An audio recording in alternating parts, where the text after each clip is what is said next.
All right, Matt Kratter. Good Pleasure to to see you, have you. Eric.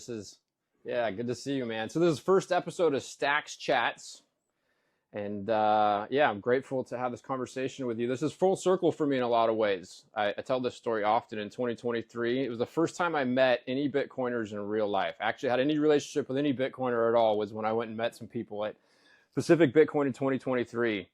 And we had a couple conversations, and you said to me, you should make some content. And I went home, a couple months went by, conflict in the Middle East broke out, and that kept, in the back of my head, like, dang, I should make some Bitcoin content. So I started filming those rants running around the greenhouse, and that had a very positive impact on my life, which series of events led me to Miami, Florida, which is where I live now. And I was working with Robert for about a year there, co-hosting the What is Money show. And you were the first person that popped into mind who I wanted to interview for the show when I got the opportunity to host that show. So yeah, I'm pretty grateful to have this chat with you, Matt. I'm grateful to be here. We've had some great conversations over the years, so we should be good to record one of them today. Yeah, a couple months ago we chatted for 2 hours, and the whole time I'm thinking, fuck, I wish we could record this. So see if we can kind of recap all the stuff we covered, because that was a fun conversation. So as somebody who's got 100% of their 100% of their money in Bitcoin, obviously I have a vested interest in making sure my thesis and my strategy still stands strong, and I'm not crazy and I haven't lost the plot. And one of the things that I do, or one of the few people that I actually continue to listen to, is you. I've watched every single one of your Bitcoin videos. I think I discovered you in like 2020, and then backlogged a little bit on your Bitcoin content where you're still Trader University. And so as somebody who's listened to, I don't even know how many hours, endless hours of your content, I know things about your life, things that cause me to lend you a lot more credibility than I think your average Twitter troll, core supporter, some of your critics may lend you. And so I kind of want to start with your backstory. So you got a PhD in English from Berkeley, from what I understand. Yeah, that's correct. So before that, I was an undergraduate at Stanford University, where I studied. I did a double major.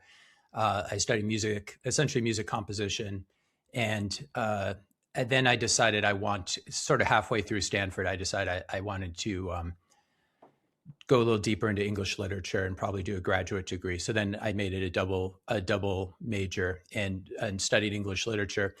And but the interesting thing was the first English literature class I took at Stanford, because I'd mostly been taking, actually started off as a physics major. I did a year of physics, which a lot of people may not know that I do have, compared to your normal humanities person. Like, I did study a fair amount of calculus and physics and chemistry and stuff. But I found that the conversations were more fun on the humanities side, and things moved a little slower, and you could hang out the Stanford coffee house and drink coffee or drink beer and talk literature and philosophy. And that seemed like more fun. But what I was saying is my first English literature class at Stanford was taught by a Frenchman, which was very, very strange at first. It was a fellow named René Girard, who ended up, who's really, I think, one of the great cultural critics and philosophers of our age. He died in 2015.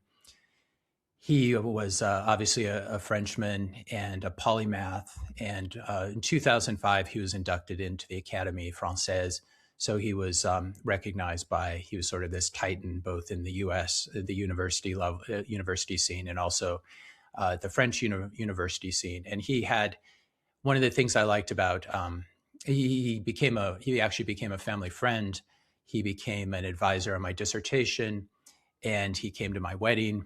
For those who know Girard's work, he talks a lot about sacrifice and ritual sacrifice. So it's fun to think back on the wedding present he gave me, which was a set of very sharp kitchen knives, almost like sacrificial implements. I think that was probably his wife's sense of humor. But so he was the first English literature class I took, and he became a mentor of mine and a good friend, and really supported my work, and also taught me a lot about many different fields, from anthropology to classics, archaic religion, modern continental philosophy, post-structuralism, Shakespeare, Dostoevsky, Proust,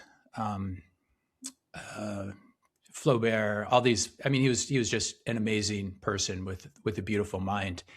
And so he was. The great thing about hanging out with him and his friends and his, you almost might say, disciples, because it was a little bit like a cult of personality, though he deserved it. It was like hanging out with Bitcoiners, just very interesting people who were passionate about learning about how the world works and studying history, studying economics as well. And as part of that, one of the people I met who was in that circle was Peter Thiel, and that's where I got to know him. This was before PayPal. This was before. I like to joke that was the last time my net worth was greater than his, because my net worth was like $5,000 and his was $4,000 or whatever it was. But he was running a hedge fund at that point, and he was a student colleague of yours, right? He's older than me, so he had at that point he had basically, if I remember correctly, he studied philosophy as an undergrad at Stanford. And then he went to work. He went to law school. He went to Stanford Law School. He did a year at Sullivan and Cromwell and Sullivan. He tried to clerk for a Supreme Court justice, and he also did financial derivatives at Credit Suisse, and sort of learned how the sausage was made and learned how you could not trust Wall Street, because he was in charge of building these products that would be sent out into the world and screw people and make money for the bank. And he didn't like either of those things. So when I knew him, he was back in Silicon Valley. He was running his macro hedge fund, and he was basically gearing up, looking for investment opportunities, like which it became PayPal was really the first one. It was originally a company called Confinity, but then it became PayPal. Incredible. And so what was your plan with the English major? You were going to become a professor. Was that your plan at the time? That was the plan. That was the plan. I graduated from Stanford into a deep recession in Silicon Valley, and even the computer science people and the engineers I knew were having trouble getting jobs, because what was happening in Silicon Valley at the time is it was transitioning away from doing a lot of defense work for the U.S. government, because this was the early 90s. The Cold War was over. The Berlin Wall had fallen. And so it was post defense in Silicon Valley. And you'd had the PC revolution.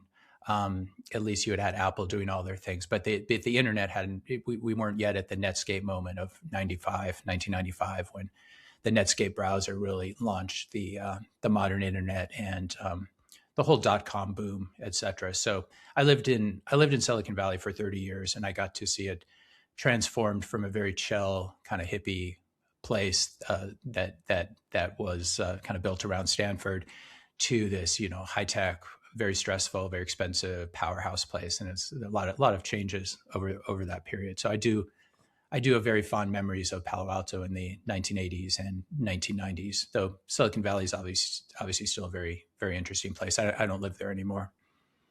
Yeah. And so you started trading, basically. I was listening to your Canute interview. I forget the specifics, but you ended up with a group of people. Peter Thiel was one of them. You started getting into trading stocks. So what happened was I was very happy as a grad student, just kind of doing what I do now, like reading things and talking to people about what I'm reading.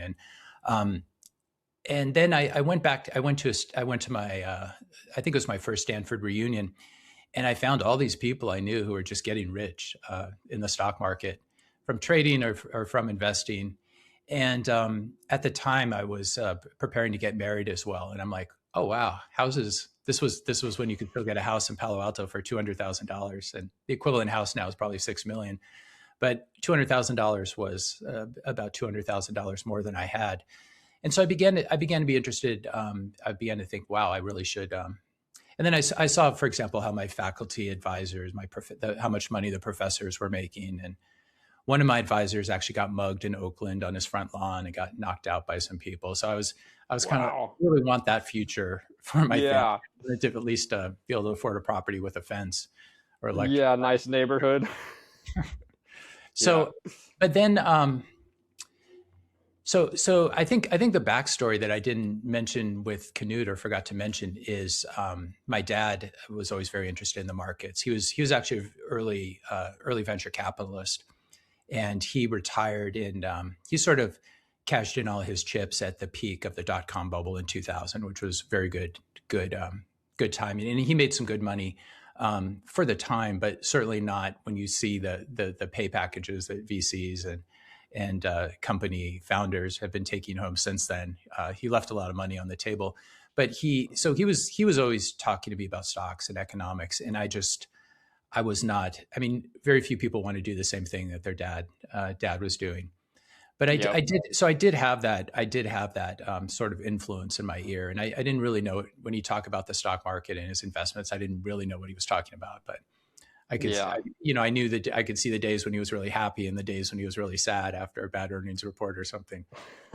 So basically, I guess, long story short, the apple doesn't roll far from the tree. So I began to study the stock market mostly because I saw how much money my friends were making, or not even my friends, but people I knew who to be quite frank, I didn't think they were that smart or that confident, or at least I thought, I'm like, well, if they can do that, I could at least do that. And that'd be like 100 times what I'm making as a graduate student instructor. Yeah. So I basically figured out how to open up one of the early online brokerage accounts. I think it was with Daytech, which is one of the early companies. And I cobbled together a couple fellowships. I had a Mellon fellowship for, I believe it was $15,000.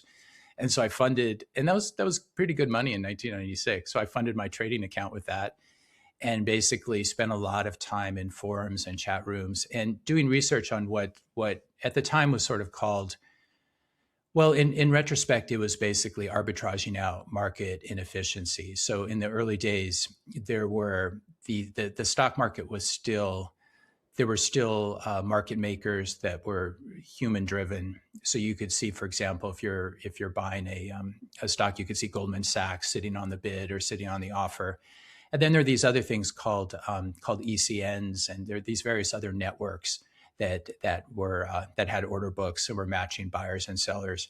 And I read a book called the SOS Bandits, SOES Bandits, and it basically taught you a method where you could force some of the market makers, like Goldman Sachs, for example.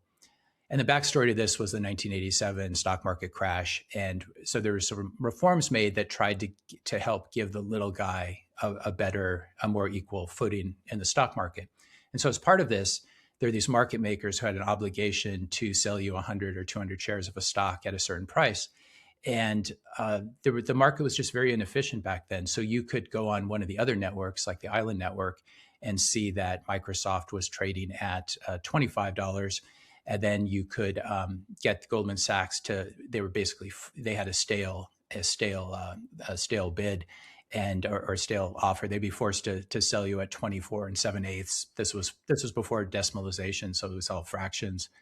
And then you could immediately flip it and for an eighth. So that would be $125 on $1,000 spread. Yep. So it was this kind of arbitrage. There were various other things that worked well. There were some momentum trading strategies where basically there's something called price earnings announcement drift, where after reporting earnings, the market was slower to price in new information. And so you could buy stocks that were gapping up, or you could buy call options on them. And these things still actually worked back then. And they were still working as late as, I discussed some of these strategies in my trading books, and I was still trading them at that point. I don't know if they've been, all these market inefficiencies have been arbed away. All of which is to say that it was not, there were a lot of people who were just trading in a very mindless way, in sort of a casino way, like we see now in the crypto area, trading .com stocks and stuff. But I was always, I've actually always been very conservative with money and very scared about losing it. Yes. And so I've never really liked gambling. Like if I go to Vegas, I just spend all my time in the restaurants. Like I don't really like, I don't like cigarette smoke, and I don't like, I'm not a very good poker player, and I find slot machines really boring. And so the same for the stock market. So as part of this, I was basically sharing these notes with after the Girard seminar, I'd hang out with Peter. We'd go out and have a beer, drink coffee with some of the other people too, and talk about the stock market. And he was teaching me macro, and we were talking about long-term capital, the big hedge fund blowing up in the late 90s, and Russia defaulting on its debt, and the the Asian financial crisis, all these things. So I was sort of hearing about them, and I was also telling him what I was doing in my tiny little $15,000 account. And I had very good returns. And so he was always asking me questions, which I didn't really understand at the time. Like, well, could we do this with $100 million? And I'm like, yeah, I don't know. And some of those strategies were clearly not scalable. Like Goldman Sachs could give you 100 shares of something. They're not going to give you 1,000 or 5,000 shares. So it'd be hard to scale it up. But some of the strategies like momentum, price earnings momentum, was a very interesting market anomaly. So long story short, I became, while I was working on my dissertation, I would basically trade all day or follow the markets all day. And then when the markets closed at 1 p.m. on the West Coast, I would start working on my dissertation. And then, get up at 4 or 5 in the morning the next day and start following the markets. And I just became really obsessed with the markets, and I became very disinterested in academia and all the nonsense. And then what years was this? What's that? What years was this all happening? This was 95 to 95 to 2002, really. I finished, I got my PhD in 2000. Gotcha. So those last couple of years you were in grad school was kind of hard to finish because you're making money and you're starting to get distracted because you got this thing you're doing that you're making money. It's graduate school, it's hard to finish for no matter what. Yeah. It actually the trading motivated me to finish because I was sort of dragging my feet, and I had all these drafts of chapters for my dissertation. And then I realized, I'm getting married in a year. I need money. I can't keep. Then I moved to the peninsula, so I couldn't keep commuting to Berkeley. So it actually accelerated my PhD at a certain point where I'm just like, I want out. Then what happened is Peter sold PayPal to eBay in 2002. There's this interesting dynamic between eBay and PayPal, where eBay really needed PayPal and PayPal really needed eBay. And so Peter and all the people working there sold the company to eBay in 2002. I think Peter took out about $50 million. And this was in his Roth IRA, most famously. I remember him telling me about his Roth IRA right when Roth IRAs came out. And I wish I'd understood what he was doing. Like, it didn't really seem that smart to me at the time, or I didn't understand what he was saying. But that Roth IRA, for people who don't follow this, that Roth IRA is probably worth about $15 billion now. Just oh my gosh, tax-free forever, because he just kept compounding it. And you can borrow IRAs to a certain extent. So he sold and put the money into, basically used it to restart his hedge fund, which had been called Thiel Macro, and he rebranded it to Clarium Capital. He hired all his friends. I went to work for him in 2003, and we were a ragtag bunch of people. Very few of us were from Wall Street or had financial backgrounds. He hired like English PhDs like me. He hired people who were physics students at Stanford who had failed to finish their PhDs. He basically just hired his friends and decided that I think he had a real aversion to sort of corporate finance types, or just people who don't have a real love for the markets. And the other smart thing about that is in addition to just hiring people you can trust because they're friends of yours, is that there's less groupthink when you hire a bunch of people from really weird backgrounds, because all the people with their MBAs, or all the people who are interns at Goldman Sachs or something, there's a certain groupthink that you develop, especially if you're living on the East Coast back then and working on Wall Street. And here we were on the West Coast. We were in San Francisco, so we were in the financial district. We were actually in 555 California, for people who know that area. It's the old Bank of America building. And so Peter did things right. He got us offices we had an amazing office on the 42nd floor or something. And that was my previous 2 jobs before that were in college. I did some sort of menial jobs at Stanford, but during the summer, I delivered pizzas for Domino's, And I had been a graduate student instructor at Berkeley. And then my third job was at a hedge fund in San Francisco. So it was very surreal. Yeah. But I worked really. I realized this was like, oh my gosh, this is my big break. Like I got to just make sure I do a good job. And Yes. it was a great bunch of people. Still friends with a lot of the people from that group. Yeah. Was Peter Thiel, was he odd? I mean, because you see clips of him nowadays and you're like, poof, this is diabolical transhumanist craziness, man. So he was and is, I think, like a lot of people in Silicon Valley and like a lot of people in Bitcoin, just on the spectrum. Mm-hmm. And Asperger's or whatever, who knows what the diagnosis is, but he's I think probably the smartest guy I've ever met. He and René Girard and Michael Saylor, I would say, like the three greatest minds I've ever interacted with, at least living minds. Peter was very much a libertarian, just steeped in Ayn Rand. He had started a newspaper at Stanford called the Stanford Review, which was the conservative newspaper. So he was always a bit of a maverick and willing to. He took a lot of heat. He was basically funded by conservative alums, but he was hated by a lot of people at Stanford just because he was like, young Republican type. Even though he's always been much more kind of on the libertarian side, and he was interested in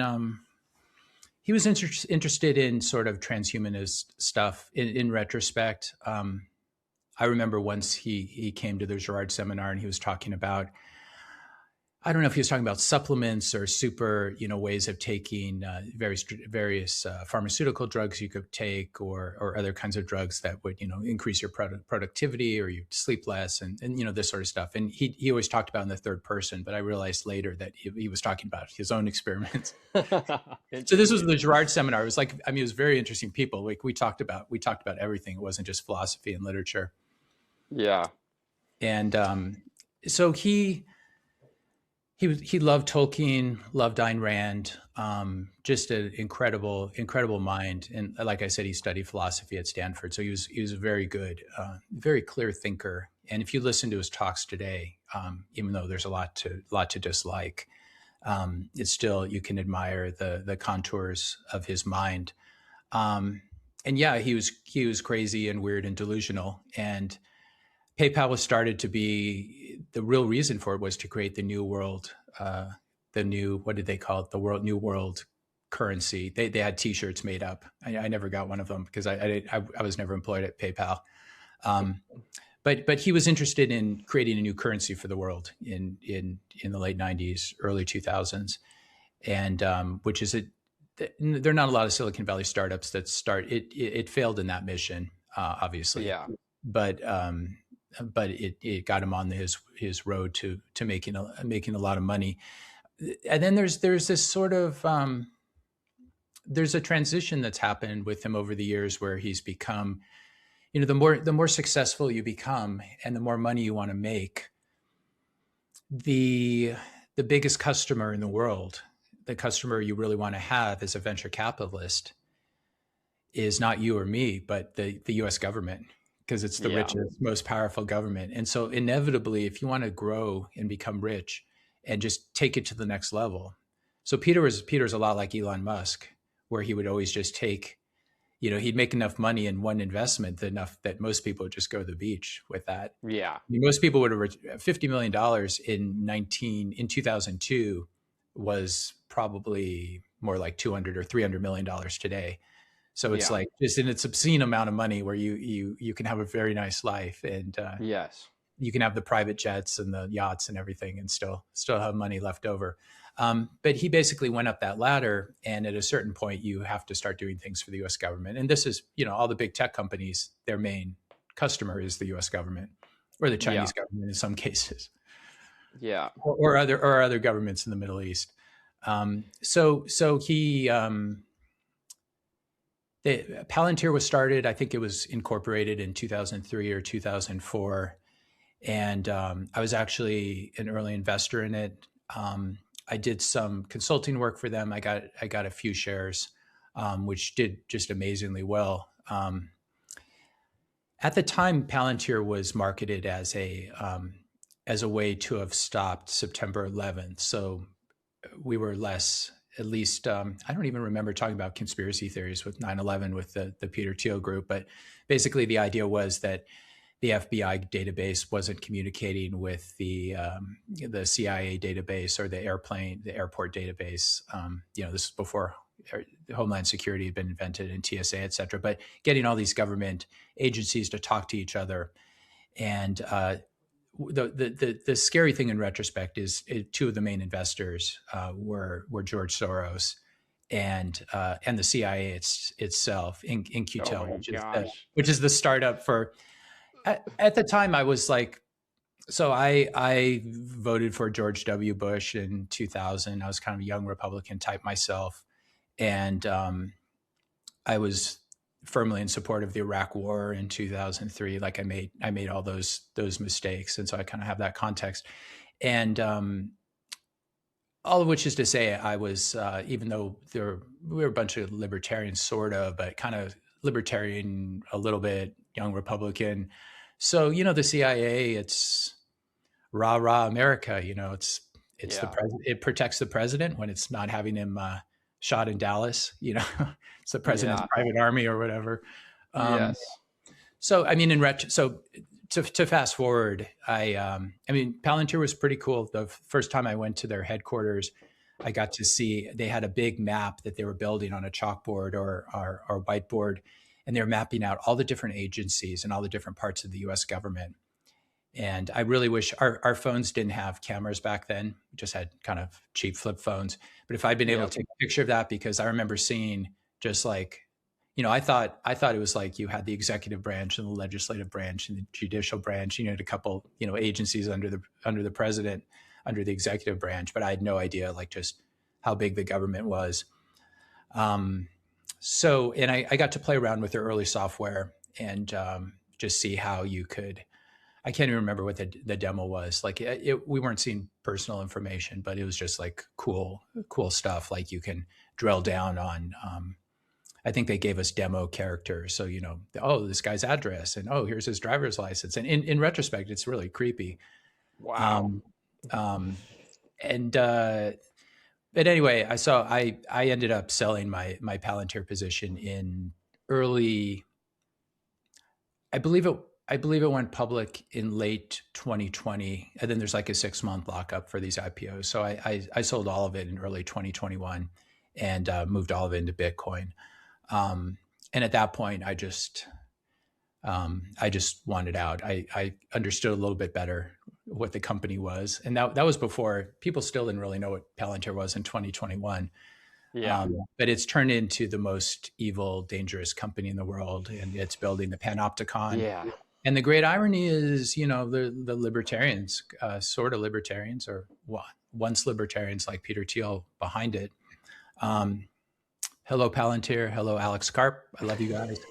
I used to have sushi with Alex Karp, and he's a very smart guy. Yeah, I remember that if there's ever key extraction camps, right? Hey, we're cool. We were cool, guys, remember? That's right.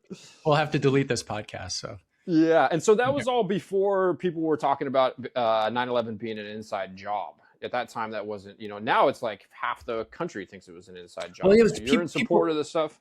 Go ahead. People were talking about it a little bit, but it was like, I would say until 5 years ago, I considered people who, spent their lives investigating the JFK assassination as just like a complete waste of time. Yeah. And I've since, obviously, like it's had a lot of repercussions, and it was almost certainly the CIA who did it. So it's those people were right. But I think the internet has helped to really show people or help people talk to each other and communicate and talk about quote unquote conspiracy theories. Because almost all the conspiracy theories, of course, it's a CIA term that was created so you could discredit people who were talking about the JFK assassination. You could just call them conspiracy theorists. Yep. And now we know that there are really no conspiracy theories. There's just a lot of conspiracies. And, they talk about like pedophiles who are communicating in weird food terms and talking about pizza and all this stuff, and in the highest echelons of government and intel agencies is clearly all true now, and some of it's come home to Bitcoin as well. So it's a different age. Like at that point in the internet, obviously there are forums and chat rooms, and you could, in many ways, it was more free, and you could talk to crazy people. But there were just obviously a lot of crazy people online too. So so I don't remember. At September 11th, I took the narrative, and my wife and I were actually on an airplane headed to Paris when 9/11 happened. We were on a United Airlines flight, and we got to the hotel all jet lagged and turned on the TV while we were unpacking and saw this terrible movie set in New York City where airplanes were crashing into buildings and buildings were collapsing. It was all in French. And then we realized, like, oh my gosh, this is actually the news. Oh my God. So I was scared of terrorists, and I was glad that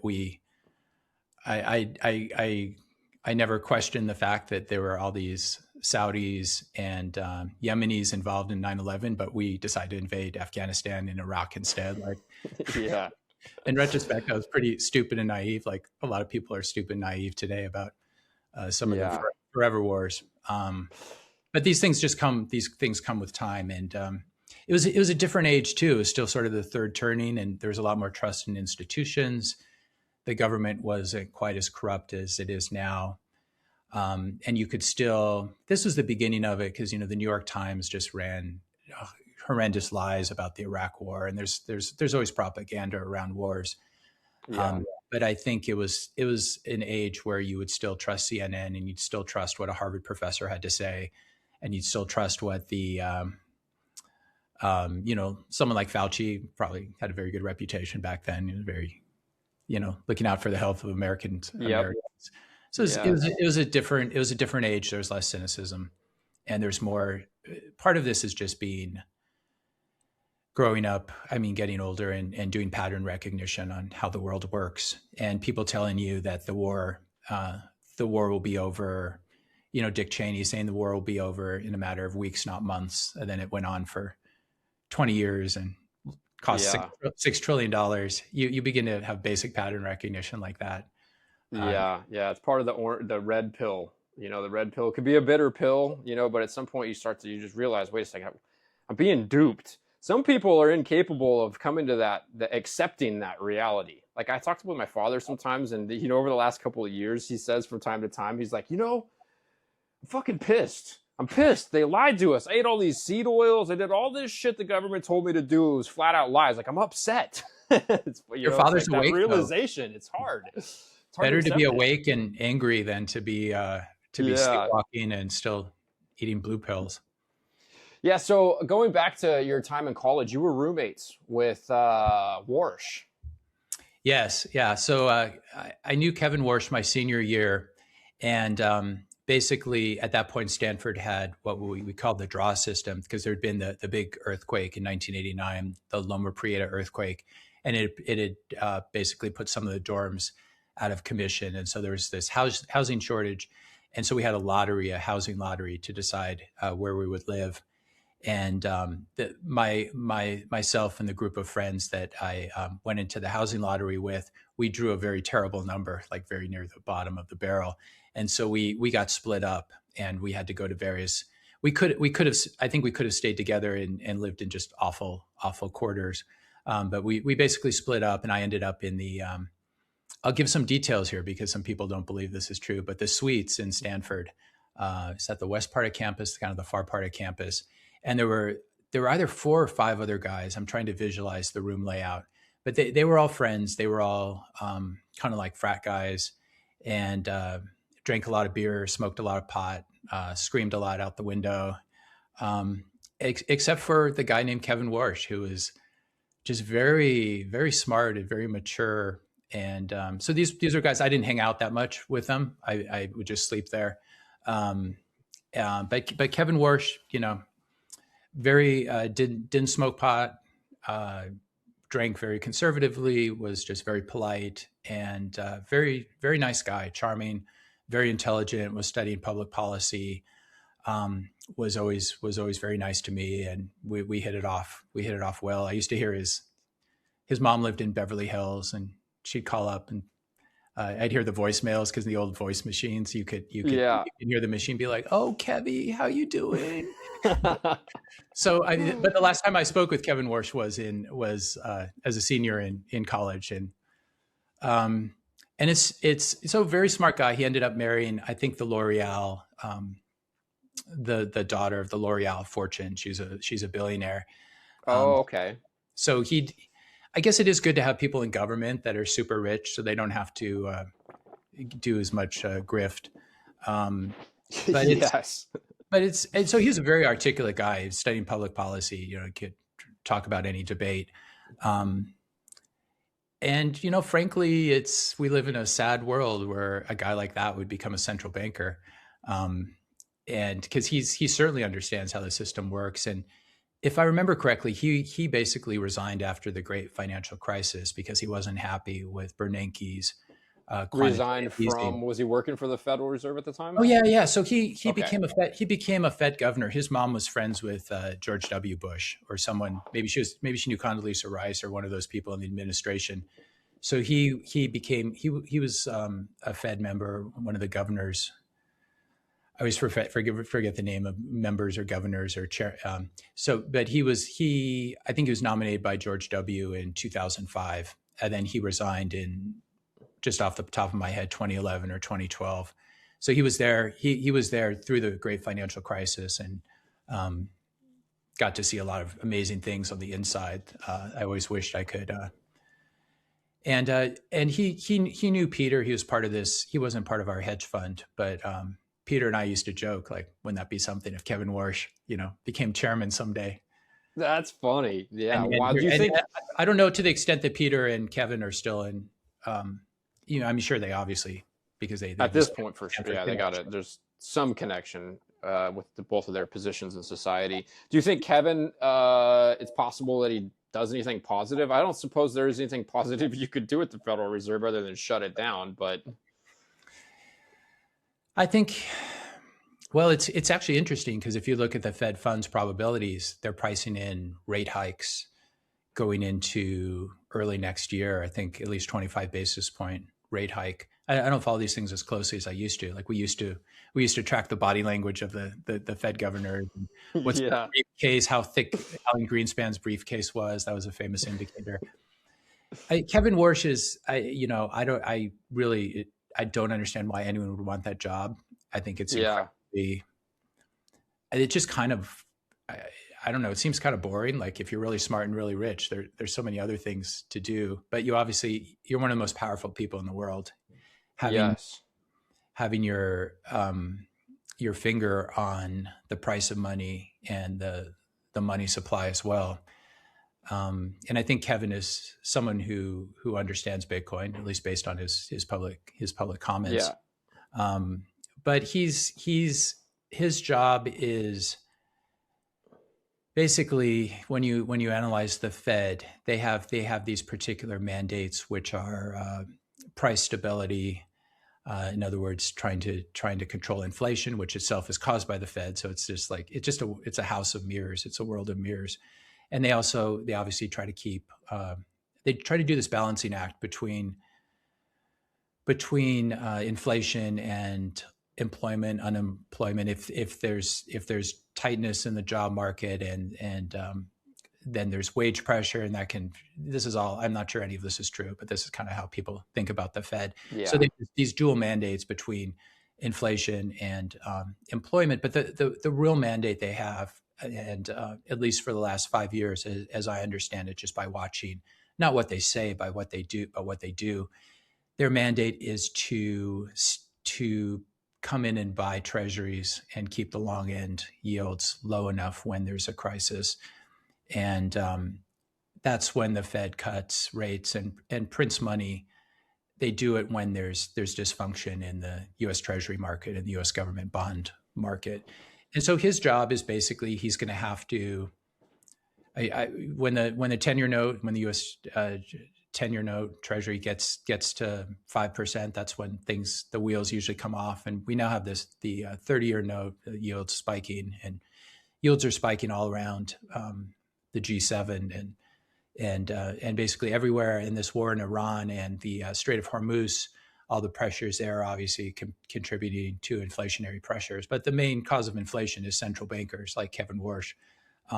But so I think his job is sort of interesting, but he'll basically just print money and buy treasuries or tell the Wall Street banks to buy treasuries. Like that's his basic job is U.S. Treasury price stability. And I don't envy him that because there are not a lot of people who want that paper anymore. Like China, and well, we don't let Russia.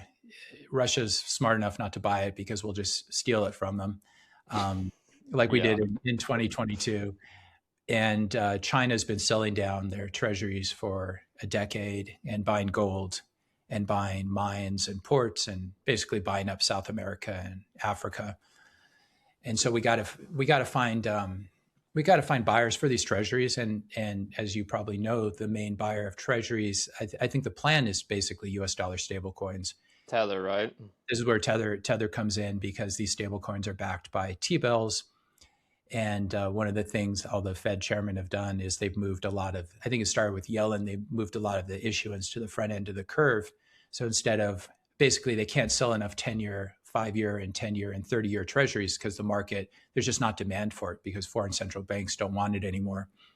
And frankly, why would you want to lock up your money for 30 years at 6% when we all know monetary debasement is like 8 to 30%? Like you're baking in a loss. So there's been a lot of issuance at the front end of the yield curve. T-bills, and these are what back US dollar stable coins. And then the stablecoin companies like Tether get really rich because they collect the coupons, the 4 or 5 or 6%, and then people in third world countries get to hold US dollars, and the US dollar network is extended, and the US government is funded by. It gets a longer runway because of Tether. So you can probably hear in the tone of my points that I'm not sure the best way to, and they're good people at Tether. There's some good Bitcoiners there. The problem is they're extending the US dollar network and US dollar dominance, which is it's sending this grip that the United States dollar, the dollar system has over the United States globally. It's extending that. You're offshoring the inflation, and then you're propping up the treasury. So it's almost like the extension of the Federal Reserve in some sense. You digitize the dollar, you do so privately, so it's not a CBDC. You have this programmable money. Other jurisdictions, people who are dealing with more inflation with their local currency, which is every currency other than the dollar, are going to be converting their currencies into the dollar. So you're killing other currencies, you're offshoring the inflation, and you're bolstering up the United States government effectively. Yeah, I think that's a good summary. And there is, there's a benevolent side to this where people who, because most of the world doesn't have access to bank accounts where they can hold US dollar, and especially poor people. So there is something to be said about people who don't make a lot of money to be able to hold US dollars on their phone in a wallet app. That's pretty cool, but it does perpetuate the system. And this is not censorship resistant money. This is money that Tether freezes stuff all the time. And Iran learned that the hard way. They had $300 million worth of US dollar stablecoins that were just frozen in the last couple of weeks. And the other problem is, for people in these countries with rapidly debasing currencies, holding the US dollar is better than holding those currencies, but the US dollar is still debasing it, losing purchasing power 8 to 10% a year. So they're still getting poorer. They're just not getting poorer as quickly as if they were holding, the old Argentine peso or Egyptian pound or something like that. But there's a lot of, you can see that the current administration is very excited about US dollar stablecoins, and not quite and very excited about shitcoins too. Not as excited about Bitcoin. And we keep getting these teaser announcements about the strategic Bitcoin reserve and budget neutral ways to start that, which there's nothing budget neutral when you're running $6 trillion deficits. And you have where's the spare change? Like, you can play accounting games. Yeah, that's interesting. I do want to get to that, but I will kind of want to go back a little bit. So at what point you decided you were going to start making videos on YouTube? You came up with Trader University because you have all this insight and information. And then through that process, at some point, you must have been going down the rabbit hole. Was there like a series of aha moments? Like, because for me, I can remember like a handful of things that happened where it was like that cerebral, almost like a mushroom trip where your brain just wires new neural pathways. And you're like, I can see the world clearly now. Like, wait a second, this is a big deal. This is going to change everything. Like for me, it was in 2017 at the bull market peak in December. I watched like a 1-hour documentary on YouTube, some Bitcoin documentary that just, ran through the whole thesis, and I was like blown away. Then over the years, kind of grappled with like, this is going to change the world or it's going to get shut down. Then when the Sailor series hit, that's when I was like, I'm all in. I unloaded everything else that I possibly could and put the rest of it in Bitcoin. And as a cannabis producer, I had cash, Bitcoin, and gold and silver. That was it. Wow. I'd already sold my property. I sold my house. I sold my farm.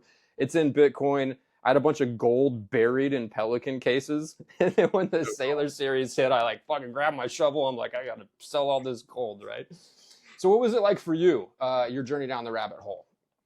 Like, was there a series of aha moments? And what was that catalyst where you're like, I got to get rid of all of these equities and whatever else you had? It was very gradual. So it wasn't like it wasn't a flash in the sky on the road to Damascus. It was more like the light coming on very slowly in the room. Yeah. Because I'd hung out in libertarian circles, and I'd followed Ron Paul, and I'd seen what the central bank did with money printing, what the Fed did with quantitative easing, and I hated central banks. But for some reason, when I first heard about Bitcoin in 2011, I didn't really, no one made the connection for me between that and the max supply and the scarcity of it and how it could be used. I wasn't aware of the white paper, and I wasn't really aware of, for example, the Genesis block and its allusion in there to the great financial crisis and Chancellor on the brink of another bailout, second bailout. And so it's like a lot of people. I'd heard about Bitcoin. I saw it living in Silicon Valley. I saw a sign. I remember now in retrospect that there was a company that was selling networking equipment or chips or something.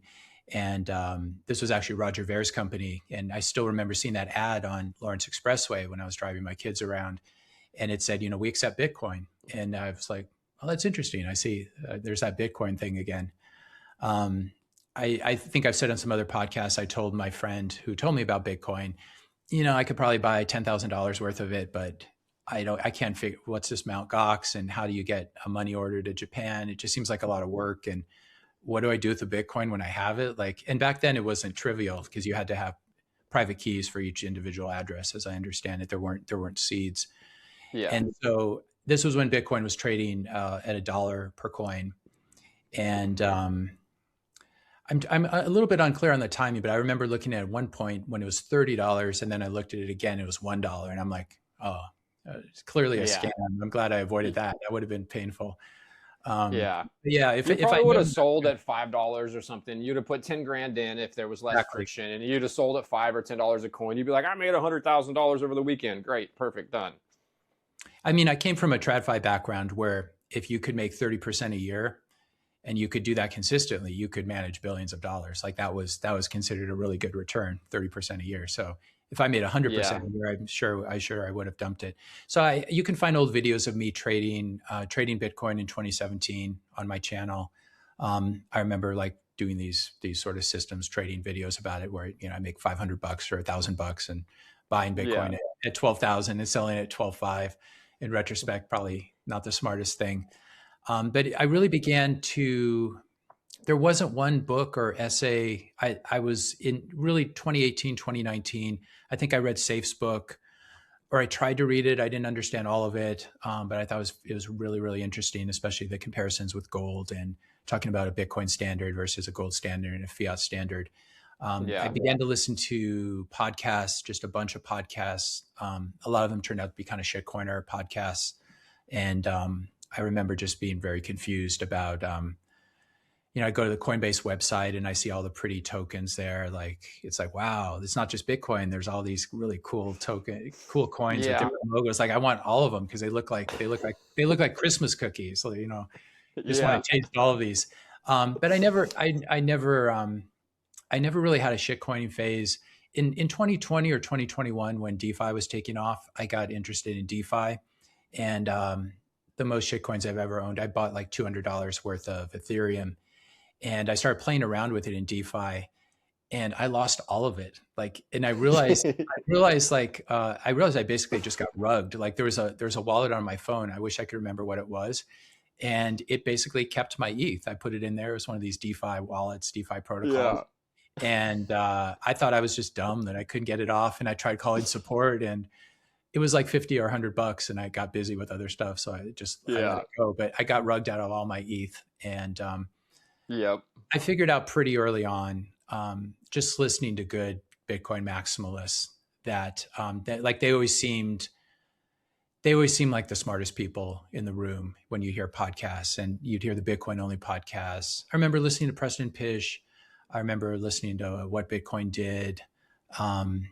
Maybe Bitcoin Takeover. Is that Vlad Costilla's podcast? Just a bunch of podcasts. I don't remember all the names of them, but by the third quarter of 2019, I was I realized, like, wow, I really should, like, this is actually a hedge against monetary debasement. And this is, we didn't really talk in terms of digital gold, but it was basically like, and I'd owned gold in the past, so I kind of understood that thing. So I began buying and hodling in the third quarter of 2019, especially seeing, I remember making a connection between Bitcoin as a place to hide from the repo crisis that was going on in the US, when you had repo rates spiking, and the Fed had to come in and do quantitative easing. And this was all in the run up to COVID. So they were printing money 6 months before COVID, because the financial system was already coming apart at the, and you sometimes wonder about the timing of COVID.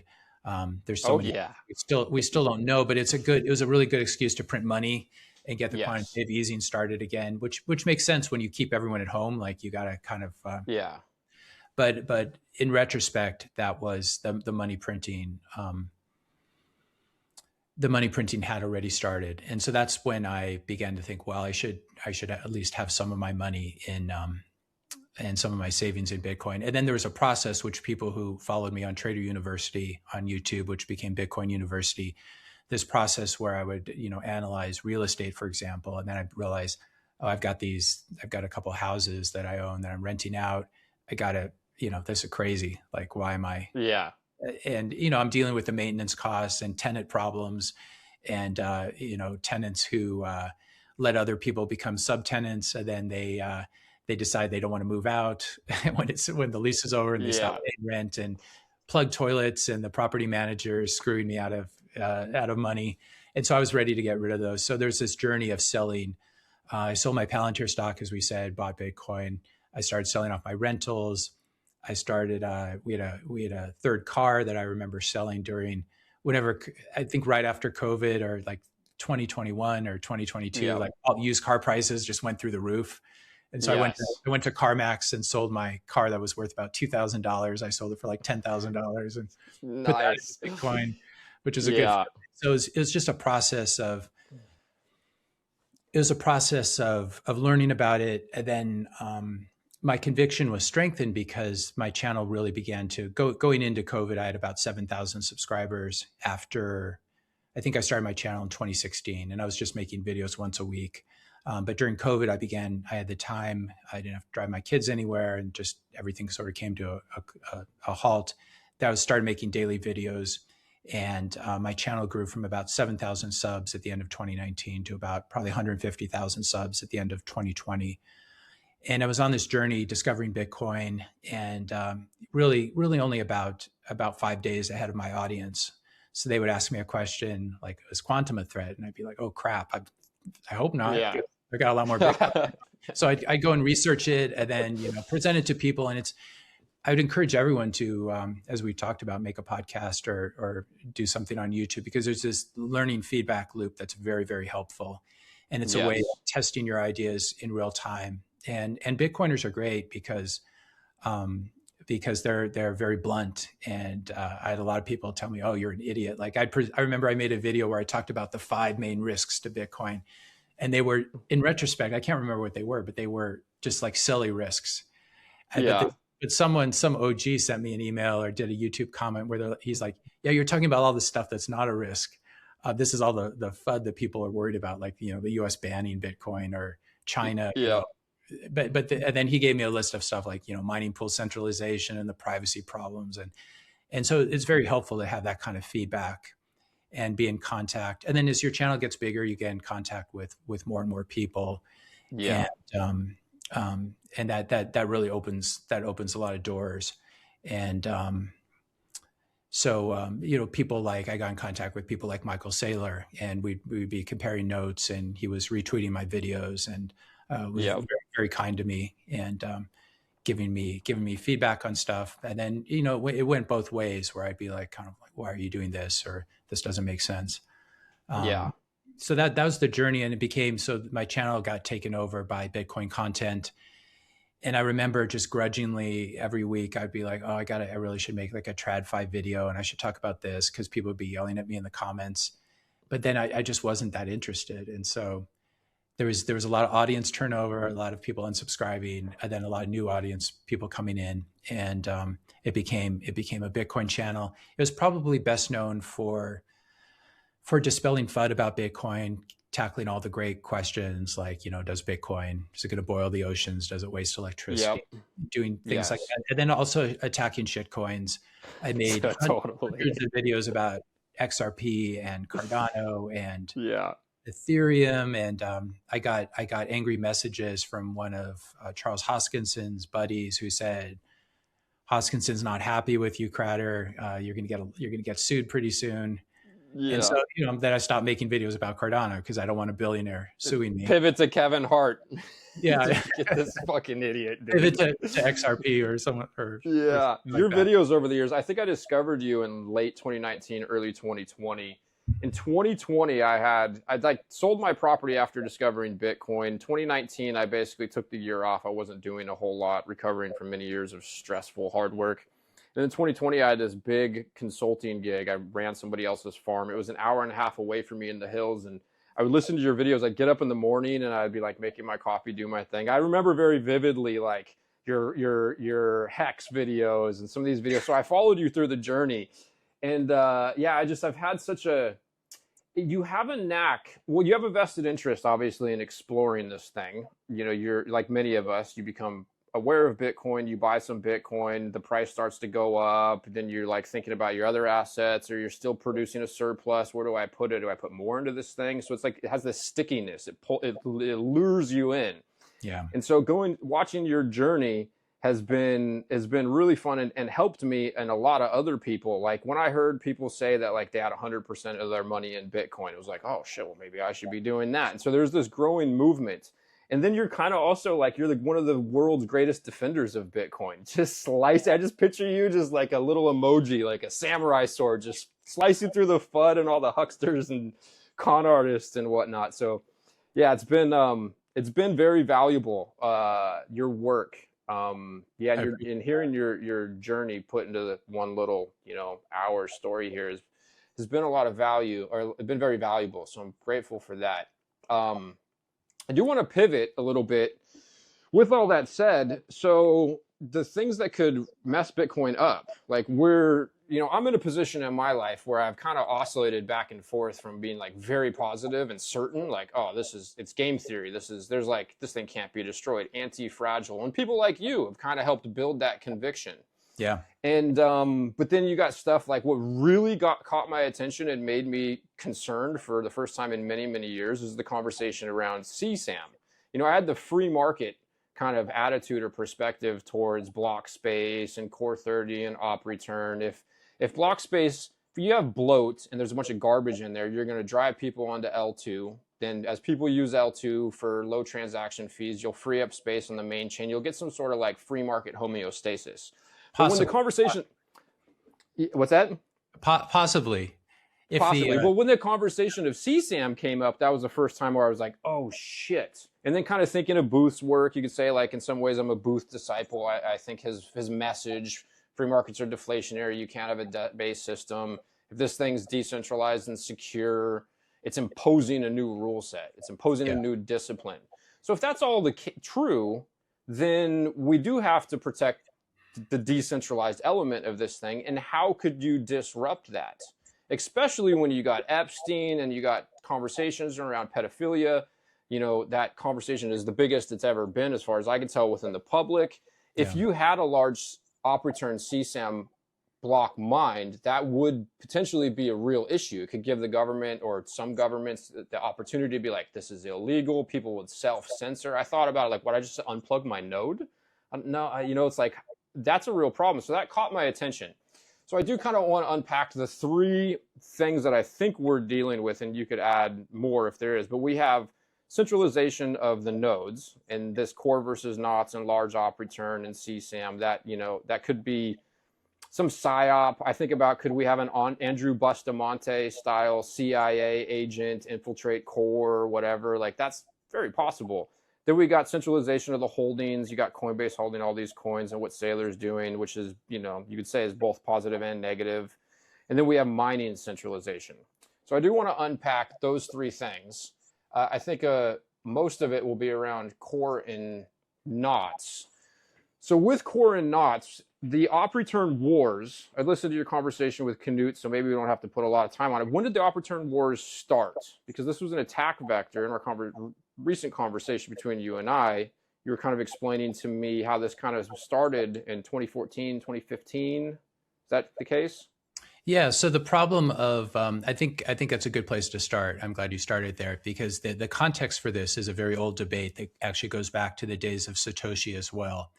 And so there's a famous conversation between Satoshi and Gavin Andresen, where Gavin Andresen says, my evil little mind thinks of things people could do to Bitcoin. For example, what if people want to start posting Lady Gaga videos and embedding JPEGs and non-monetary data into the chain? And so there's this very early discussion. So we do know that Satoshi was aware of spam. He was very unlike a lot of modern Bitcoin core devs, especially last year, who seemed unable to identify spam. Satoshi used the word spam and knew what it was. Like most people who deal with computer systems, if you've ever interacted with your phone or email, denying spam is not something that's intellectually feasible. And Satoshi also created the first mempool filters, created many mempool filters, which is what controls what nodes will send to each other, and to an extent also what they put in their own blocks if they're going to mine. And so this has been a controversial thing in Bitcoin history. There was a flare up of non-monetary attacks on Bitcoin in 2013 and 2014. There are meta protocols like Counterparty, Omni, Colored Coins, and basically people who wanted to use the Bitcoin blockchain for external projects for sort of what we might call tokenization these days, putting representations of stocks or other financial assets, or also doing basically tokens on Bitcoin, basically shitcoins on Bitcoin. And this became and then you have people like Eric Voorhees, who had Satoshi Dice, which was basically spamming the chain. It was a way of like gambling, kind of a fun little gambling program on Bitcoin, but it caused a lot of damage to the blockchain. And so back then we still had Bitcoin core devs and software engineers who understood that this was a problem. And one of the constants in Bitcoin, both at the development level and elsewhere, is that we have to be very gentle with the chain, and we don't want to put more stuff on chain, on the blockchain, than we need to. And so instead of using uncompressed public keys, we should use compressed public keys, because we can save 32 bytes or whatever. And so this is obviously how you think as a software engineer. If what you're designing, one of the properties of it is it's immutable, the Bitcoin blockchain, whatever people put in it, once it gets buried under a few blocks, will be there forever as long as Bitcoin is around. And so we have to be very careful, and we have to think ahead and think forward to future node runners, to our children and grandchildren, and people who are trying to spin up new nodes in the future. Because if we allow the blockchain to grow faster, then the technology, the underlying technology, Moore's law and related things like that, just basically how easy is it to spin up a node for a newcomer? And most people, this was before the block size wars. This was before the block size wars. This was one of the first. So there was two things that Core was concerned about causing a node to be too large effectively, or blockchain bloat, I guess, is you have both op return and then the overall just size of the block itself. So this was pre-block size wars. The core, the developers of core were aware that it was advantageous to keep Bitcoin lean and mean. Yeah, I think it even goes, that philosophy, that design philosophy goes back to Satoshi. Yeah, just okay. that. But then there's a constant pushback between sort of the Bitcoin purists and the people who want to use the chain for marketing or for scams. Like Satoshi Dice is basically kind of a marketing gimmick that did a lot of damage to the blockchain. And I think we still have the remains of it on chain. And so there's this give and take between people who want to there's a debate between whether Bitcoin is this agnostic platform that can be used for lots of different things. And people try to use this permissionless argument.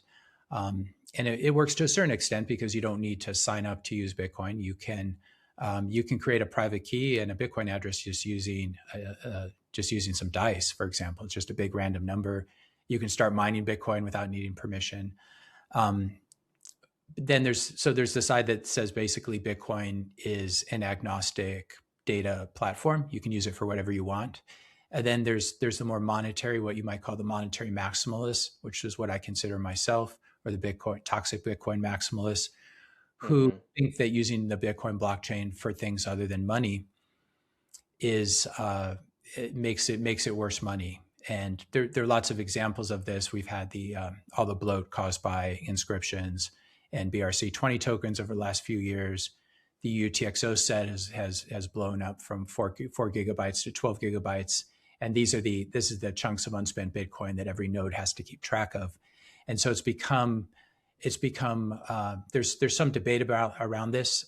We seem to have some Bitcoin Core devs on their $3,000 computers sitting on with high-speed internet saying, doing these sort of metrics that, it's initial block download or syncing up a node isn't taking any more time, but they're sort of missing the bigger picture that people who want to do this on Raspberry Pis, you can't use a Raspberry Pi 4 anymore for this.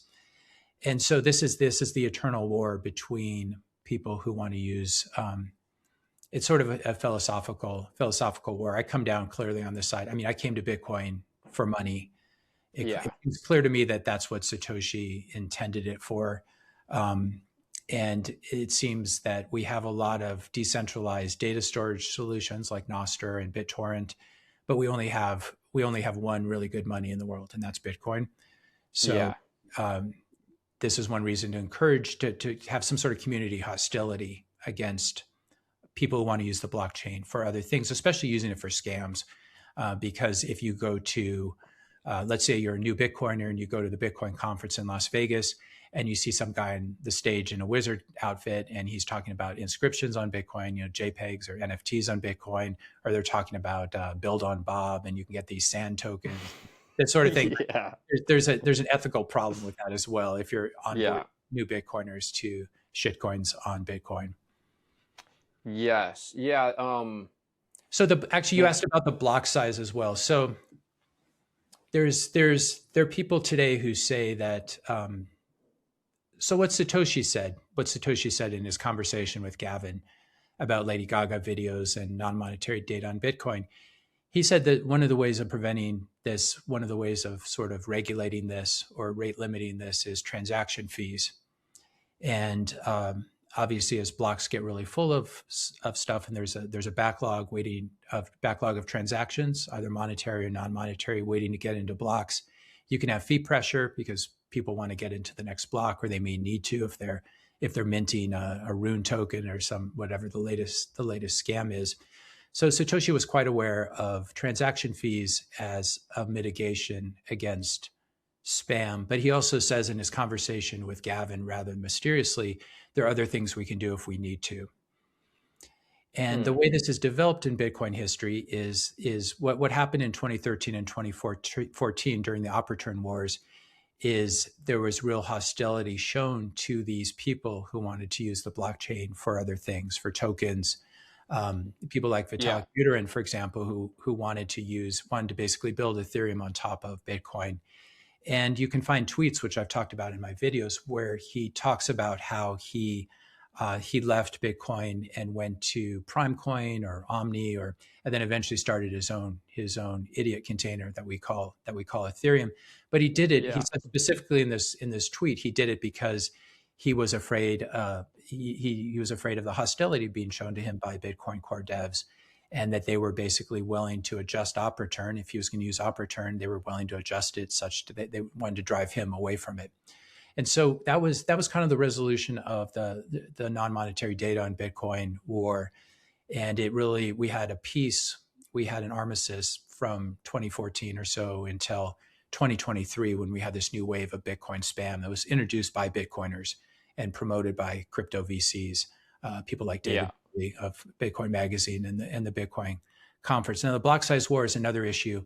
The main basically the triumphant side in the block size wars, which were essentially 2015 to 2017. There's a quite good book about it by Jonathan Beer called the block size wars, or the block size war. And the triumphant faction coming out of that were what are called the small blockers, who resisted the urge to increase the block size from 1 megabytes to, I can't remember what Bcash launched at. Maybe it was 8 megabytes, but basically Roger Ver and Bcash and the big blockers, they did a hard fork, and they created their own asset and their own network, which is called Bcash.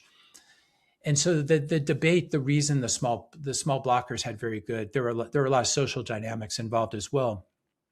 But the idea behind small blocks is we want to limit the growth of the blockchain. We want to make running a node as easy as possible, and not use as few computing resources as possible. And it's not just storage. SSD drives get cheaper every year, though people who live in Cuba, for example, when I was there, I stayed with a physician, a brilliant woman who makes $2 a day. So for her to get $100, I've seen Bitcoin Core devs saying, you just buy an extra SSD card. Like, what's the big deal? SSD drive. And when you make $2 a day, $100, and plus she's in Cuba, like I imagine it's hard to get SSD drives. And so the philosophy and the frustrating thing is there were many good people in the block size wars who are on the right side, who are small blockers like Adam Back and Greg Maxwell and Peter Wola. Mm-hmm. And basically that side was triumphant.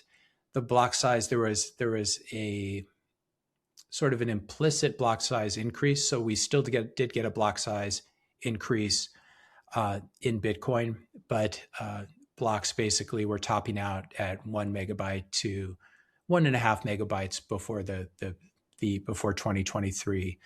Theoretically, you can get up to 4 megabytes if you stuff in the witness, which is something that we got with SegWit. And there's a discount that we got this with the SegWit soft fork in 2017, which was part of the block size war. So there are a lot of connections here. My side is often compared to the Bcashers, and they say we're going to fork away like Roger Ver. What people understand that though, because isn't the ethos of somebody who's supporting knots and BIP 110, it's all coming from the same place as the small blockers were, at least 100%. The way I think about it. Let's keep this thing lean and mean, and let's just not fuck it up. You know what I mean? 100%. Roger Ver said basically, doesn't matter if people run nodes, I don't care if Bitcoin turns into PayPal 2.0. Like, that's a real quote, if we have to do that. And so I think the reason people use that metaphor, that comparison, and say we're like Roger Ver or the big blockers, because it makes no sense, because we want it to be easier to run a node. So in that case, we kind of agree with the small blockers of the time. Yeah. But the big blockers considered Blockstream and Bitcoin Core to be the enemies. And so to the extent they were colluding, Blockstream was going to dominate because they're basically trying to keep the blocks small so that they can provide the Lightning solution, the L2. Yes, basically, I think it was, in that case, it was probably Liquid, which is the Blockstream project, which is a side chain of Bitcoin. Yeah, okay. That was the accusation, and it's the fork wars, the block size wars, really split the community, and they were very unfortunate in retrospect. There were definitely some bad actors involved. Some of the Bitcoin mining pools were very hostile. and ended up siding with Bcash, and they were basically opposing the small blockers because they were running things like covert. Bitmain was running covert ASIC boost, and so they had an advantage in mining that they didn't want to give up. So that's why they were behind. They were against Segwit. We may be seeing similar things today, where the mining pools have reasons to want spam on Bitcoin.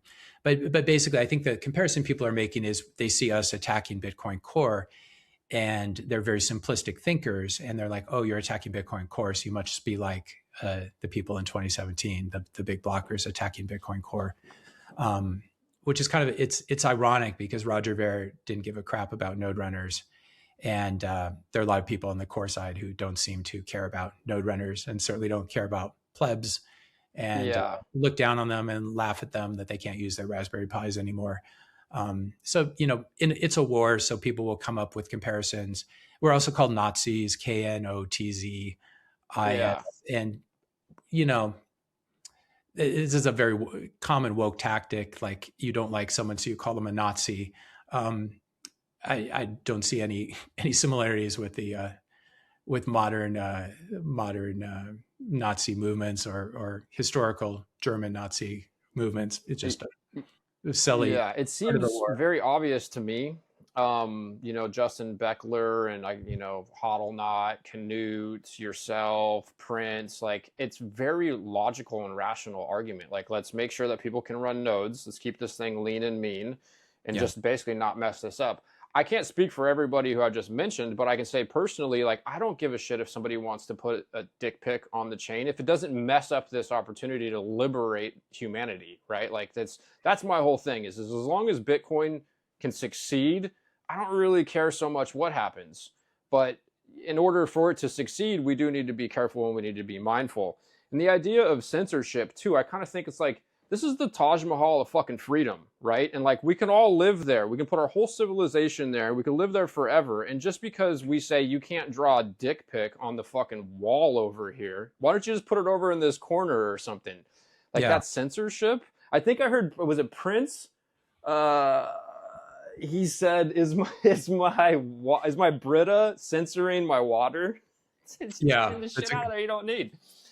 Yeah. Well, so okay, go ahead. People they have no understanding of the Bitcoin protocol or Bitcoin history, and so they think there are actually people out there on X, on Twitter, saying that filtering is censorship and mempool filters are a form of censorship. When Satoshi invented mempool filters, censorship is you can have censorship in Bitcoin, but censorship in Bitcoin takes place at the miner level. So if a miner refuses to put your transaction in a block because the U.S. government says it's an OFAC, a non-OFAC compliant transaction, you can have miners censoring Bitcoin transactions, refusing to include them in a block. And Bitcoin is mining. There's a lot of centralization in mining today, but you can still 90% of the blocks are made just by 5 companies, which is a very dark and bad thing. But you can go to those other 10%. And for example, I'm mining from home as well. So you can mine your own transactions and include them in blocks, which is a really fun thing. Like, and this is part of the thing I've been talking about on the channel, trying to get. I think Bitcoin plebs understand that they need to hold their own keys and do cold storage, not your keys, not your coins. But what I've been really focused on in the last few years is getting everyone who owns Bitcoin and loves Bitcoin and is interested in Bitcoin to run a node, to use it to verify incoming transactions, to use it instead of using Ledger Live or Trezor Suite or Coinbase or anything else.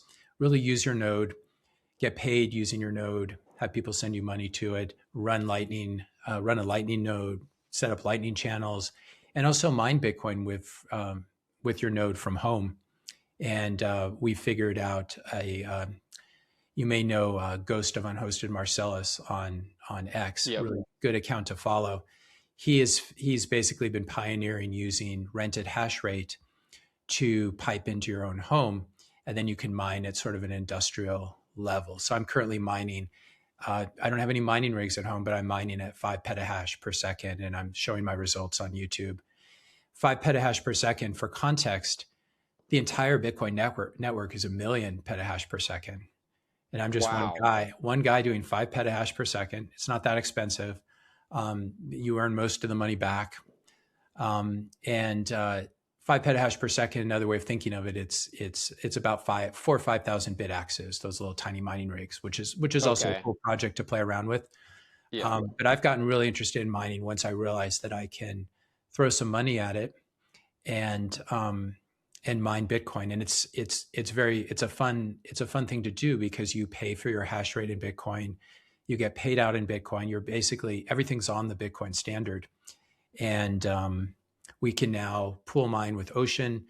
You don't need to sign up. It's non-KYC. You just throw up a Bitcoin address and you can start getting paid out. Now, it's not a way to make money. You lose money mining in Bitcoin. Everyone loses money mining in Bitcoin. This is how Satoshi set it up, and it's actually it's a good way of setting the system up. So you break even or lose money in Bitcoin because the way traditional fiat works is we have something called seigniorage, where, for example, the U.S. government can print up a $100 bill, and it costs 10 cents to print up that physical dollar bill, $100 bill, and it costs nothing to create it digitally, and then they can spend it, and it has $100 worth of value. So that's what seigniorage, I don't know how to pronounce it.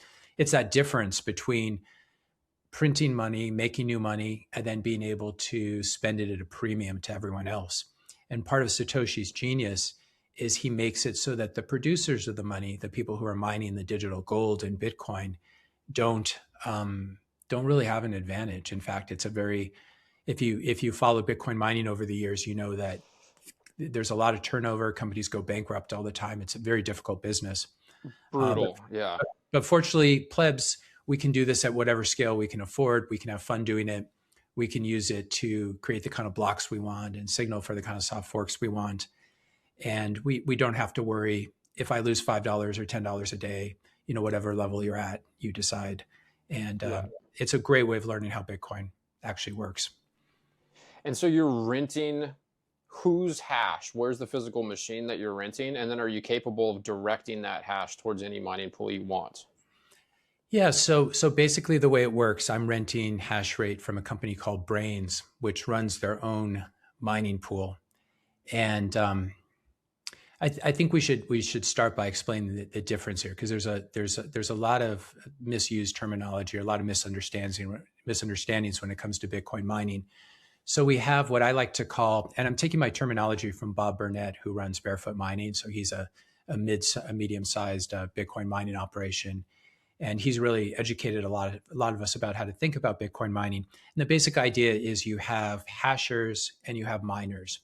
And so when a lot of people say miners, they really often just mean hasher. So a hasher is someone who has, or a company or group that has these mining rigs, they're called ASICs, or Bitcoin mining rigs, things like the Ant miner, for example. And they try to find very cheap sources of electricity, and they plug in their machines and rack them up and basically run the SHA-256 hash algorithm, double SHA-256 hash, and produce computing power or hash rate. And then they can either use that hash rate from their machines, from their physical machines. They can use that to point to their own block templates and hash those block templates and make their own blocks. But what most of these companies do, companies like Riot, for example, they just have all these mining machines, and then they basically divert it, send the hash, which you could think of as like a global digital commodity. It's a little bit like compute at an AI company or something. Like you're buying, when I use ChatGPT, I'm buying a little space there to have it crunch some stuff that I'm interested in learning about. And I don't have the computers doing that, or the giant server farms in my house, but for $20 a month, ChatGPT lets me use that. And likewise, Brains lets me take some of the hash that people are directing at them. And currently the hash rate costs about $35 per day for 1 petahash. And these hashers, they most of them are not that interested in Bitcoin, and a lot of them don't understand anything about Bitcoin, or they may even hash on other adjacent currencies like Bcash or BSV.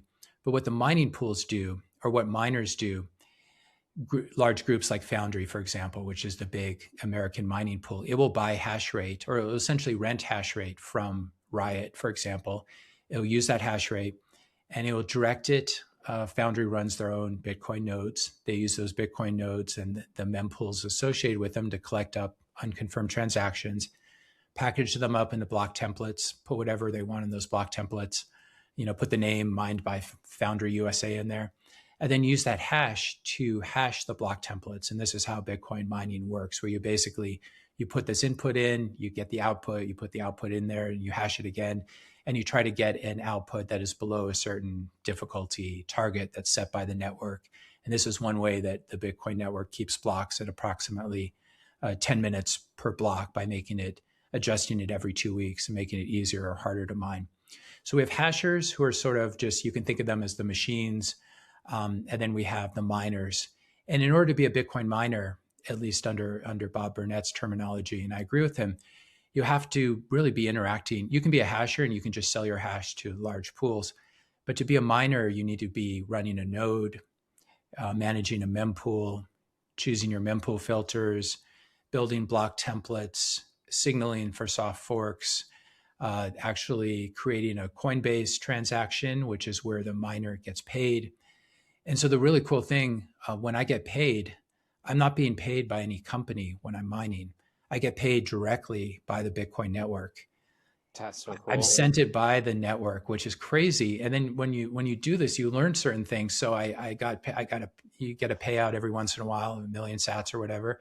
And I was trying to send it because what I do is I get my mining rewards, and then I send them right back to Brains and reinvest them and buy more hash rate. So I'm kind of recycling the same funds. And my wallet wouldn't let me send the Bitcoin. I could see it sitting there in my wallet, but I think I was using Sparrow linked to a hardware wallet, wouldn't let me sign a transaction and broadcast it. And then I realized, there is this, I remembered from, sort of book learning that there is this delay. Miners cannot spend their Coinbase outputs, they're basically their block rewards right away. There's a waiting period. You have to wait 100 blocks before you can spend it. Why is that? Well, it's so that the network is reasonably sure that there's not going to be a blockchain reorg where there's going to be a different order of blocks. And that makes sense. You wouldn't want them to. One miner could lose the coins, and they would pop up to whoever got the block reward. What could happen? What could happen is if the miners spend it too soon, and then there's a reorganization of the blockchain. That block might disappear. That transaction might basically end up back in mempools. But this is one that I've been really preaching this gospel lately, that the best way to learn about Bitcoin, podcasts are great, YouTube channels are great, as we both know, but actually getting yourself a node, buy a Start9 server. If you have the money, they're about $800. Best way to run Bitcoin node and Lightning node and do all this. If you don't have $800, you can buy a mini PC and you can flash it with the Start9 operating system, and for just a couple $100. And then start using your node, connect it to a wallet, learn how to connect your hardware wallet, start mining with it, start mining blocks that signal for various soft forks. There's like this incredible power that plebs don't know that they have, and that for some reason, a lot of people in the Bitcoin community don't really want them to know that they have these powers. And that's how it always is with when you see populism or plebism on the rise. Plebism. Gosh, you say some of the funniest things, dude. One of the recent ones, there's so many over the years I can't remember, but one of the ones that just I almost fell out of my chair. I was laughing so hard, dude, when you brought up Flamus and Lop, dude. This is the funniest thing ever, dude. I don't think I can't take credit for that one, but that was definitely a good one that I passed on. Yeah, that's really funny. So with Core and Knots, how much of we're at 20% of the network is running Knots at this point. 20% of the overall nodes globally is running Knots. Yeah, so they're two big implementations right now of the basic node software that people run. And the only way you can interact with the Bitcoin network is to run a node, to run this node software on a server or on your computer. And if you're currently doing stuff with Bitcoin and you know that you're not running a node, what that means is that you're trusting someone else's node. You're trusting Coinbase's node. You're trusting whatever wallet node, or Trezor's node, or Ledger's node. And so it's very important to run your own node software. And you have two choices. You have Bitcoin Core, which has been what's called the reference implementation. It's been the dominant node software since the very early days. And then there's been a fork of Bitcoin Core, in other words, just a copy that's 99% the same, but just has more configurability, and especially configurability when it comes to mempool filters. And this is called Bitcoin Knots, which has been it's a copy of Core, 99% the same DNA, just a few changes. And so it's not another blockchain. It's not a fork in that sense. It's more what you call a mod, or a fork in the software sense, where you just you copy the software, you change a couple parameters, and then run it. And this is maintained by Luke Dasher, who's been in Bitcoin. And Bitcoin Knots is actually as old as Bitcoin Core. They both go back, I think, to 2011.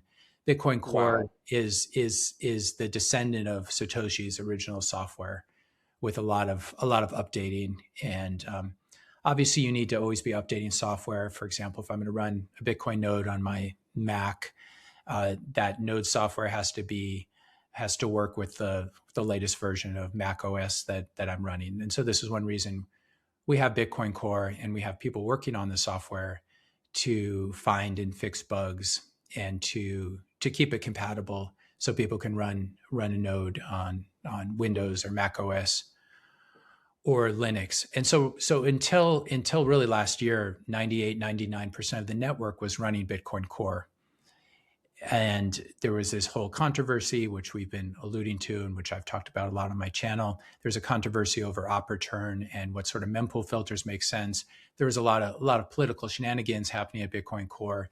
And so there was sort of in protest, and also to run away from the software, which has, from Bitcoin Core software, especially version 30, which has properties of actually being malware. It shipped with a wallet deletion bug. And what it currently does is it allows these giant op returns, which I consider to be malware. I don't think that's an exaggeration.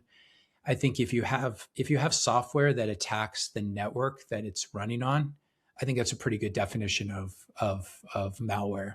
If it's actually endangering the network, that's obviously, there'll be people who on the other side who will dispute that.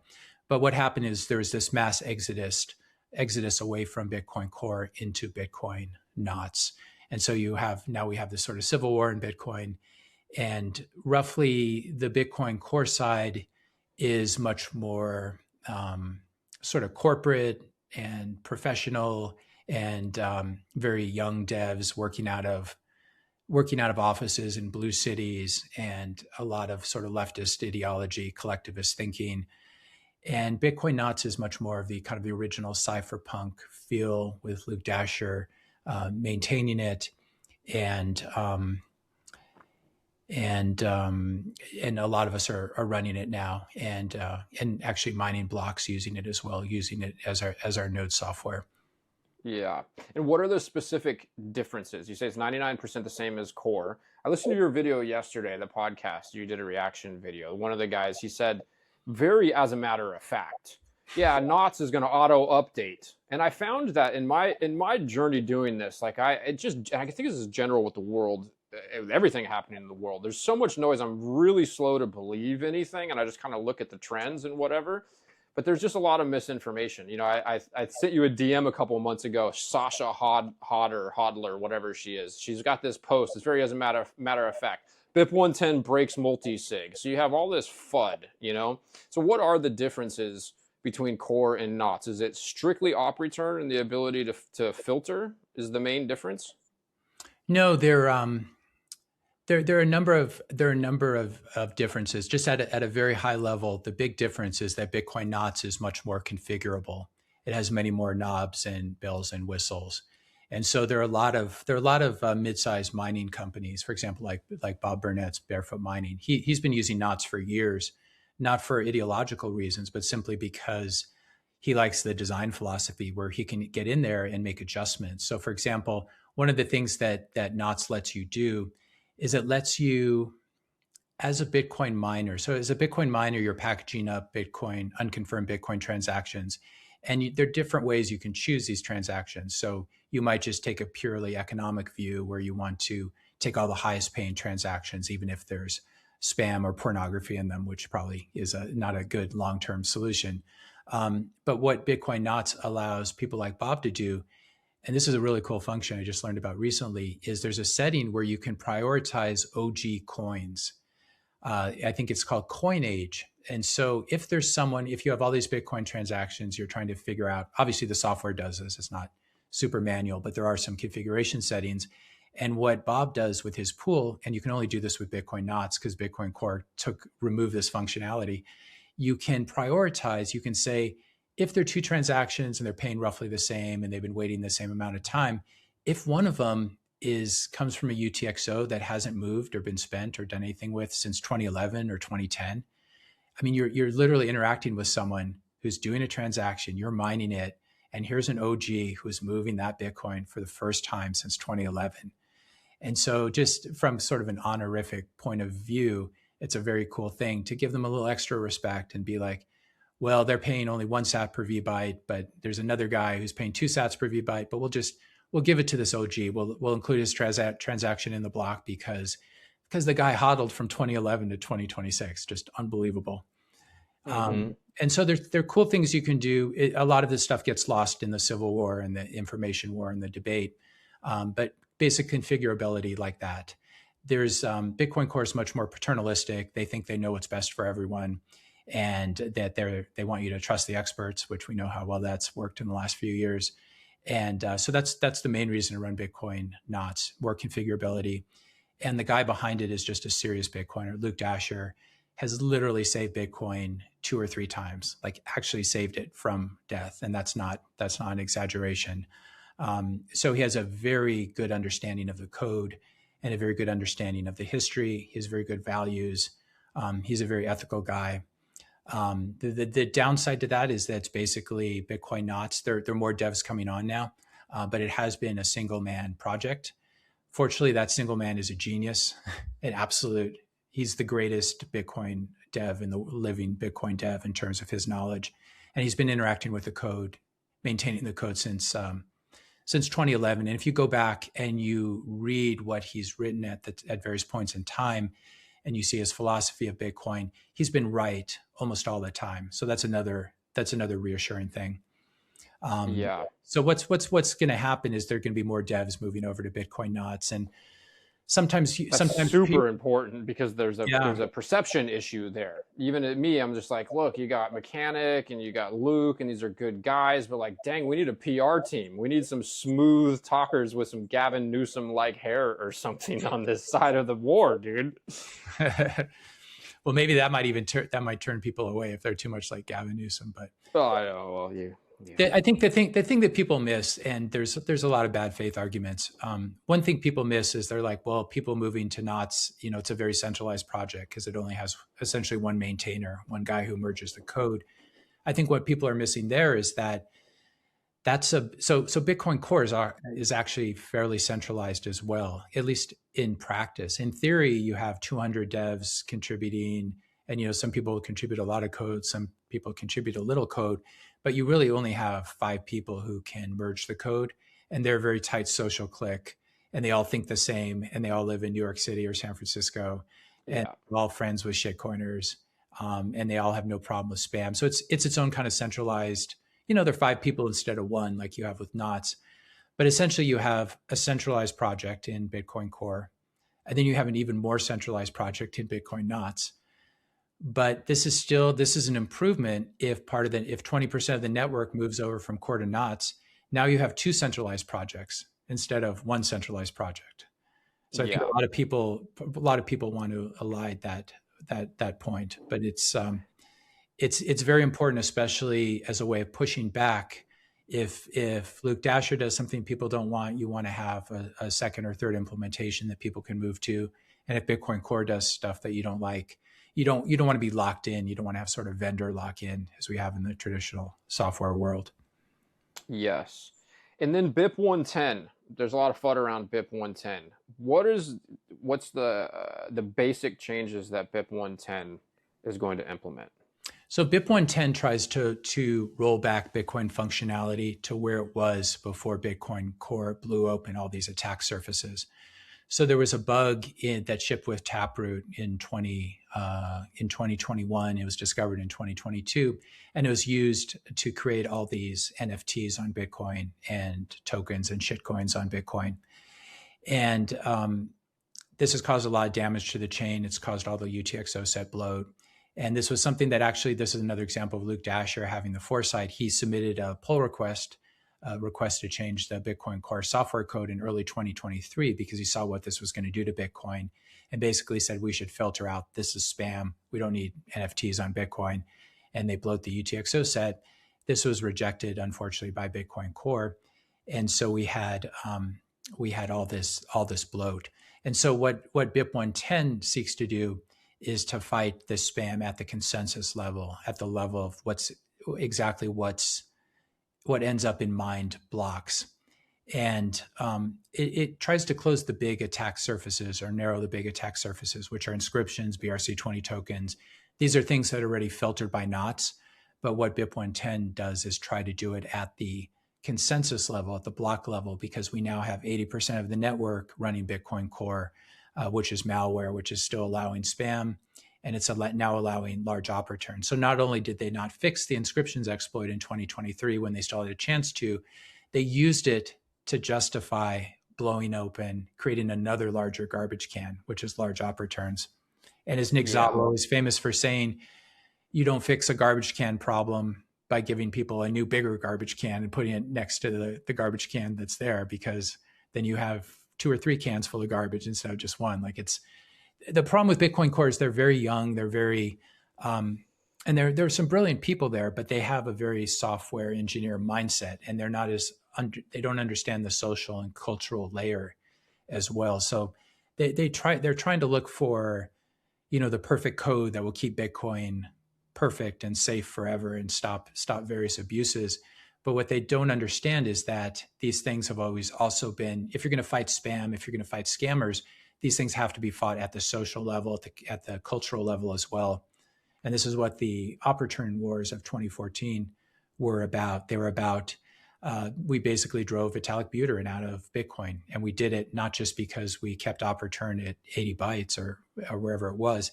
We did it by showing hostility and saying, if you try to build your scams on Bitcoin, we're going to keep changing the filters until you get frustrated and go away. And so what we've seen over the last 3 years is, I really joined this fight in 2023, but it's been going on. I joined in 2024, but it's been going on since 2023. And there's been a slow escalation trying to dialogue with Bitcoin Core and saying, you're worried about 32 bytes here, but you just let 8 gigabytes get on chain. Maybe you should do something about this, or maybe you should come out and say, we're against Bitcoin, we're against spam on Bitcoin. But instead, we've had people like Gloria Zhao, who used to be a Bitcoin Core maintainer, going on podcasts saying, well, if you don't like cat pictures, that's not up to you. And so people like that, kind of the new leaders of Bitcoin Core, and Gloria herself, she's quite young, and she came to Bitcoin Core. She wasn't that interested in Bitcoin. She was basically groomed and fast-tracked, and she was a shitcoiner when she was at UC Berkeley. So she comes with this sort of more like Ethereum. She taught people how to do ICO scams on Ethereum. So she comes with a shitcoiner ethos and not a Bitcoiner ethos. And so this was the problem. In 2014, we had a Bitcoin Core that was hostile to spam and hostile to attackers. Whereas in 2023 to the present, we have a Bitcoin Core that's actually sympathetic to these people and have come up with very convoluted justifications for what they're doing, talking about how Bitcoin's permissionless or something, ignoring the complete history that Bitcoin's permissionless money. You can use it for terrorism. You can use it for all these bad things. You can use it to buy drugs that some people don't like. But it's not permissionless data storage, because that degrades it as money. And this is something that Satoshi understood, that Gavin Andresen understood, that Bitcoin Core itself understood in 2014. And it's been sort of lost under the external pressures of, there are a lot of interactions between Bitcoin Core in these large cities like New York and San Francisco. They're actively talking with Bitcoin scam companies, Bitcoin affinity scam companies like Citrea. They seem to be in similar social circles. And what happened last year was one of the Bitcoin Core devs met with someone from Citrea and then decided they were going to make changes to Bitcoin based on what this Bitcoin affinity scam company startup was going to do. And Citrea is funded by Peter Thiel, among other people. So I'm always amused. Oh, really? When people think I'm somehow secretly helping him by attacking his portfolio companies. And Peter Thiel was behind, he was behind Ethereum as well. Like he funded, a lot of people don't realize this, but he funded Vitalik Buterin. He was part of, Vitalik Buterin was a Thiel fellow, and he got paid $100,000 not to go to college. And he used the money and time to build his scam. Oh my gosh. So, okay, I got lost there, but basically there's been, what I was trying to get to was there's been an escalation from debates on GitHub and X, and there's a lot of funny business happening on GitHub where Bitcoin Core was locking out their critics. So there's been an escalation where we've been having these debates. We tried to fight it at the mempool. We tried to fight spam at the mempool level. We tried to get Bitcoin Core not to release this malware out into the world. They ended up releasing it. We, many of us, 20% of the network migrated to Bitcoin knots and started running these much more aggressive mempool filters. And so there's been this slow escalation, and we're now at the point where we're facing hostility from or pro spam behavior or hostility from Bitcoin Core, which in spite of losing 20% of the network, they're very stubborn. They're just going to keep digging the hole that they're in. And so they refuse to roll any of this back. We have all these large mining pools that are happy to mine spam and basically make short-term money at the expense of long-term node runners.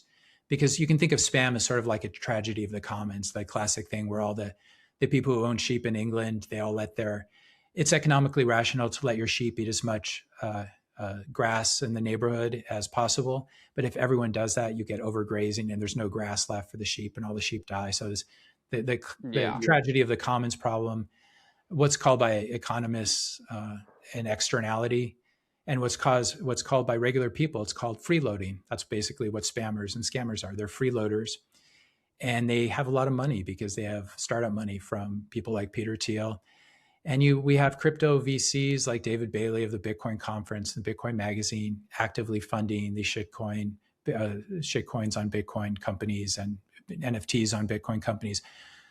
So from our perspective as node runners, and we're 20% of the network right now, everything we've tried to stop this has received so much pushback that we're basically just every time we're doing what the Bitcoin Core devs and the Bitcoin community did in 2014. They look people like Vitalik in the eye and they said, basically, we're going to keep escalating until you go away because we don't want you here. And you're destroying the UTXO set. You want to bring your scams. You want to do all these smart contracts on Bitcoin. And it's wonderful that we had Ethereum because we can see how everything went wrong with Ethereum. Like they moved to proof of stake. They have MEV now. They have very centralized proof of stake. It's such a complete disaster. And fortunately, it hasn't happened to Bitcoin yet, but there are people like groups like Citrea who want to bring Ethereum functionality and spam the blockchain as part of that. So it's these scammy layer 2 protocols. It's not just NFTs and shitcoins. So what we're doing is we're following the same playbook that was played in 2013 and 2014, which is we will escalate against the spammers and scammers until they go away. Because otherwise you end up creating this sort of vicious circle where if spammers are successful on Bitcoin, then they can go back to their VC funders, their crypto VC funders, and get more money for more startups. And it's a little bit like having a cockroach or rat infestation in your house. You can take action now, and it's kind of unpleasant. You might have to kill a couple rats, and it's gross. But if you do nothing, if you kick the can down the road, you're still going to have to kill a bunch of rats, but you're going to have to kill thousands of rats, and you're going to have hantavirus or whatever in your house. So this is the context. The context for BIP 110 is this whole history of Bitcoin, the antipathy to spam. And so what we're doing is this soft fork it's a very conservative soft fork. First of all, it's temporary. It expires after 12 months. And so if it doesn't have to be undone, it will kind of undo itself and give us some breathing room to figure out what to do with this problem. And also to just basically, if you're running a crypto startup that has to spam the chain, if you can't spam the chain for a year, or you have to pay to completely retool your protocol, you're in big trouble. You're going to run out of funding. And when you go back to the VC, they're going to be like, look, why would I fund a Bitcoin spam company on Bitcoin when there's like an active soft fork, breathing down my neck? You're not going to get any more funding. So this is something Bitcoin core devs miss. They're so deep in the technical weeds, they misunderstand that just showing hostility to spam. If you say you can't do anything about spam, that's true. You won't be able to do. Your spam will proliferate. But if you have this attitude, like, we're going to fight you until you go because you're misleading newcomers, you're scammers, you're spammers. And it's very surreal because you can imagine if you went to Google and you said, my Gmail inbox is filling up with spam. And if they came back to you and said, well, Matt, you don't understand information theory. It's all zeros and ones. And, you can represent a JPEG as a text, and there's deep steganography, and we can never fight spam. Ultimately, there's still be some spam emails that come through. As a result of that, we're not going to do anything. And we're going to keep hanging out with our spammer friends and who are getting VC financing. So this is basically what Bitcoin Core has done. Basically, there's nothing we can do about spam. And of course, if you have that attitude, everyone's, and if you're blowing open things like data carrier size, like Operaturn, the whole world sees that and be like, wow, there's open land here on Bitcoin. Like it's open for business. We can spam and scam. So Bitcoin 10 tries to stop that momentum by preventing these things at the consensus level, at the level of mine blocks. Now there's a cat and mouse game here. There's always a cat and mouse game. Email's a cat and mouse game. Voicemail spam is a cat and mouse game. And so what will happen is some of these shitcoin crypto people will maybe try to slightly modify their protocol.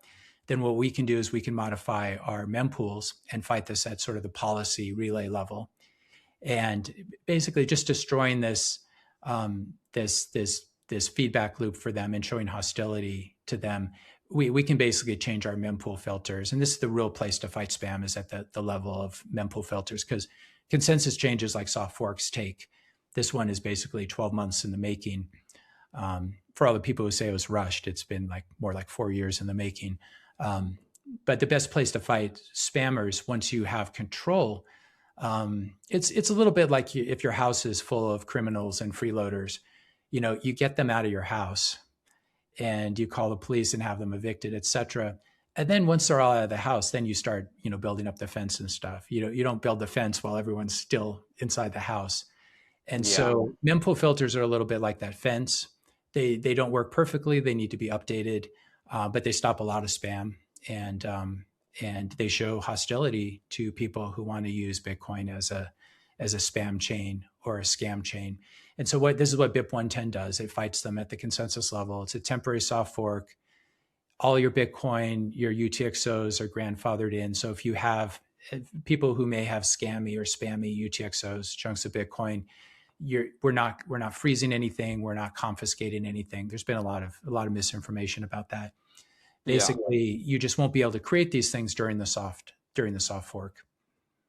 What does it take for BIP 110 to actually go into effect? When we were chatting last time, if I recall correctly, you said that there's some sort of a forcing function here with BIP 110. It's not like a particular percentage of the network.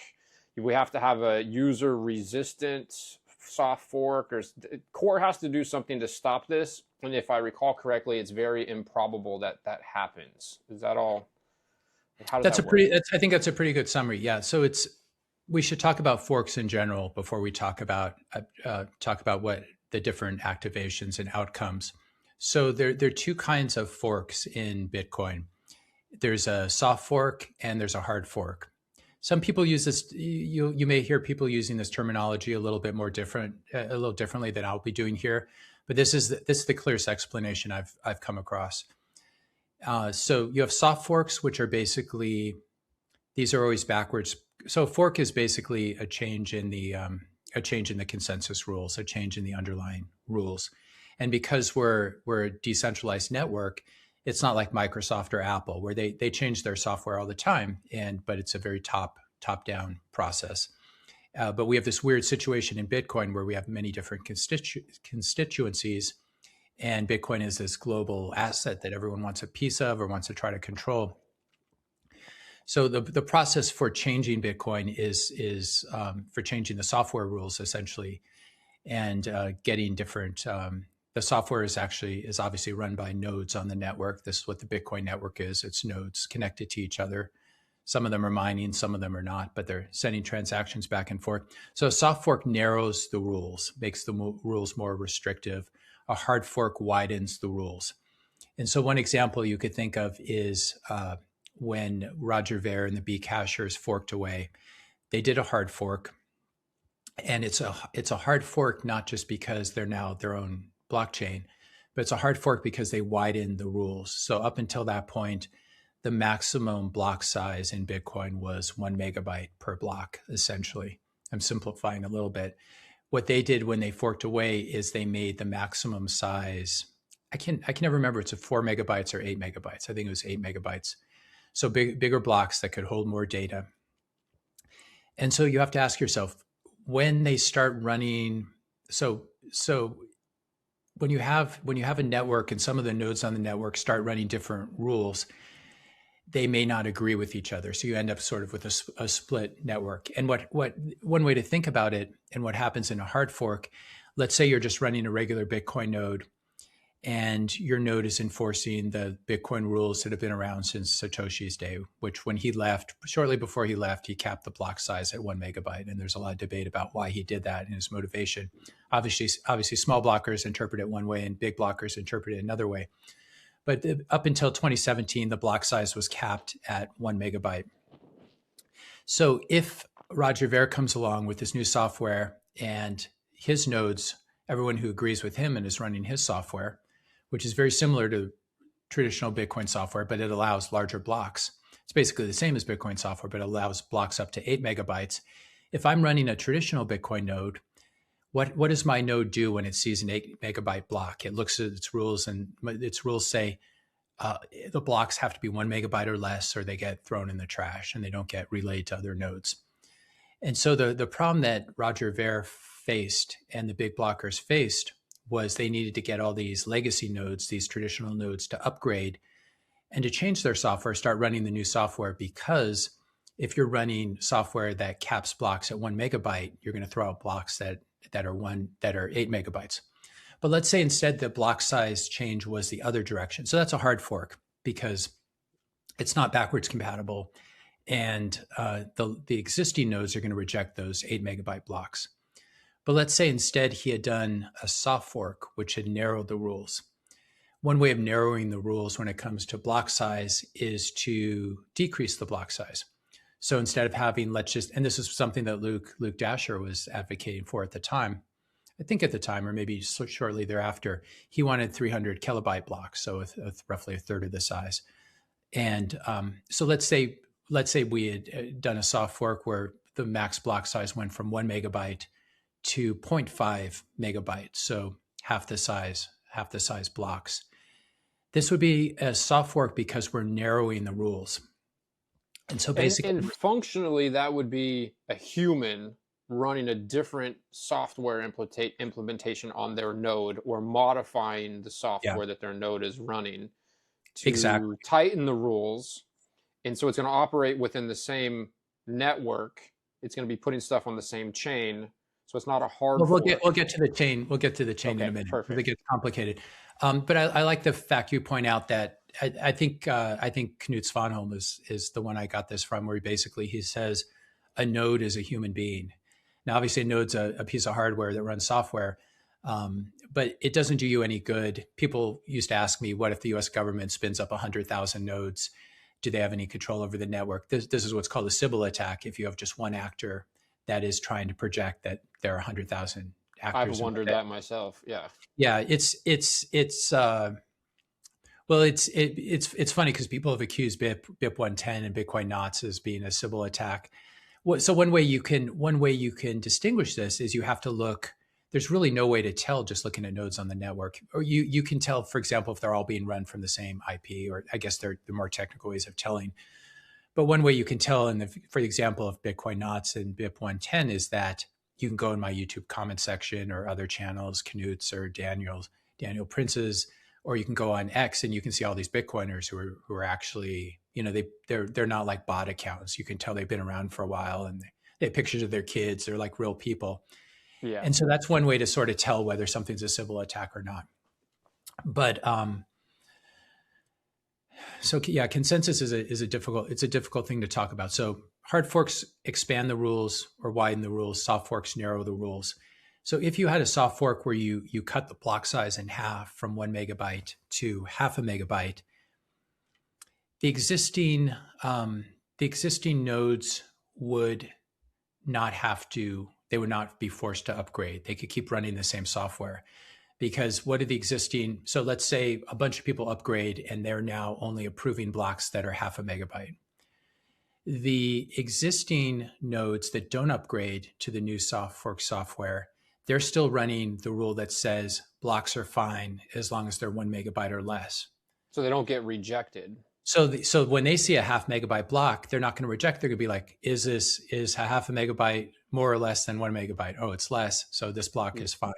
So this is one of the reasons that Bcash failed and Roger Ver failed, because he tried to do a hard fork, and people are very lazy. They don't, upgrading your node is just one more thing you have to do after making dinner and doing the dishes and putting the kids to bed. And admittedly, I still am running Core 29 or 28 on my Umbrel. When I got to Miami, I plugged it in, made sure it worked, and I'm like, fuck, I need to get to doing this knots thing. I have life. An Umbrel, it's really easy to upgrade. You can just perfect. I'll have to go through your videos. You won't have to download the blockchain at all either. You can just nice. I think it will use the existing software.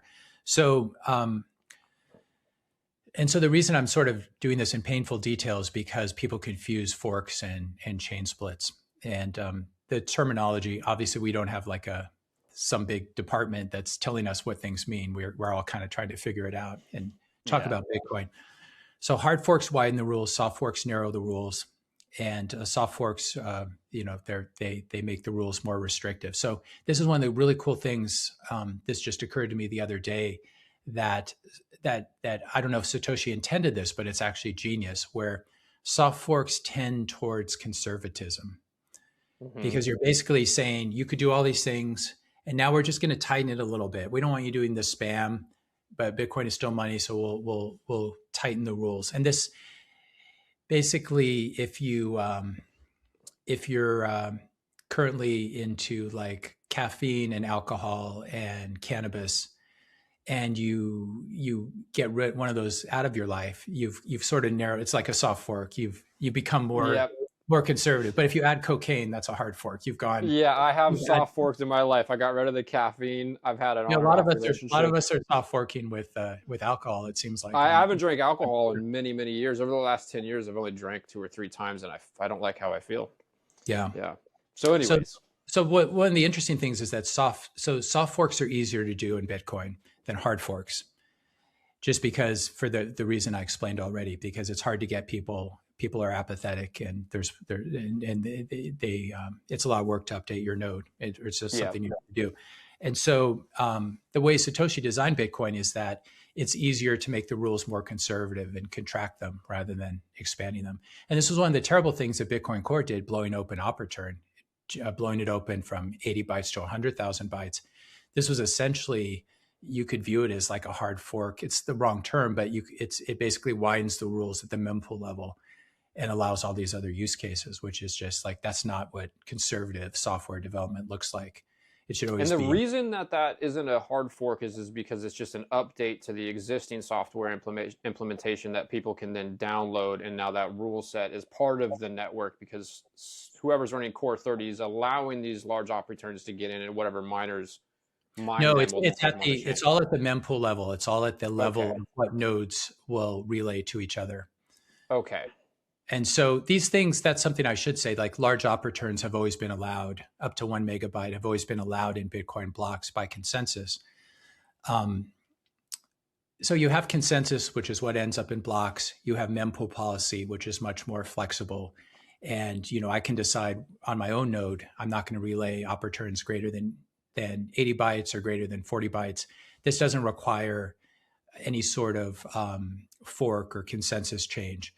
Basically, I still have to, if there's a block mined full of spam or full of Opportun spam, I still need to download that block and keep it in my blockchain. Otherwise, we fall out of consensus, and we're on different networks with different blockchains and different assets. And so that's using the word for hard fork for mempool policy. I'm sure someone will clip that and tell me that I don't know the difference between policy and consensus. But policy is at the relay level, and that example is just to show how unconservative in the sense of conserving, trying to like not change very many things, not in terms of political sense being liberal or conservative, but as in conservation, where you just don't change things. And this is the Bitcoin philosophy, of course. Ethereum and these other things, Cardano, they love doing hard forks all day long and changing stuff. But move fast, break things, fix it as it breaks. And it's very hard to build on a protocol that's constantly changing. Like you don't want, if it's going to be money that we're going to store forever and use forever, you don't want it to be constantly adding new bells and whistles, and et cetera. And fortunately, our soft fork doesn't add any new features or bells and whistles like Taproot did, for example, which introduced some of these problems. It's very conservative in that sense, where it actually removes functionality that people aren't using for monetary transactions. So BIP 110, I think that's very important. It doesn't add anything; it's removing functionality. Because it's a soft fork. Yeah. It narrows the rules. And again, it just does it for a year. So if people don't like the results. And it's funny, the one thing that there are a lot of critics of it, and they're like, well, it's going to break this functionality or it's going to break that functionality. The functionality it's going to clearly break is large op returns and inscription spam. But there are no Bitcoiners saying, oh, you're going to break NFTs and shitcoins on Bitcoin. Right. No, they're all saying you're going to break time locks and multi-sig and stuff that people care about. You're going to break these monetary uses, is what I hear from the core side. Those are just complete lies. Lightning will work fine. Multi-sig will work fine. Lightning, actually, there could be some issues in a chain split, which I'll talk about. But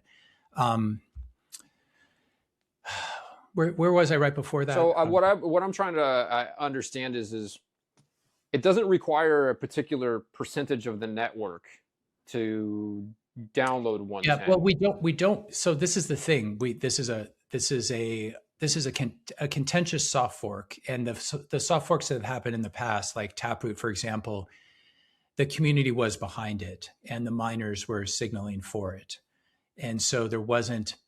So that was really the next thing I wanted to get to was this idea of chain splits.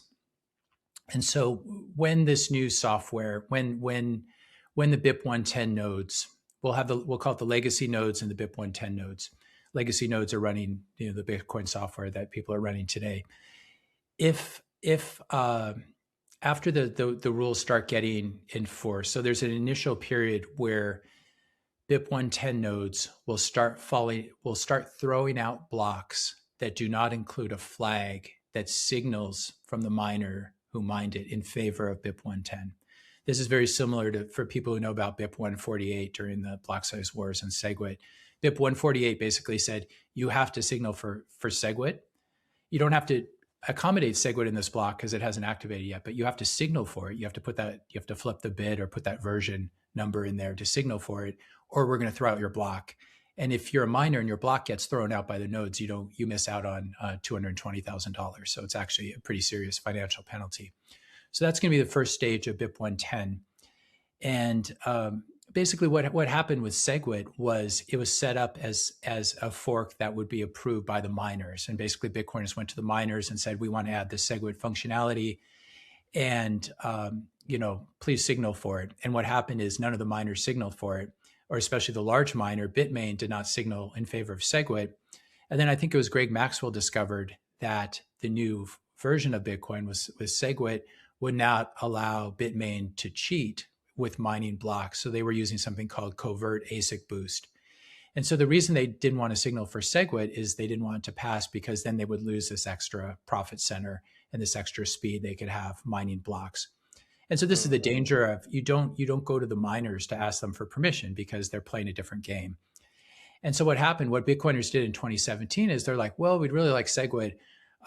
Hey, miners, can you please signal for it? And none of the miners signaled for it. They were against it.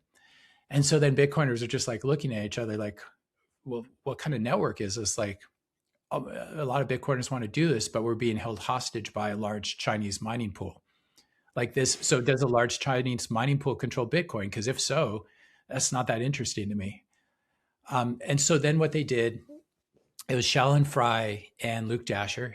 Luke Dasher comes back into the story again. Like He was behind, helped with that fork, which was really successful, which I'm very glad to have him on our team for this soft fork, because he understands how these things work. And he was actually the guy who showed how SegWit could be done as a soft fork. All the other Bitcoin core devs, they're like, there's no way to do this without a hard fork. And we've already talked about the reasons you want to avoid a hard fork. Luke Dasher figured it out. So it was another way that he saved Bitcoin. So what happened in the summer of 2017, the miners are like, we don't want the upgrade. And so Shalin Fry and Luke Dasher, they came up with BIP 148, which said, you have to signal for this, miners, or we're throwing your blocks in the trash and you're not getting paid. And that was what was called the UASF, the user activated soft fork. Before that, it was an MASF, a miner activated soft fork. So we're much more sophisticated today. We understand that you can't just run a miner activated soft fork, especially if mining pools like mining spam, because they're just not going to approve it. And we have guys like Wang Chun at F2 Pool, like who's this really rich Bitcoin mining guy. Basically saying, I'm not going to signal for BIP 110 and screw you guys. I like mining spam. The problem with that is he makes money from mining spam, but I have to store the spam on my nodes. So I'm not that interested, and it doesn't seem like a very good deal to me. So this soft fork was designed in a very smart way, learning the lessons of SegWit, which is you don't leave upgrades in the hands of the miners, especially if you have malicious miners. And we currently have what appear to be a lot of malicious miners like Marathon, Mara, who are allowing you to directly submit trash and put it in the blockchain. So what this does is this BIP 110 starts off as a miner activated soft fork. And if the miners don't activate it, we start throwing out their blocks. And if they still don't signal for it, then we start completely rejecting their blocks if their blocks contain any spam. So this will happen in early August of this year of 2026. And this will happen with 100% certainty, because yes. some of the nodes are running 110 and they will throw these blocks out. And so you need consensus amongst the nodes. So the miners, it's a forcing function for the miners effectively. It is. Well, threatening to throw out their blocks so that they signal is the first stage, and then actually just completely throwing out their blocks is the other forcing function. So currently 10%. It's important for people to realize that Bitcoin's not a democracy. Fortunately, democracies always get captured because 51% of the voters vote to steal from the other 49%, and that's where we are in the U.S. today. And there's no way out of it. Like you can't. There's no way to rescue the system. It's a little bit like proof of stake in Ethereum, which was another way Ethereum shot itself in the foot. Yeah. So what's going to happen? Currently, 10% of the network is running BIP 110 activation software. I'm running it, and I hope when you upgrade, you can run it. Well, after this conversation, my complacency doesn't sit well anymore. So I'm gonna have to make that update. The time. So this is not there are thousands and thousands of us, and we're not Sybil attacking. We're like real people who show our faces and talk on Twitter and talk on YouTube. And so this is already a problem for miners, having 10% of your blocks thrown out, because 10% of the network is running this. And we're growing every week. We're taking over the network, and more people. Hopefully this podcast helps get the news out. Anyone who has any significant amount of Bitcoin, I mean, it's certainly if you have your life savings in Bitcoin, you really need to educate yourself about these problems, because this is something, this is an attack vector. We may be witnessing an intel agency attack, or it's hard to know exactly, but there's some really big problems here that need to be fixed. And these problems are just going to get worse. And so I'm very hopeful we can solve it this summer and not have to, there are many things that go wrong if we have to wait. But there's very good support for this. And there's basically very, very few people who are against the soft fork. There's some loud Bitcoin Core supporters. There's some very noisy people on Twitter, many of whom have very disagreeable personalities and love to deal in technical half truths. And so I go in X Spaces, and when these people open their mouths, more people want to run Bitcoin Knots and run BIP 110 is the fortunate thing, because they can kind of see like who they're dealing with on the other side. And so we have a small vocal minority that's against the soft fork. We have a really passionate bunch of Bitcoin plebs that are running 10% of the network right now, 10% of the nodes. Very loud, mostly, as far as I can tell, it seems to be mostly family men who own a lot of Bitcoin and, using it for their families. So real people, not young devs without families who don't really aren't really living a low time preference lifestyle.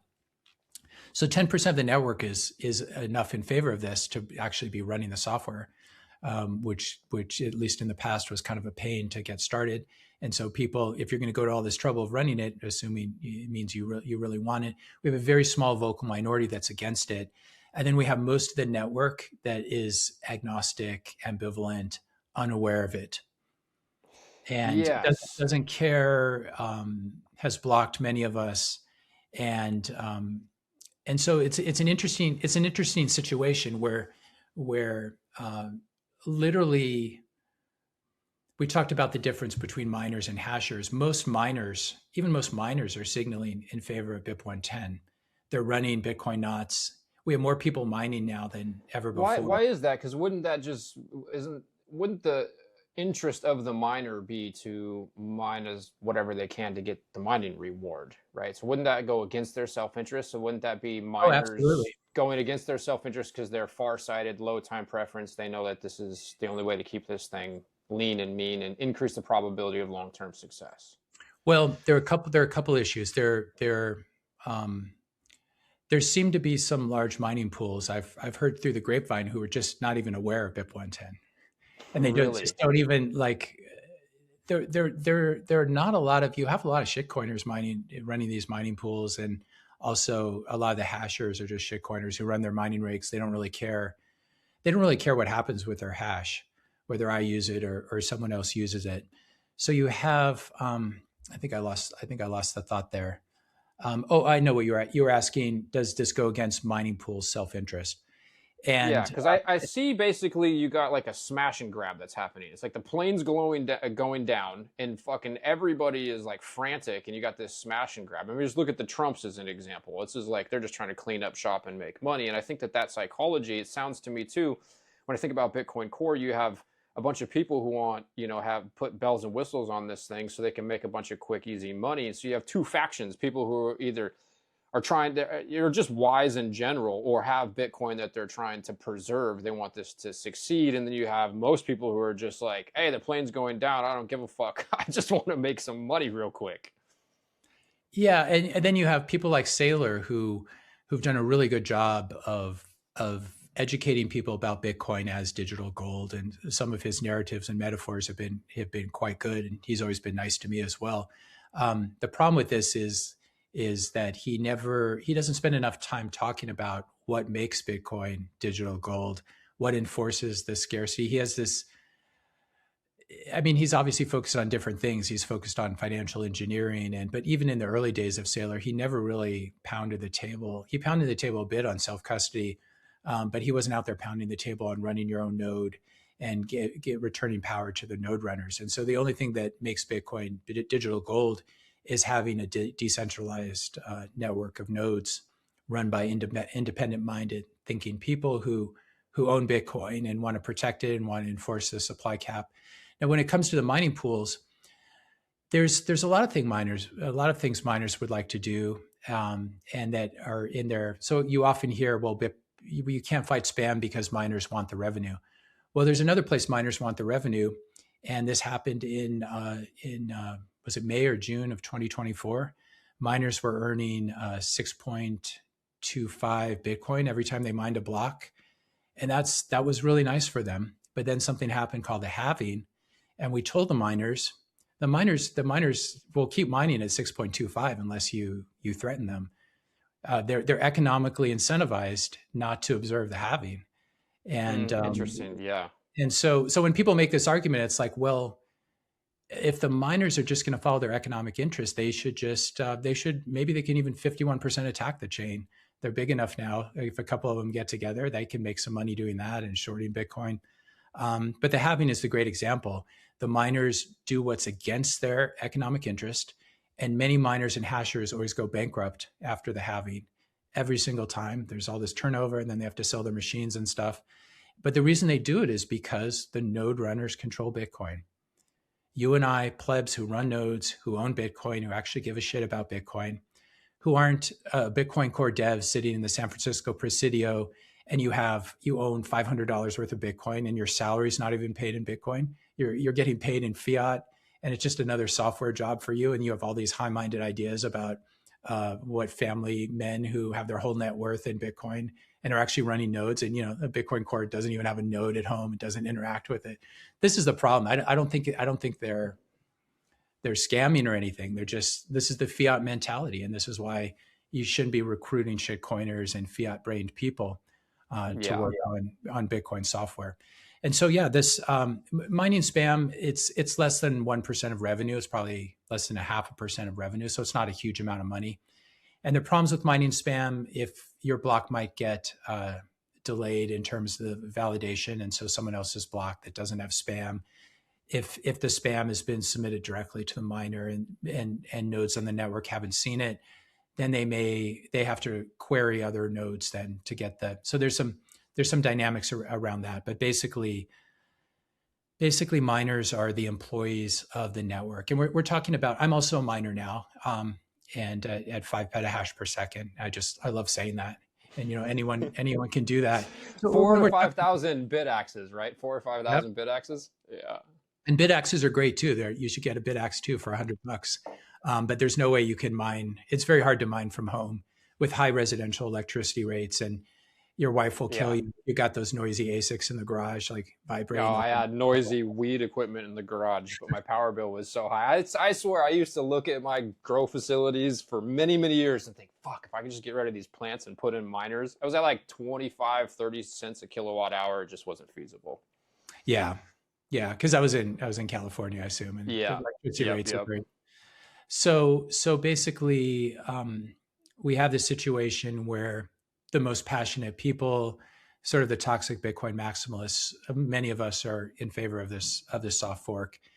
And ultimately miners, they don't tend to be that ideological. They're not making that much money from spam, less than 1% of revenues. And the one thing they don't want, they have the amount of electricity they burn every hour, their electricity bills are just massive. And it's not even them doing it, it's the hashers. So things like Foundry, they don't have their own machines. People sometimes make fun of me for renting hash and saying like, you don't have your own machines, but I'm basically doing the same thing Foundry is doing. I'm just renting hash from hashers. And I guess it's okay if the large regulated corporations do it, but we're going to make fun of Bitcoin plebs who are renting hash. Like, it's just like, people don't even understand Bitcoin mining. So we have a situation where we talk about soft and hard forks.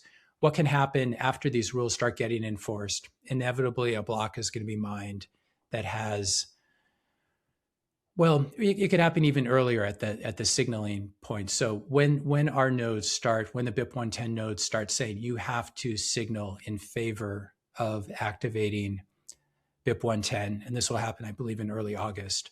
You can go to BIP110.org and you can link to the GitHub. You can look at the block height that this happens in. You can put that block height in a ChatGPT and it will tell you when that block is going to be mined. And so basically when the soft fork is going to happen. I think last time I checked, it was like August 5th or so, August 5th or 6th, but it's an actual block height. And so it depends how fast blocks come in between now and then. But basically, if a miner mines a block that's not signaling in favor of BIP110, we will not be adding that block to our individual blockchains. And every node has its own. There's no like Bank of America or JP Morgan doesn't give us the blockchain and keep track of it for us, or Coinbase or anyone like that. Every Bitcoin node has its own version of the blockchain that it validates and verifies and keeps pure and makes sure the rules aren't being violated. And so my node will not be accepting blocks after August 5th or whatever the date is that are not signaling. If it's not signaling in favor of my soft fork, I'm throwing the block in the trash. But someone else who doesn't like BIP110 or is just doesn't know that it exists, they will probably add that block to their blockchain. And then the question is, when a miner looks at these two blockchains, which one it's going to start mining on top of. So some miners will probably start mining on top of that spam block. And this is how the blockchain is extended. You have to mine on top of a certain block because you have to use the hash of that block in your block template. And this is how blocks are ordered in Bitcoin. And this is why someone can't go through Bitcoin and just like change a block in 2015 and just like, let's take that block out. And then I'll have my I spent my Bitcoin in 2015, but if I can just pull this block out of the chain, the Bitcoin's going to be back in my wallet, my 50 Bitcoin or whatever for my mining reward. And so the way Satoshi designed it is you can't change the blockchain like that, because if you change this block, you have to change every single block that comes afterwards, because each block. Merkle tree, right? There's a Merkle. I think the Merkle tree sums up the transactions in the block, and then there's a hash of the previous block or the previous block header, something like that. Okay. But basically what will happen is, and so if you change anything in a block, you have to remine all the blocks. It's hard enough to mine a block in 10 minutes. To mine hundreds of thousands of blocks since 2015. I mean, you can't even mine 6 blocks and catch up. Like, that'd be pretty difficult unless you were a large mining pool like Foundry, for example. So what will happen then, that's a scenario where if the community doesn't pull together and put pressure on the large mining pools to activate this before, and again, 10% of us are in favor of this, and like 5 people are against it, and then everyone else is agnostic. So if the way we can avoid a chain split, you get a chain split because I'll have my version of the blockchain, and then there'll be a version of the blockchain that has spam on it after a certain block height. And so some miners will be mining on that blockchain. Me and my friends will certainly be mining on my version of blockchain, all the BIP 110 people. And then you have a question of which blockchain, so you'll have a chain split. There'll be a common history up until one point, and then it will diverge. And you'll have 2 versions of the blockchain. And this happens occasionally in Bitcoin. You have block reorgs. And so there are 2 versions of the blockchain just for like 30 minutes, and then they resolve. But ultimately, you can only have 1 version of the blockchain. There's only 1 history of financial transactions. So there's a small technical point here that Luke Dasher understands very well, and a lot of the people who did the UASF in 2017 understand well, and that is that our chain, if there's a chain split, and hopefully there won't be, I mean, if Bitcoiners just come together and say Bitcoin's money, we don't want spam on the chain, then we're not going to have a chain split. But if Bitcoiners are so out of it, if the community is so like lost the plot that they can't even come, and we're almost there already, because we have Bitcoin core devs who don't know what spam is and don't think that Bitcoin is just money, that it can be all these other things. So we can avoid a chain split if the community comes together. This is one reason I'm doing your podcast and other people's podcasts. But if there's a chain split, there's a nice asymmetry where, and this goes back to what we were talking about before, where non-upgraded nodes will still recognize, because this is a soft fork. We're not doing a hard fork like Roger Ver did. This is a soft fork. So legacy nodes will recognize our chain as valid. So a Core 29 node will recognize yours as valid? Yes, if it's the longest. Yeah. Yeah. Okay. Well, let me think about that. Yeah, if it's the longest chain, yeah. Yeah, like the longest chain, and it's going to be the longest chain, because if the miner's not singling BIP 110, then those blocks will get rejected. So the NOTS nodes in support of BIP 110 will end up with a longer chain. Possibly, if we do that, we win. And so it's a question of, you'll have hash power on each chain trying to extend the chain. But there are a number of interesting things. Our chain will probably start off with less hash power, a much lower hash rate, just because there'll be more people mining on the main chain. Again, you have this asymmetry where we can wipe you out, but you can't wipe us out. We can wipe out spammers. They can't wipe us out, though. We can just keep extending our chain. And you can imagine, if you're a Foundry and you're spending millions of dollars per day paying your hashers, this can get very expensive. And so what will happen is, it'll be cheaper to mine on our chain. It's a lower hash rate. And so if you're just doing an economic calculation, why wouldn't you come? You're not ideological. You don't care about spam or no spam. You just have these mining rigs. You just need to make money to pay the rent that month. You'll come mine on our side of the chain, because our chain can't get wiped out. It's cheaper. You can get you can't use your BitAx on the main chain, but maybe you'll be able to use it on our chain, and you'll actually be able to mine again. And so then there's this weird game theory that plays out, where if you're sitting on the legacy chain and you're seeing people leave for the BIP 110 chain, there's a certain point at which people ask us how much hash we're going to get. If this works, we're going to get 100% of the hash, because why would you want to be left on the legacy chain and have a chance of wipeout? And then if that chain gets wiped out because you can't spend your Bitcoin mining rewards for 100 blocks, you could lose, if you're Foundry, you could lose 100 blocks worth of work. You could lose 300 Bitcoin. Yeah. Wow. Obviously, Foundry would be mining every block. So there's this gravity that draws you toward, and we haven't even talked about what's on the chain. So our chain is not going to have spam and CSAM in the op return because we won't allow that in blocks. It's going to be capped at 80 bytes. Whereas the other chain, and I hope people do not do this, I'm not advocating for it. There's a chance that the other chain, for whatever reason, because someone attacks it or just because it's amenable to CSAM and spam. Let's say you're Foundry and you have a choice of which 2 blocks to mine on top of.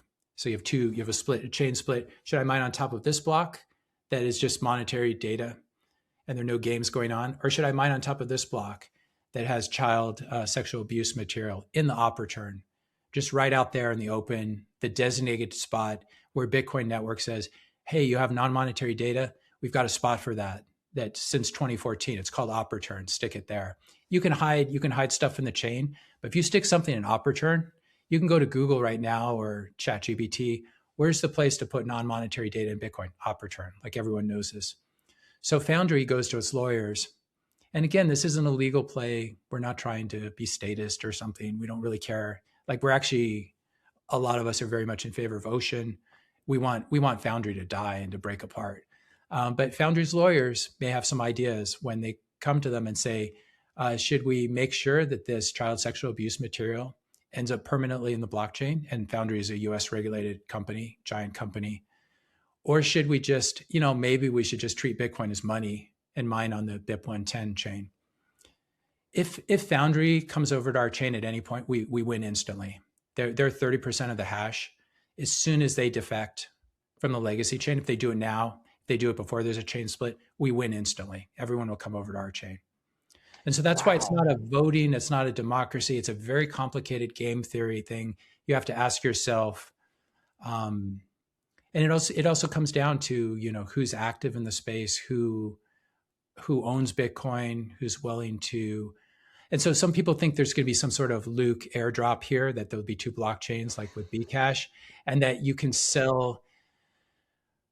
So let's say there is this chain split and you decide, I hate, there are people who just hate Luke Dasher because, I don't know, because he's Catholic, or they just don't like him, or because he calls out people's BS and he's been right about many things. And, he's mean to people on Twitter or whatever. Though my interactions with him, he's actually just a very sweet guy. And he's got like 12 kids. He's a family man. And the great thing about Luke is he doesn't play any political games. He's just like, he's on the spectrum there, and he just says what he thinks is the truth. And you don't have to. It's actually very refreshing to deal with a human being like that, who's just honest, who tells you, he'll say whatever's on his mind. And sometimes it's really offensive, like, he'll say there's no Pope, and, the Catholic Church hasn't had a real Pope since. I'm not Catholic, so it doesn't bother me. But so you have people who hate Luke. Okay, so let's say you just hate Luke and you see this chain split. You're like, well, I'm going to dump my Luke coins. I'm going to dump the BIP110 coins, assuming you could actually find a market to sell them. I'm going to buy more of the legacy coins because, look, I can double my stash and I can hurt Luke, who I dislike. So if someone does that,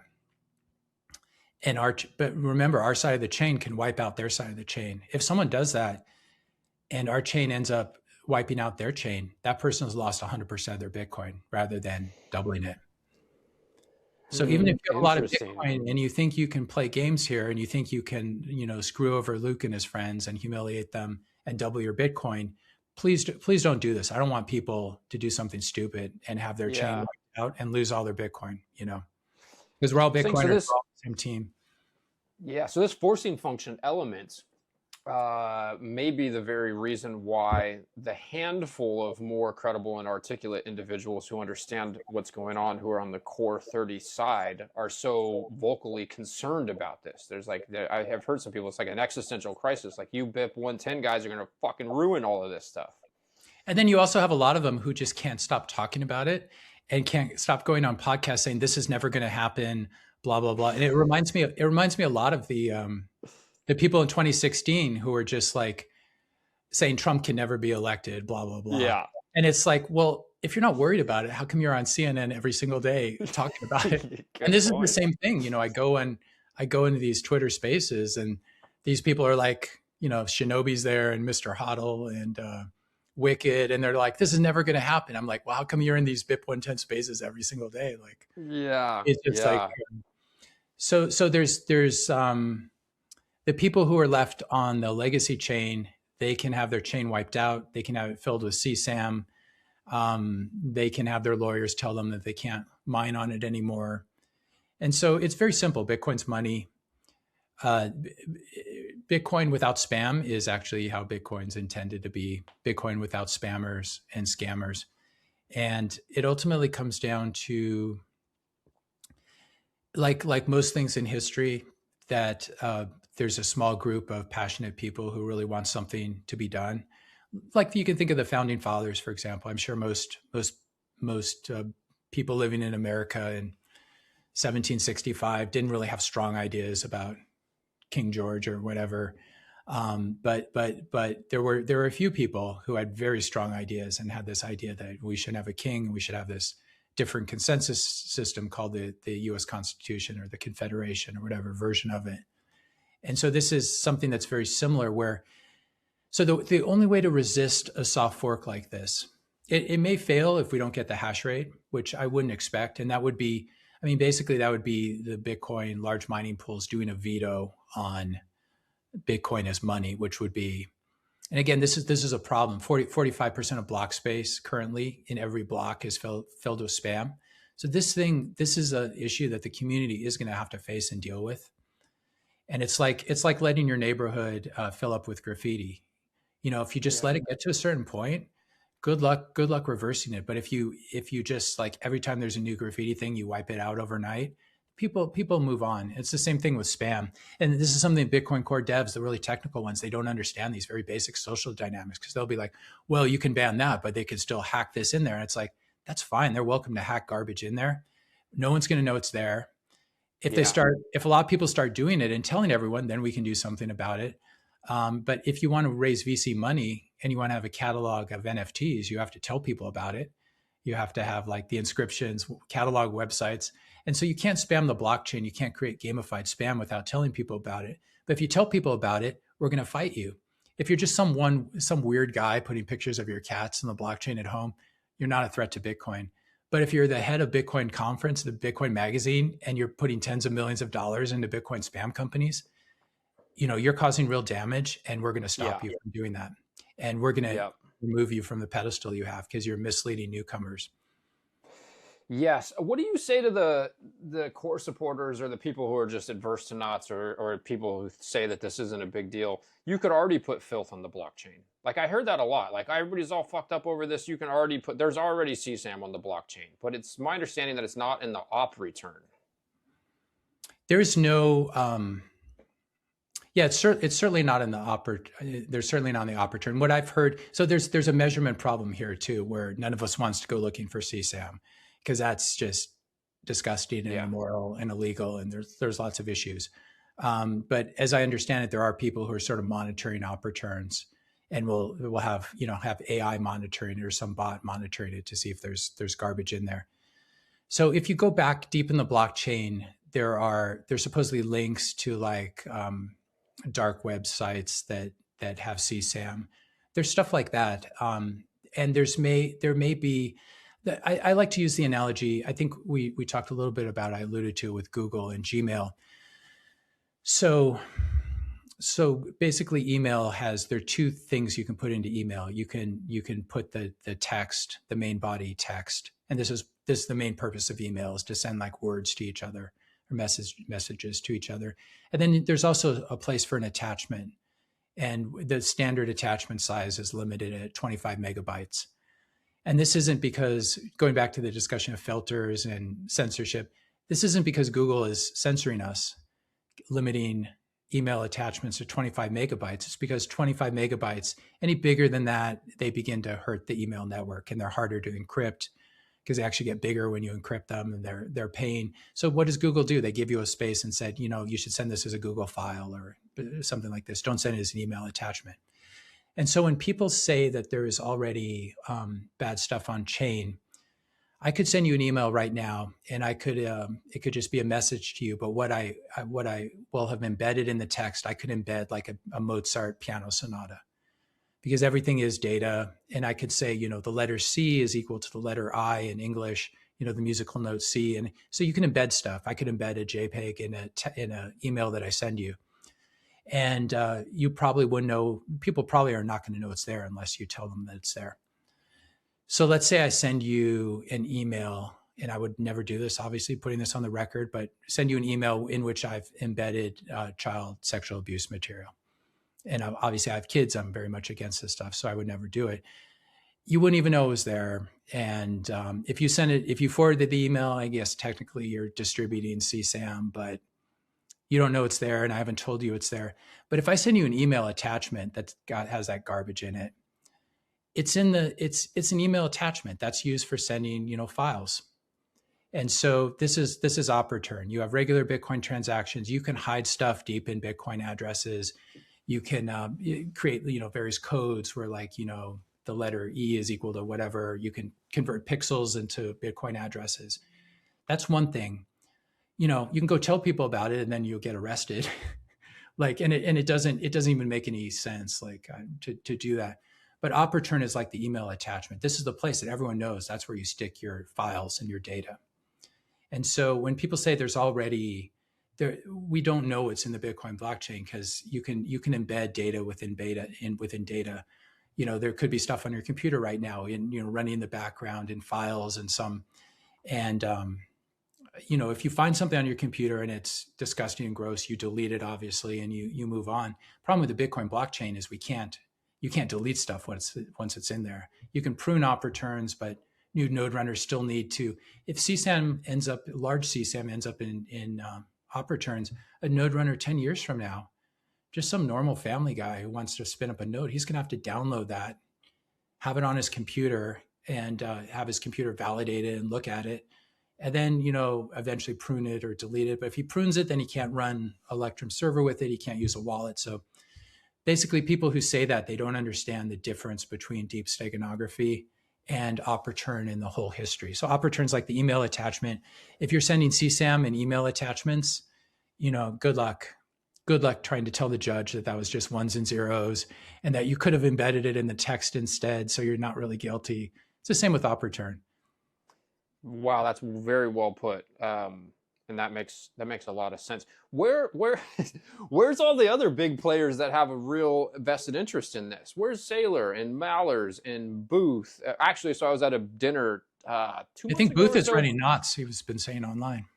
Yeah, so I was at a dinner with Booth. He was running knots. I asked him about this. I asked him about BIP 110. He gave me a very Boothian answer, which was like, we all have our own agency, and I'm using mine to make a decision. And when I make a decision, I'll let everybody know. Like, okay, are you not too worried about it? He goes, I'm figuring it out. But and that's, I think, one of the challenges that the community is having as a whole is you kind of have this small group of credible people, as far, like Prince is a friend of mine. I like Canute, I would get on the list, all these people that are on the side of people like Hodlonaut as well, who's just a legend in the Bitcoin community. Space Cat, people know him as well. And he's now firmly on the Knots BIP 110 side. And he was, for people who don't know, he was the guy who got sued by Craig Wright, the fake Toshi, and Hodlonaut. So Hodlonaut has the social capital. He's just a really serious guy who's been around Bitcoin at least since 2017 or 16. I don't know his history before that. So we have very good people, as you said, like Daniel Prince, and Hodlonaut's probably one of the bigger names in terms of just his social clout. And so when people like Adam Back and Greg Maxwell see Hodlonaut coming to our side, they lose their shit. It's pretty funny to see, because Hodlonaut, he's not someone you can bribe. He's a very stubborn. He's like your classic Bitcoiner who's not going to worry about the social signals. He lives on Bitcoin. He cares about Bitcoin. He has this whole history. I mean, his life was ruined by Craig Wright to a certain extent, who doxed him. So people know he was anonymous before that. So he has a lot of wounds from Bitcoin wars, and he's a serious guy. He's not someone who's He's not like a David Bailey who's just funding spam companies and trying to muddy the waters, et cetera. And so in terms of why it's hard to say. First of all, I can tell you from experience that if you spend a lot of time on your channel talking about op return and CSAM, you lose a lot of subscribers and your views go down a lot, which I'm fortunately in a financial position where I think people can tell that I care more about my Bitcoin stack than about my YouTube revenue. But you know, I have this hedge fund background. I had money before Bitcoin. I'm older. My kids are growing up. I'm in a different stage, so I don't fault people who don't want to touch this stuff. And you know, I have people online, people on X, you know, my enemies calling me a pedophile and just horrific stuff. And you know, my kids have to see this on Twitter, and they know obviously I'm not. I'm lead a very clean, normal life. And so maybe people don't want to have to deal with that. They don't want to lose their sponsors. I've had to call out people like Adam Back. And so, you know, you can't do this if you have a Blockstream Jade sponsorship or, and I'm always trashing David Bailey. And, you know, so if you want to be able to go to his conference and sell your products or whatever, that's not a good, and so I don't really fault people, but Bitcoin, we always talk about Bitcoin's immune system, and Bitcoin's immune system is people people like Hodlonaut willing to stick their neck out. And so Hodlonaut got in trouble because he called Craig Wright. He said, "You're not Satoshi, you're a fake." And then Craig Wright had a billionaire behind him and he sued him. And, you know, when really rich people sue you, they ruin your life. And so I'm going against some people who have the potential to cause me a lot of problems as well. When you call out Michael Saylor and Adam Back and David Bailey, it's you become a little bit, you know, people are like they a lot of them secretly agree, but it's like, well, I'm glad Matt's neck is on the chopping block instead of mine. But as I see it, there's no point having a large YouTube channel if you can't use it for stuff you believe in. If this problem doesn't get solved, Bitcoin is in trouble. Like I don't want to be one of those guys. There are a lot of guys who are like, if you don't do my soft fork, Bitcoin's going to die. So that's not the message. And I'm quite aware of manipulative framing like that. But people who think that 50% of the UTXO set being spam dust and the major media players in the space, you know, promoting Bitcoin spam and 90% of Taproot outputs being spam and 45% of block space and every single block being spam, if they don't think this is a problem, I don't know what to say. And maybe and I've asked many of them, like, at what point would you actually get worried about this? Are you just going to wait till it's 90% of block space? Because in that case, you're not going to be able to, it's going to be very hard to settle on the blockchain. You may not be able to outprice spam transactions. Lightning's going to have trouble if you're opening and closing channels for Lightning, which are all base layer transactions. You're going to have trouble with that. And so basically, if we're not able to alert people this time around, I think the soft fork is probably going to succeed because of the game theory, which we've discussed. So I'm confident. I'm not complacent. I'm going to keep pushing as hard as I can. But I can guarantee you, this is not a problem that's going away. And so I'll leave you with one thing in this category as well. So if a large CSAM op return ends up getting mined at any time, we have a crisis situation in my opinion, where you have about 10 to 30 minutes to try to mine on the previous block and reorg it out so it's like it never existed. But if that ends up in the blockchain, it's in the blockchain forever, and you can't really. So one of the special things about Bitcoin is we've never gone back and like modified the blockchain. Like, that's super taboo. You don't just go in there and change things. This is what Ethereum did with the whole DAO hack. They're willing to roll back the chain and bail out all of Vitalik's friends. Once you do a manual intervention in the blockchain, it becomes a trusted blockchain forever. So if you own Ethereum, you're going to have to always ask yourself, is Vitalik and his friends or whoever's in charge, are they going to roll back my transactions at some point? You know, after they've confirmed, 2 days later. Bitcoin has never done this. We've always sought solutions like Luke Dasher was behind some pretty cool things when there was a bug, and he got the miners together to mine on the good chain. And so he understands how this works. So we have if a large CSAM op return hits And this could be done by a perv, but it's more likely to be done by the CIA or the Mossad or someone who just wants to cause a lot of problems. Yeah. And they may be behind blowing open Opportune as well. That may be the first move. Once it's in there, you have two choices. You can try to reorg it out in 10 to 30 minutes.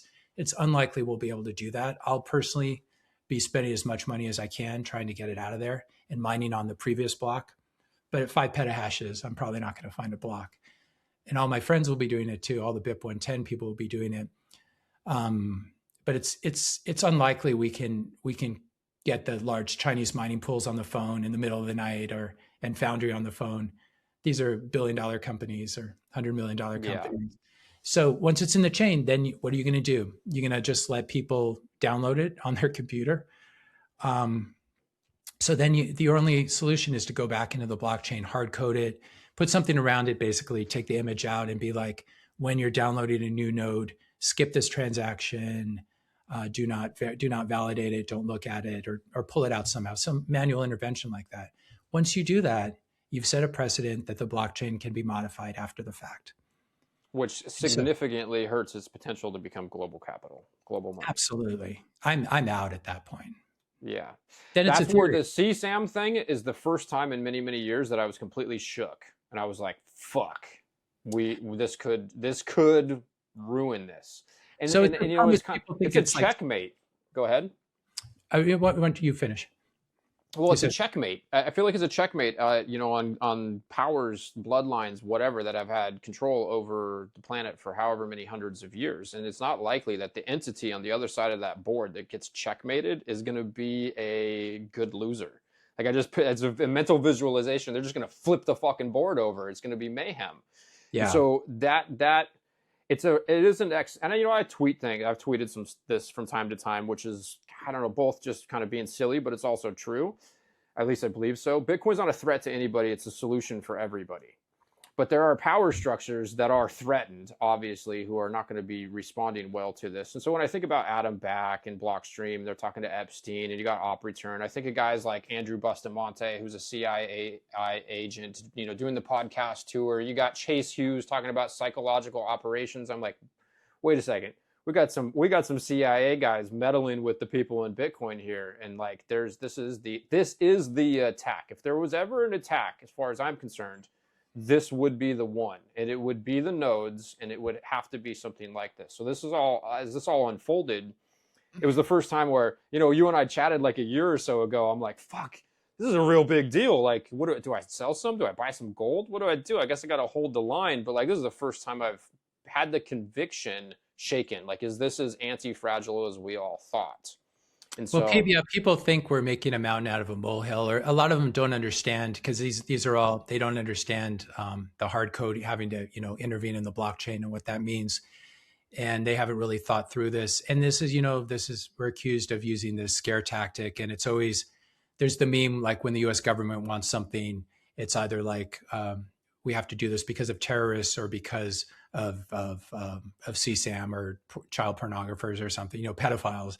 But sometimes, you know, sometimes the pedophiles are real, like all the stupid conspiracy theories. It turned out there was a guy named Jeffrey Epstein, and there are probably a lot of people like him as well.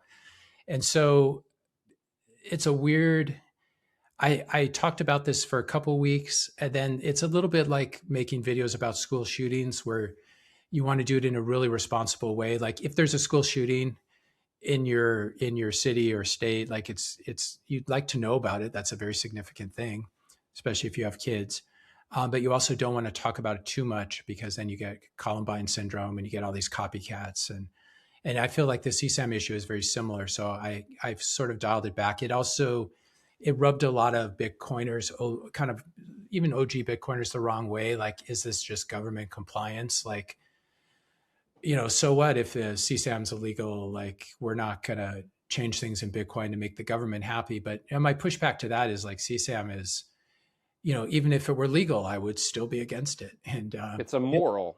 It's a moral thing, and it's not even a moral thing. It's just like, it's like children. Like, this is the lowest place you can go. And so if I lived in a place where it was legal, I would get the hell out of there, because if you're going to allow this sort of stuff, you don't have a real civilization. And so I just don't understand people. Pierre Rochard has said, if it gets in there, we can hard code it, take it out. I'm not too worried. But again, you're manually intervening in the blockchain. And so I don't think Rochard has a long history and he's a smart guy, but I think it's rather flippant to just be like, it's much better to just like, why do we need large op returns? There's no monetary reason for them. We've had 80-byte op returns since 2015, maybe 2016. Yeah. Why open up this attack vector? Maybe I'm wrong. Maybe this will never happen. It did happen to BSV when they blew open op return.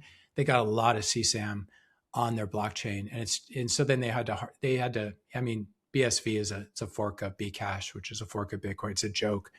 But then they had to, I don't know what they did actually, but they ended up with a lot. They made the same mistake that Bitcoin Core did and blew open op return. And it's a miracle that we haven't, this hasn't hit the chain yet by the grace of God or whatever reason. Yeah. There could be a dark reason that it hasn't hit the chain, which is, it's kind of a good reason because we don't want it in the chain. It could be that the large mining pools are filtering transactions, which in the case of CSAM, I would support them. Please filter it out. But if you have 5 large global companies filtering Bitcoin transactions, we've got a big problem on our hands because it's like having Goldman Sachs and Bank of America and Merrill Lynch and JP Morgan, deciding which transactions you can do. We're just back in. Dumb question, but that is literally an issue of mining centralization with these 5 mining pools. Yeah. Okay. I think that's a good way of looking at this. This whole, the original sin here, the structural problem that everything goes back to is mining pool centralization. And this is the crazy thing. So we have Luke Dasher, like him or not, he's behind node decentralization with Bitcoin knots, and Ocean Mining is behind decentralizing Bitcoin mining. And the important thing for people to understand about Ocean, first of all, I'm not paid, never been paid, not compensated. I don't have stock. I don't have options, no salary or anything. And I've kept it that way on purpose so I can be completely neutral. Plus, I don't know that much about Bitcoin mining. Like I'm still learning. But the thing about Ocean is they let you choose your own block templates. So it's the first solution we've had really ever where you can mine in a pooled situation. You can mine with other people and share the block rewards. If you're solo mining, if you're mining by yourself, even at 5 petahashes, I think the calculator says I should be able to mine 1 block every 4 years. And so spending $200 a day for 4 years, like that would be too big of a bill. And then I'd finally 4 years later, probabilistically, I'd find a block and I'd break even because the block would probably be worth $1 million at that point or whatever. So what Ocean does is it helps decentralize mining by letting individual miners like me choose what goes into a Bitcoin block. And so even if Foundry and Antpool are censoring stuff, so basically right now in the world, we only have 5 block template makers who get to decide what goes in a block, 5 big ones, and they produce 90% of the block. So this is the real problem. The problem is we're hostage to them when it comes to protocol upgrades like soft forks, because it's like they make all the blocks, they make 90% of the blocks. So, and people have asked us, why don't you have more miner signaling for your soft fork? It's like, well, because why isn't your miner signaling at 95% of the hash rate? Well, it's because F2 pool controls 10% of the hash rate, and that guy is an ass and he loves spam. So why would we ever pretend that he's going to signal in favor of our thing? So then you have to constantly lower the threshold for a miner activated soft fork. But basically, Luke and friends are behind the 2 most important movements in Bitcoin today, which is decentralizing node software, getting more people to run competing implementations, and decentralizing Bitcoin mining, where anyone can now mine. I'm mining with Ocean, but I'm building my own blocks. Ocean doesn't tell me what I can put in a block. If the US government goes to Ocean and says, censor these things, they cannot censor me. They don't KYC me. I can just start, I probably shouldn't say that, but you can just start with a Bitcoin address, throw it at Ocean, and they don't even know who you are. And you get paid directly from the Coinbase. So it's non-KYC sats, depending if you set it up in a smart way. You should still pay all your taxes, of course, because we have to fund the Epstein pedophiles and the forever wars, but you get non-KYC sats. And what was the other thing I was going to say? I got lost in my own rant. I'm not. I'm not I think it's, sure. yeah, it's Go it's ahead. basically so pooled mining. So I can mine with Yeah. other people at Ocean, and I can get paid every day, and then I can recycle those earnings to buy more hash. So this basically takes block. So if Ocean, we can look at these, sort of do a thought experiment, and it's probably not going to happen. But let's say Ocean takes over all of Bitcoin mining, and there's just one mining pool in Bitcoin, and it's Ocean. Ocean puts everyone else out of business, and Ocean pays better than anyone else. So this could actually happen. I won't benefit financially from it, but Bitcoin will benefit. If Ocean were the only pool mining on Bitcoin, not a problem at all, because the individual miners make their block templates. You would literally at that point have hundreds or thousands of people making block templates, whereas now you have Interesting. basically 5 people. Yeah. Wow. So a lot of it's just education, and there are people at Bitcoin Core who still don't understand how Ocean is, and they hate Luke, so they don't want to look into it. And they basically, this whole opportune thing was, they're like, we're really worried about mining pool centralization, so we need nodes to relay spam. That's their solution. And we're like, no, you don't. That's not going to fix spam. That destroys the network and hurts node runners. You need Ocean mining, but you don't want to recommend it because you hate Luke Dasher. Yeah. This is the state Interesting. of Bitcoin. This is the state of Bitcoin. It's tribalism, and it's hurting. If Luke Dasher were an asshole, I would still support Ocean. He's actually a nice guy. He's a straightforward guy. If he were Yeah. an asshole, I would still support it because it's the better technical solution. Yes, that all makes a lot of sense. Gosh, it's so complicated. I'm not the sharpest tool in the shed, but I'm definitely not the dullest tool in the shed, and it's I just a think you're lot to ahead of. wrap the mind around. This is the hard thing. We've got to. It's much easier to just be Sailor and be like, digital gold, buy it and Yeah. buy Stretch or whatever. But I think it's this is we've been down a lot of rabbit holes here, but to the extent that the more Bitcoin you own, you become, and when you start actually interacting with the Bitcoin network, you don't let other people interact for you. You don't rely on Trezor. You don't rely on, you don't let other mining pools mine for you. You do it yourself. You begin to get a feel for these things and what's best for the network and what's best for anyone who has. I can understand if you're Bitcoin core dev and you don't own any Bitcoin and you don't run a node. Yeah, you're not too worried, but I'm worried. I'm worried Yeah. enough to do this. Yeah. How are you doing on time? If you had a little longer, there's We can two go a little other things longer. I wanted to pack. Perfect. Yeah. So we've really covered all of it, except for at this point, I'm a little bit curious your thoughts on centralization of the holding of coins. So you got the SBR. I want to. So I guess there's a dual question. Well, first off, what has the current administration done that's positive for Bitcoin? Because it's within all the things that they've done that's positive. If you dig one layer deeper, you're like, oh, that's not so great. Yeah. So what is where are we with the SBR? That's a nothing burger as of now. The current administration, I guess they're friendly in their rhetoric towards crypto and Bitcoin. But yes, Yeah, I what is mean, I haven't followed the SBR. I think it's I haven't followed the latest developments. I did see like yesterday there were a lot of like teasers, like the White House is going to have some big reveal on the SBR today. So I by the time people see this, maybe something big happened that I haven't seen that happened maybe while we were recording. I think that first of all, the context we should say is that Trump doesn't really care about Bitcoin. He's a very smart politician. And he doesn't, well, maybe he cares about it. And I should say I voted for Trump and I'm very glad he released Ross Ulbricht, and Kamala was just, economically illiterate. And so there are various things. That being said, though, when Trump comes in, the first thing he does is launch a shitcoin, the world financial smash stuff. and grab? It's the Just, smash and grab. it's not a good look, and it's not going to help us. Trump's popularity, his ratings have obviously dropped, and the risk is at this point that a lot of Americans associate Bitcoin with crypto and with Trump. And depending how he finishes out his term and what happens in the midterms and stuff, it might not be good. If you hate Elon, you hate Tesla cars, but maybe the Tesla car is still really good. And if you hate Trump, you hate him. There are now people who hate him from the right, not just the left. So it's not just the people who voted for him because they said no new wars, and then he started new war. they wanted him to release all the Epstein files, and he kept back all the ones that had him in it, and he didn't even release them all. And he said it was a Democrat hoax. So I don't want people to assume that I'm a Kamala supporter and I'm coming from the left and I just hate Trump because I think he's Putin's puppet from 2016. Like, there are a lot of moving parts here, and the longer I go, the less interested I am in politics. So, the SBR, Trump's executive order, basically said this is a place to put confiscated Bitcoin, and we're going to keep the Bitcoin we already confiscated from people, mostly criminals. Maybe they did bad things, maybe they didn't.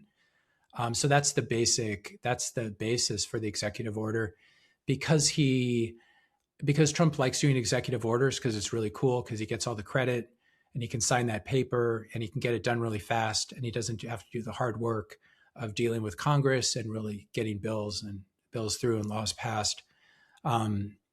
He's chosen executive orders for a lot of things, including the Strategic Bitcoin Reserve.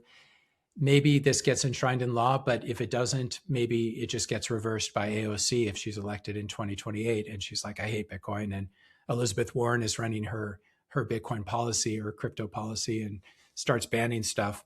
I go back and forth whether it's better for Bitcoin adoption to have sort of a catacomb approach where all of a sudden Bitcoin's banned by Kamala in early 2025. And so we all, instead of fighting with each other, we get much more serious. And we, instead of storing our Bitcoin in MSTR in our brokerage accounts, because we realize that Kamala is going to seize that and seize MicroStrategy's Bitcoin. You see where I'm going. So there's sometimes a little pressure applied to, even they say you have to apply pressure to coal to make a diamond. There's some of that. So basically, I don't care. I hate the US government. The people who run it are disgusting on both sides. And in many ways, the Republicans are more disgusting than the Democrats, because when the Democrats are in power, the people who voted for them, they get everything they voted for. They get everything they voted for. Whereas Trump voters, all the free shit, all the stolen shit. All the people they get all the stolen shit they were promised. Republicans are like, they don't. So from the first Trump administration, maybe I shouldn't be saying this because I do have Trump supporters who like me. And I have to say, I voted for Trump in 2016 and 2024. He's a funny guy. But on the other hand, we never got a wall. He never put Hillary in jail. He never reversed Obamacare. He added more taxes with the tariffs. He didn't get rid of the income tax. He started a couple of new wars. He said that the Epstein files were a hoax, a Democrat hoax. He primaried Thomas Massey, who's the best congressman we've had. He badmouthed Joe Kennedy. I was never really on the train. He did free Ross Ulbricht. So basically, the US government is bankrupt. It doesn't have any money. All it has is liabilities. Is it going to buy Bitcoin and magically pay off its debt like Trump said at the Bitcoin conference a couple of years ago? No, it's not going to happen. And so I'm fairly agnostic. I think I agree with the cypherpunks and Satoshi that you have to, I forget, was it Mises or Rothbard who said, the sly roundabout way of getting money away from the state. Yeah. We have to build a parallel system. The SBR, I don't know, the US government just can't figure out how to win wars. And, you don't get the best tech people working on their IT systems. And there's just so much waste and stuff. Are they really going to keep, is this just like a present to Brian Armstrong? They're going to pay him $10 million a year, $100 million a year to store the Bitcoin at Coinbase, which is a shitty company. I just don't see the point. Like, what I'd like to see, if you want to, I think you can kind of divide Bitcoiners into two camps. There's the ones who want the SBR and the ones who want no capital gains tax on Bitcoin. That's what I want. I want no capital gains tax on Bitcoin so I can use it as money. And that's something that weakens the state and that weakens the US dollar. I don't want an SBR to the extent that it will strengthen this awful foreign power that we have occupying Washington, D.C., which is one of the reasons I like Trump. Like, it's a swamp, but that's the other thing he didn't do. He didn't drain the swamp at all. And now he's building his giant ballroom and he's spending more money than Biden spent. So, it's I'm trying to focus on Bitcoin, and hopefully I didn't lose a whole lot of followers there, but I don't know. I've been voting for a long time. I can't remember ever really getting anything that was good for my family. And when you read the Epstein files, it may make you wonder whether voting matters at all. And you see the money in politics, like getting Thomas Massie out. You know, it's voting. It doesn't take that much effort, but if you're going to go deep down the rabbit hole, and if in 2026 you think you can vote your way out of this, you're just delusional, absolutely delusional, because it's just like we were talking about Kevin Warsh and the Fed. His hands are tied. He's going to have to print or do stuff to buy U.S. debt, and it doesn't matter who we have in there. I mean, it sort of matters. Like, I don't really want to go to jail as a Bitcoiner, so maybe I have to vote for another lukewarm Republican. But I try not to spend that much time thinking about it or that much energy. I just try to focus on my family and focus on helping Bitcoin. Because if we don't have Bitcoin, then none of this matters. It really doesn't matter who's president. Yeah, we lose Bitcoin. That's going to be depressing. Bitcoin so that's the SPR. I think you asked about further centralization at Coinbase. Yeah. So I wanted to know what your thoughts on strategy and strategies holdings, confiscation. Saylor, has he lost the plot, or is he just doing what he would have to do? I kind of think about like he's in the Trojan horse. The Trojan horse is now in the castle. You do got to shut up. Maybe now they've jumped out of the they're partying. He's like, all right, we're going to blow this thing up with this freedom grenade, or has he lost the plot? You know, because I think of what he's doing. I'm thinking that's what he should be doing if he's benevolent. But then it's questionable behavior. Well, I mean, like I said at the beginning of the interview, I've always liked Saylor, and I've had personal conversations with him, and he struck me as being like, we don't want to say a real Bitcoiner because it's like not for me to decide who's a Bitcoiner or not, but he struck me as being a very libertarian guy, and he seemed to have the right views on various issues, which I don't want to talk about here, but I think a lot of Bitcoiners would agree with them, or a lot of cypherpunks or libertarians. And so there's been this contradiction where, and I'm probably the wrong person to ask, because I basically escaped from TradFi, from traditional finance, and I found my way into a bearer asset, which is Bitcoin. And I'm so happy I don't have to hold in a brokerage account, and I can move it around without having to ask JP Morgan for permission. And I don't have to go to the bank teller and be humiliated when they ask me what I'm taking my money out for or how much I can take out. I'm tired of dealing with those people.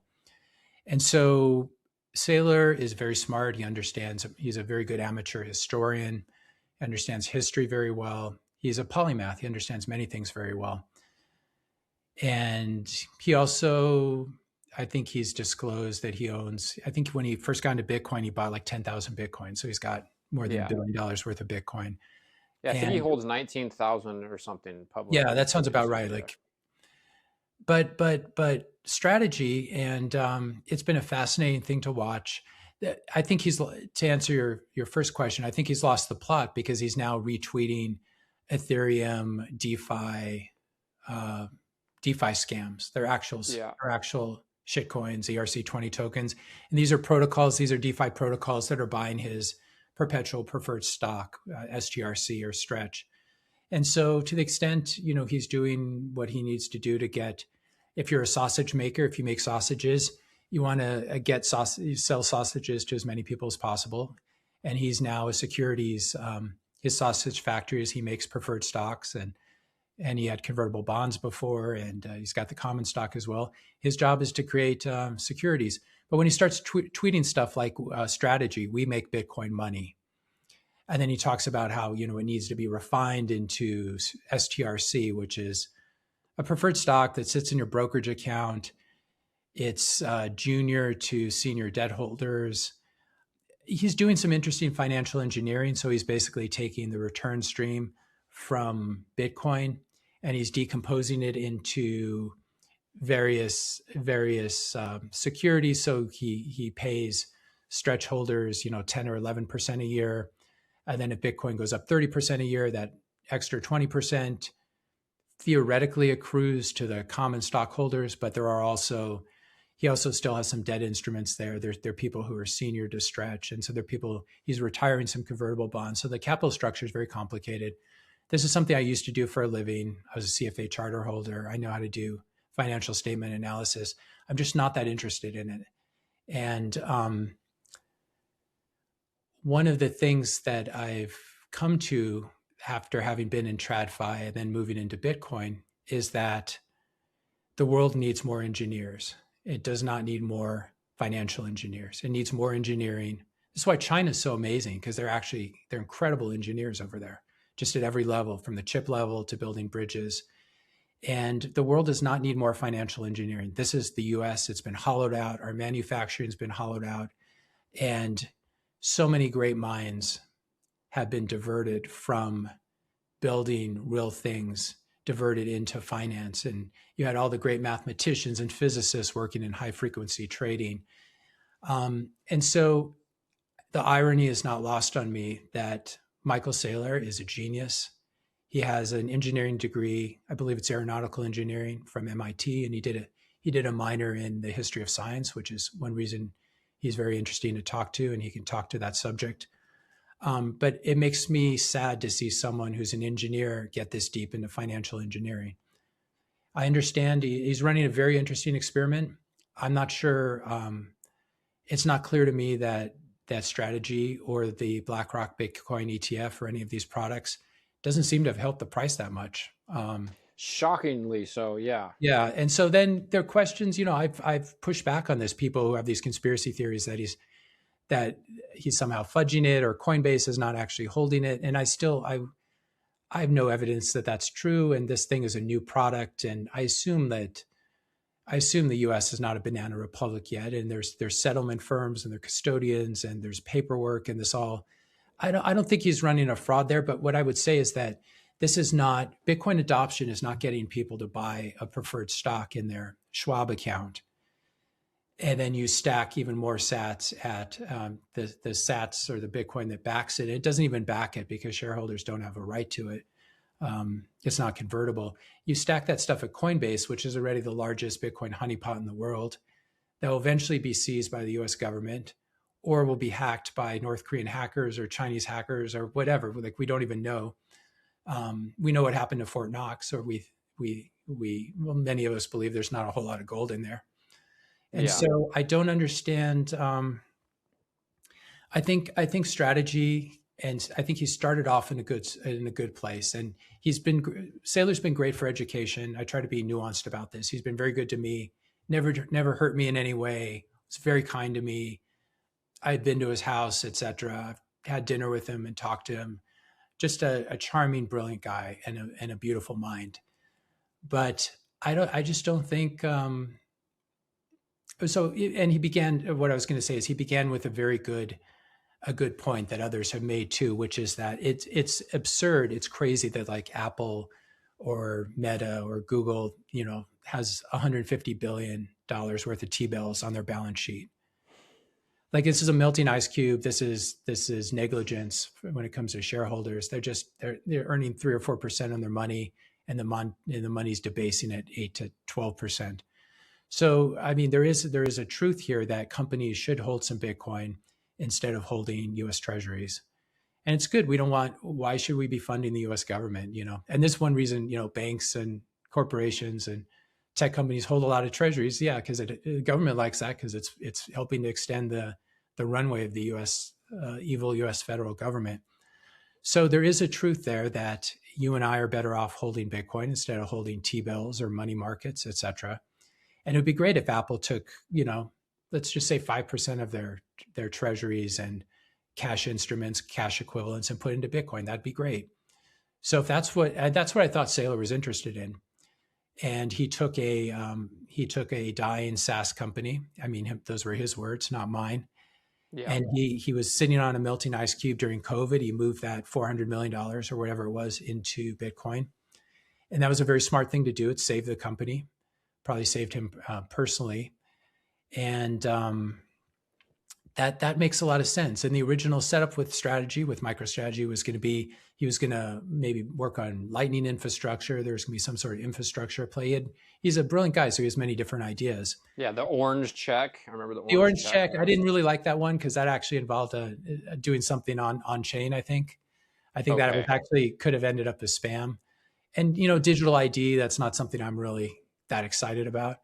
But he's a creative guy, so that was an idea. But what has happened instead is this has turned into it's turned into a financial engineering.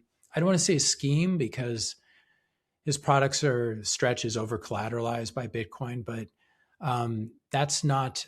There are a lot of people who like to muddy the waters around this area, and what I thought he was going to do was he's going to put his treasury reserves, his balance sheet into Bitcoin, and then have an operating business that somehow contributed to Bitcoin infrastructure, education, or working on the Lightning Network.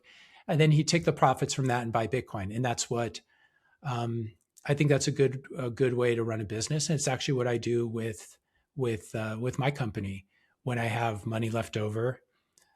So it generates some cash flow, not as much as it used to before I started covering these things.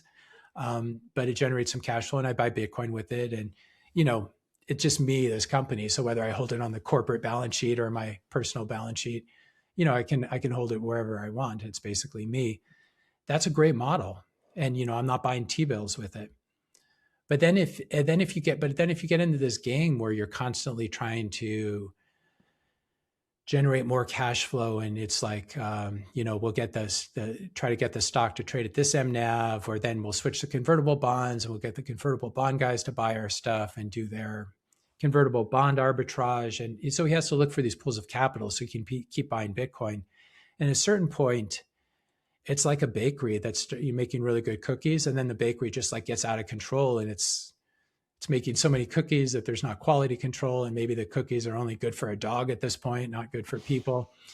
And then you have the whole community of all these newcomers who are they don't have my cynical Wall Street background, where I've seen financial products, I've seen these hype cycles. And I think we can say at this point that Saylor's he's at the hype cycle level, just the way he's promoting this. It's like a used car salesman. And he's gone against everything he said about, Ethereum's a shitcoin. He shouldn't build on shitcoins. He's actually actively tweeting companies and encouraging 80% of Saylor's stretch is held by retail investors. And he's retweeting these DeFi scams that with the implication, I don't know why else he would retweet it, that you as a retail investor should take your preferred stock and put it in one of these DeFi scams, which is how I lost all my Ethereum, all $200 of it, playing around with stuff. But the difference is I knew I was playing with an experimental technology and I put very little money in it. And so I wasn't surprised when it was lost. It's very different to be recommending stuff to grandmothers as he has. And so I think he's lost the plot there, and it's become a financial engineering thing. I don't expect it to blow up necessarily. It could. I don't know. I haven't done the analysis, but what I can tell you is based on a lot of experience in TradFi, I've never seen a product that is pegged at par, that tries to have very low volatility and also pays a high yield. This is something that Wall Street, this is the easiest product to sell, because it's like, I want to be able to sleep at night. When I own Apple stock, it moves all over the place. It's stressful. It goes down 50% and then I can't retire. So I just want something to stay pegged at pegged at $100 a share, which is how Stretch works with strategy. But I also want a really high yield because we're human and it's really cool instead of getting paid. I mean, I actually heard Saylor on CNBC today with Joe, what's his name, on Squawk Box. I was listening to it as I was running, and he's talking about how you can get, 11% with Stretch instead of 3% with your money market. Well, those are very different products with very different risk profiles. I think that's very misleading advertising. And so, I've seen these products that are engineered to have low volatility and high yield. They always blow up, and they're always good for the person who's issuing them, and they're never good for the people who are taking them. That being said, I'll say again, the preferred stock is over collateralized with Bitcoin. At a certain point, though, I was trying to think through this morning, and I haven't really looked at all the different share classes he has and all the debt. But you could imagine a problem. So the whole reason people want to own MicroStrategy, I talked about this a little bit with Knut, I think, is that it's a way.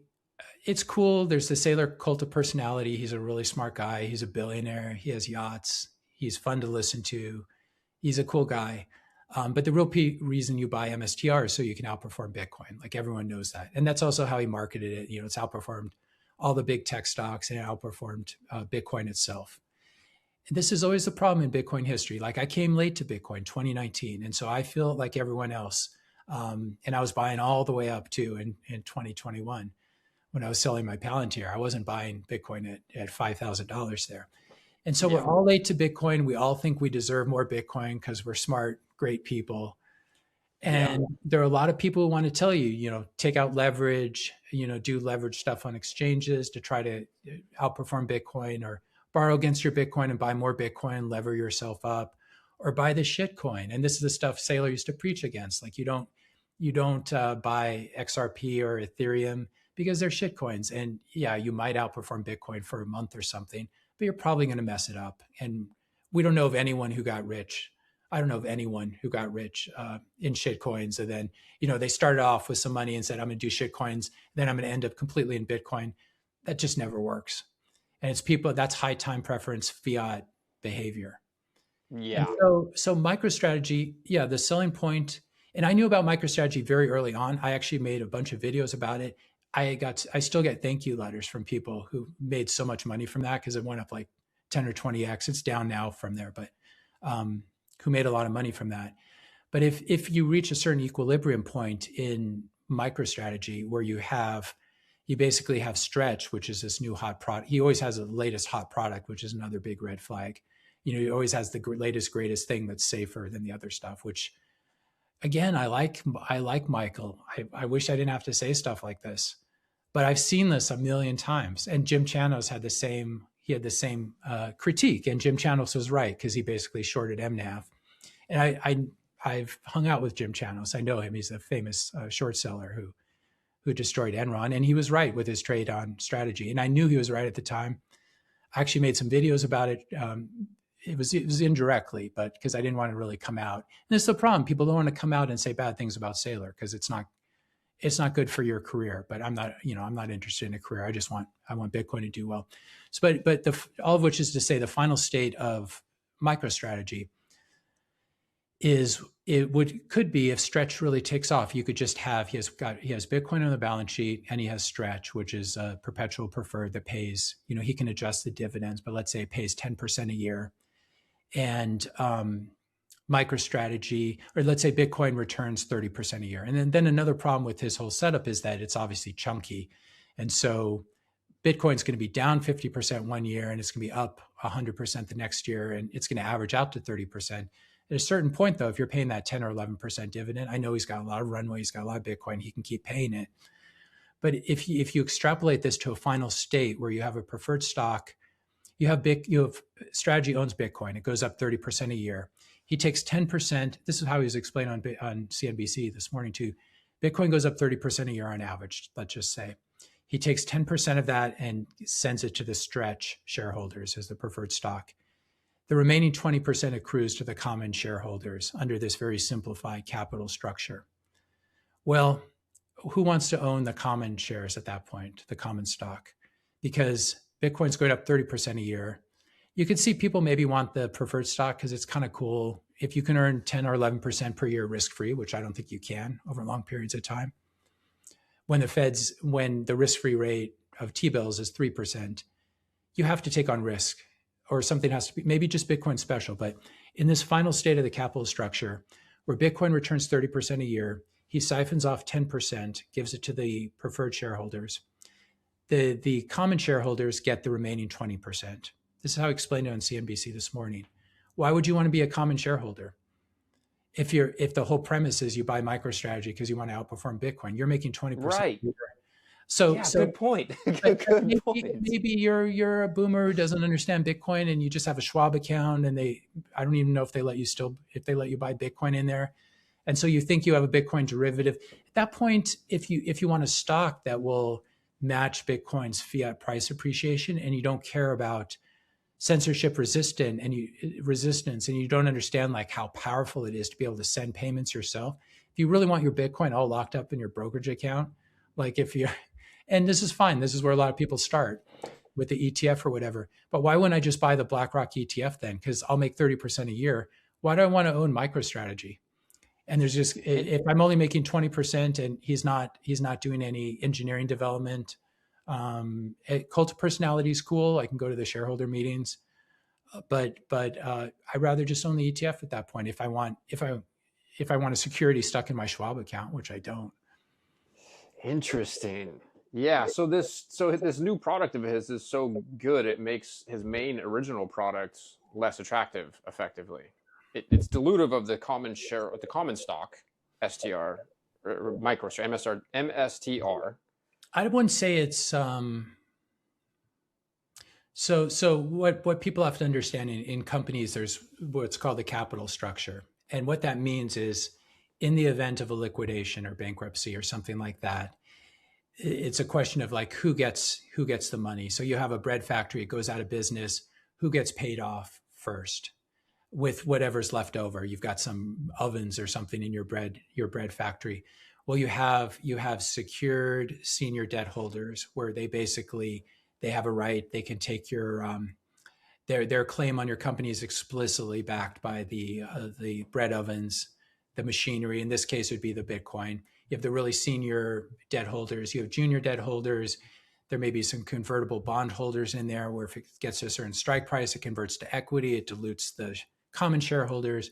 So you basically senior, junior debt holders, preferred stockholders down to the common stock shareholders. So there's this kind of waterfall. And what happens is if there's a liquidation, and again, I'm not saying Saylor's a brilliant guy, maybe just good things happen to Strategy. And that's what I would hope for him and hope for the company. And it'd be better for the ecosystem if nothing bad happens. But if you're investing and you're investing in retirement money, you should understand how these things work and what the trade-offs are compared to holding a bearer asset like Bitcoin. So let's say the strategy goes into liquidation. Maybe it's maybe the guy who succeeds him, he's the Warren Buffett, he gets some second-rate guy. The company goes bankrupt. And basically you start at the top and you take the Bitcoin, maybe Coinbase gets hacked and they lose half their Bitcoin. And so you take the remaining Bitcoin, you convert it to fiat, and you start with the senior debt holders. You pay them off. Once they're made whole, then you can pay off the junior debt holders. Then you can pay off the preferred shareholders like Stretch. And he's got all these different preferred shares. And again, these things are complicated. You can go and look at the debt covenants. You can this is some of the stuff I used to do for a living. And it's very tedious work. And so I don't really have time or care, especially if I come up with a negative conclusion. I'll take a lot of crap for it. But again, you put your retirement savings, and this is the stuff he's not, he's got all the risk disclaimers. But when you're telling grandmas to buy Stretch and he's saying he'd put his own grandma in it, well, that's fine. But I'm just afraid there are a lot of people who don't understand how capital structure works. There are a lot of common shareholders who, when your stock underperforms for a couple of years, then you get there are various feedback effects here. So if people lose faith in Saylor not because he's done anything wrong, but just maybe the stock's been a little dull, just like people are abandoning Bitcoin because it's been a bit dull and bearish.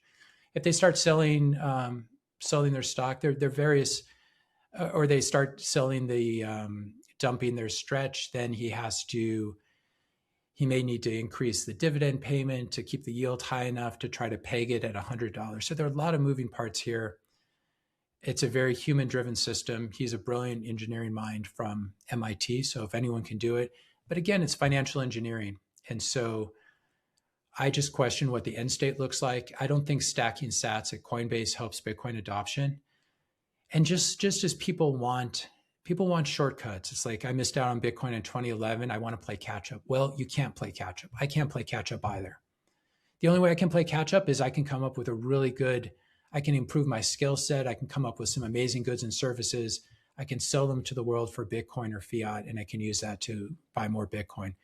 But if you're going to lever yourself up with futures or options or perpetual swaps or whatever, if you're going to use borrow against your Bitcoin, if you're going to buy a levered Bitcoin futures or ETFs, or you're going to buy shitcoins, these are all forms of playing catch up. And I had a really good point I was building to here. But basically, the end state of I don't understand what the I know what it was. So none of these things. What the analogy I was making is people want to play catch up in Bitcoin. I want to play catch up too. I would love to have more Bitcoin, but it's very difficult. It becomes harder every year to have more Bitcoin. And I feel like people who think this was the connection I was trying to make, strategy adoption, they confuse strategy adoption with Bitcoin adoption. And there's a lot of muddying of the waters. It's great if Apple Computer or MicroStrategy or Strategy replaces their US treasuries with Bitcoin on the balance sheet. That's great.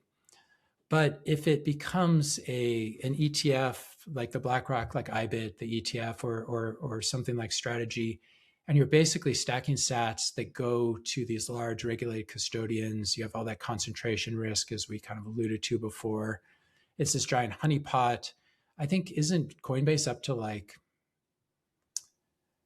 20% of the supply, I want to say? Or they have 4 million or? Yeah, I believe something like that. Because BlackRock's parking. So people want shortcuts to Bitcoin adoption, and Saylor is selling this as some magic thing that's going to accelerate Bitcoin adoption, just like Trump is. And people who supported Trump, and again, I supported Trump, they think this is some magic hack, like we get the SBR, we get the US government to pump our bags. I think this is a very fiat way of thinking. I'm guilty of it myself in some previous videos. Bitcoin adoption is slow and it's painful, and it's one person at a time. Bitcoin adoption happens when you go to the farmer's market and you see that vendor has a square terminal, and you're like, hey, Jack Dorsey turned on Bitcoin for you now. Okay, can I pay you in Bitcoin? They're like, well, we don't accept Bitcoin. I'm like, no, you actually do. You can turn it on. You just go to this screen and I can pay you in Bitcoin. That's what Bitcoin adoption looks like. It's when you and I try to ask merchants to accept Bitcoin, or when we accept Bitcoin on my website for my paid premium material, there's a pay with Bitcoin button. This is how Bitcoin adoption works. Bitcoin adoption happens. It doesn't happen when you buy your uncle 100 shares of MicroStrategy and it sits in his Schwab brokerage account and he's now a Bitcoiner. Like it's great. That's good. He's doing that. It happens when you orange pill your uncle and you get him running a node and you teach him the ethos and the cypherpunk ethos. There are no shortcuts.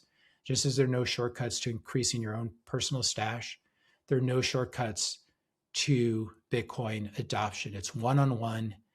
Bitcoiners need to ask to be paid in Bitcoin. This means you, Bitcoin core devs, why aren't you being paid in Bitcoin? You don't believe in it enough? And we need to educate people around us. We need to move our life savings into Bitcoin. We need to get merchants running it. We need to ask our employers to pay us in Bitcoin. This is much less glamorous. People will laugh at you and think you're stupid and crazy, or that you're a drug dealer. There's still people who think that that's all Bitcoin is, or you're trying to avoid taxes or something, which is a good thing to avoid, but probably can't. It's probably pretty hard to do. So I feel like there's so many things in the space where it's just like very high time preference fiat thinking that we can accelerate Bitcoin adoption by Trump somehow decreeing it, or by Michael Saylor getting a bigger stack at Coinbase. And one of the clearest examples, someone I think who learned this lesson was Nayib Bukele in El Salvador. So didn't he give every citizen like a wallet, the Chivo wallet? Chivo wallet. I think it was $30 worth of sats. That's what I was going to say, $30 of Bitcoin. And what did everyone do? Because it's a poor country, they did what I would do. They sold the Bitcoin or spent it immediately. And so good for Bukele. He's one of the great leaders we have, and he's done a lot of good things. He's a very enlightened leader compared to many Western countries. But that did nothing for Bitcoin adoption. And the Chivo wallet was so crappy that it turned a lot of people away from it. Yeah. Bukele's done a lot for Bitcoin. He's done a lot to clean up crime in his own country, and he's done a lot to undo all the nasty things that the U.S. Has done to undermine El Salvador and the IMF and the World Bank. But there are no shortcuts to Bitcoin adoption. It's just hard work. It's one-on-one work. And so I think I kind of resent people who are already extremely wealthy and have more money than they ever need. I'm not like AOC is saying like, you didn't earn that or something. I certainly don't believe that. I think I heard AOC the other day saying like no one can earn $1 billion. Like it's just not possible. Like you have to scam people. It's like, don't you understand like what a company is? Like you start a successful company and you own 10% of it, and the company's valued on the stock market at 10 billion, that you become a billionaire. And was like, Apple scamming people when they were selling them valuable computers and iPhones? I got scammed when I bought this Apple product. Yeah, they made me buy a desktop and a laptop and a phone and whatever, and an iPad. So I don't know. I just would wish Saylor has so many gifts. Financial engineering. I want to joke and say it'd be better for the world if this is not a kind thing to say. If he had focused on aeronautical engineering, he's such a genius. Maybe we'd have better airplanes and rockets. But one thing we don't need is more financial engineering. I love. We don't need a better stock. We don't need a better stock. I don't know. I mean, digital credit. I've heard I know sales and marketing. Yeah. What is digital credit? There's a lot of buzzwords, and this is Wall Street, and I don't blame people. People can do whatever they want. I support their right to do it, but I'm not going to pretend that strategy stacking sats at Coinbase does anything for Bitcoin adoption. Yeah. Except maybe that's the real strategic Bitcoin reserve. If you want to be super cynical, Coinbase is the SBR. And it will be seized. So it doesn't need to be confiscated by the United States government to be in control via in the United States jurisdiction, right? So we have a wartime footing. We have an economic emergency. Bitcoiners have destroyed the economy. They've caused hyperinflation. We need to Bitcoiners owe us something because we're economically illiterate. We don't understand central banking and the Fed. We think the Bitcoiners on my street they can afford gas and groceries while everyone else is suffering. It's time to right the wrongs. And I didn't hear about Bitcoin early enough, so I didn't get rich on it. These people all got rich on it, and many of them, sold drugs too. So what we're going to do to right this situation, we're going to have reparations, and we are going to we don't confiscate private property, but that Bitcoin belongs to America, and it needs to be used to build a new ballroom in Washington, D.C. that we can put Secret Service and hospitals underneath. We're going to use it for the American people. We're going to send everyone a $500 check after so you can seize it, and it doesn't have to be a 6102. And the thing is, it's a corporation. If I were Brian Armstrong and the U.S. government said, you got to sign over some of this Bitcoin here, send it to this wallet, or you go to jail, or we put a bullet in your head, I would, I got a family, I would do whatever they said. And so this is the problem, even if you have a really good CEO. And even if Saylor is a great guy and transparent, and he's a libertarian and Randian and Rothbardian and all these things that he probably is, that's a big honeypot, and it doesn't, I just don't think it does anyone any good. Yeah. So to close out on a positive note, because I'm sure you've had this thought experiment from time to time, is there a timeline, a potential set of circumstances over the next 10, 20, 30, 50 years where this all goes down well and we avoid a lot of these pitfalls we're concerned? Do you think it's absolutely inevitable that the United States government ends up in a position where they're financially challenged, obviously, like they are, that's going to continue to compound, and they have to do something that obviously, basically violate more people's property rights? And we're watching, violation of property rights, is growing.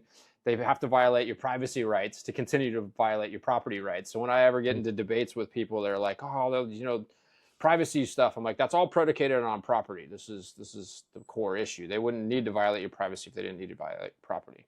Exactly. So is there a potential way this goes down where we don't have major issues? Because one of the conversations I think I have the most often with people is like, what's going to happen and how can you hide from it?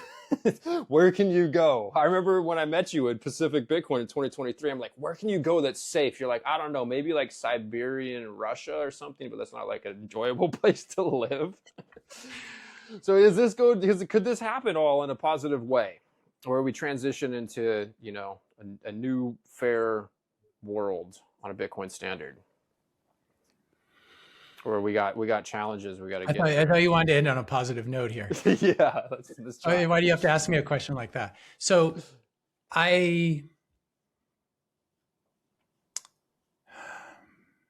obviously, I think we all have good days and bad days, and our mood shift, and we have a good meal, and the world's all rosy, and we think everything's going to play out. I don't see any way that the transition in global reserve currency is peaceful or smooth.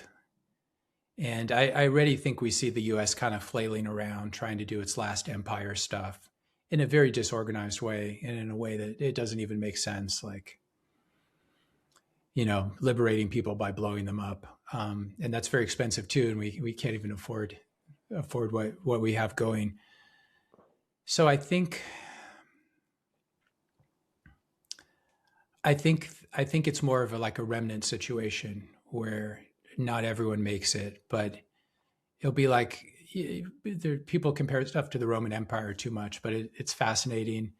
And it's like, if you figure out Tuscany and you're in Tuscany and you've got a wine, you've got a vineyard or an olive orchard, olive grove, maybe you don't care who's emperor of Rome. And when the barbarians come through from Germany, or the Italians come through from Rome, and they tramp through your fields, you give the soldiers some free wine and some olives, and then they don't kill your wife and kids, and they move on. And you're one of the survivors. You're one of the remnants. But if you're in Rome, and the city's being sacked and burned, so obviously the big cities can be very dangerous places. I think I used to be more optimistic about human nature until COVID. And when I saw neighbors turning themselves in, and family members, ostracizing each other, and people driving around their cars with masks on, with the windows rolled up by themselves, I just don't think all people can be saved. I think it's more likely my neighbors turn me into the police as a Bitcoiner than that they, not my actual neighbors, but just talking in a general sense, that they turn.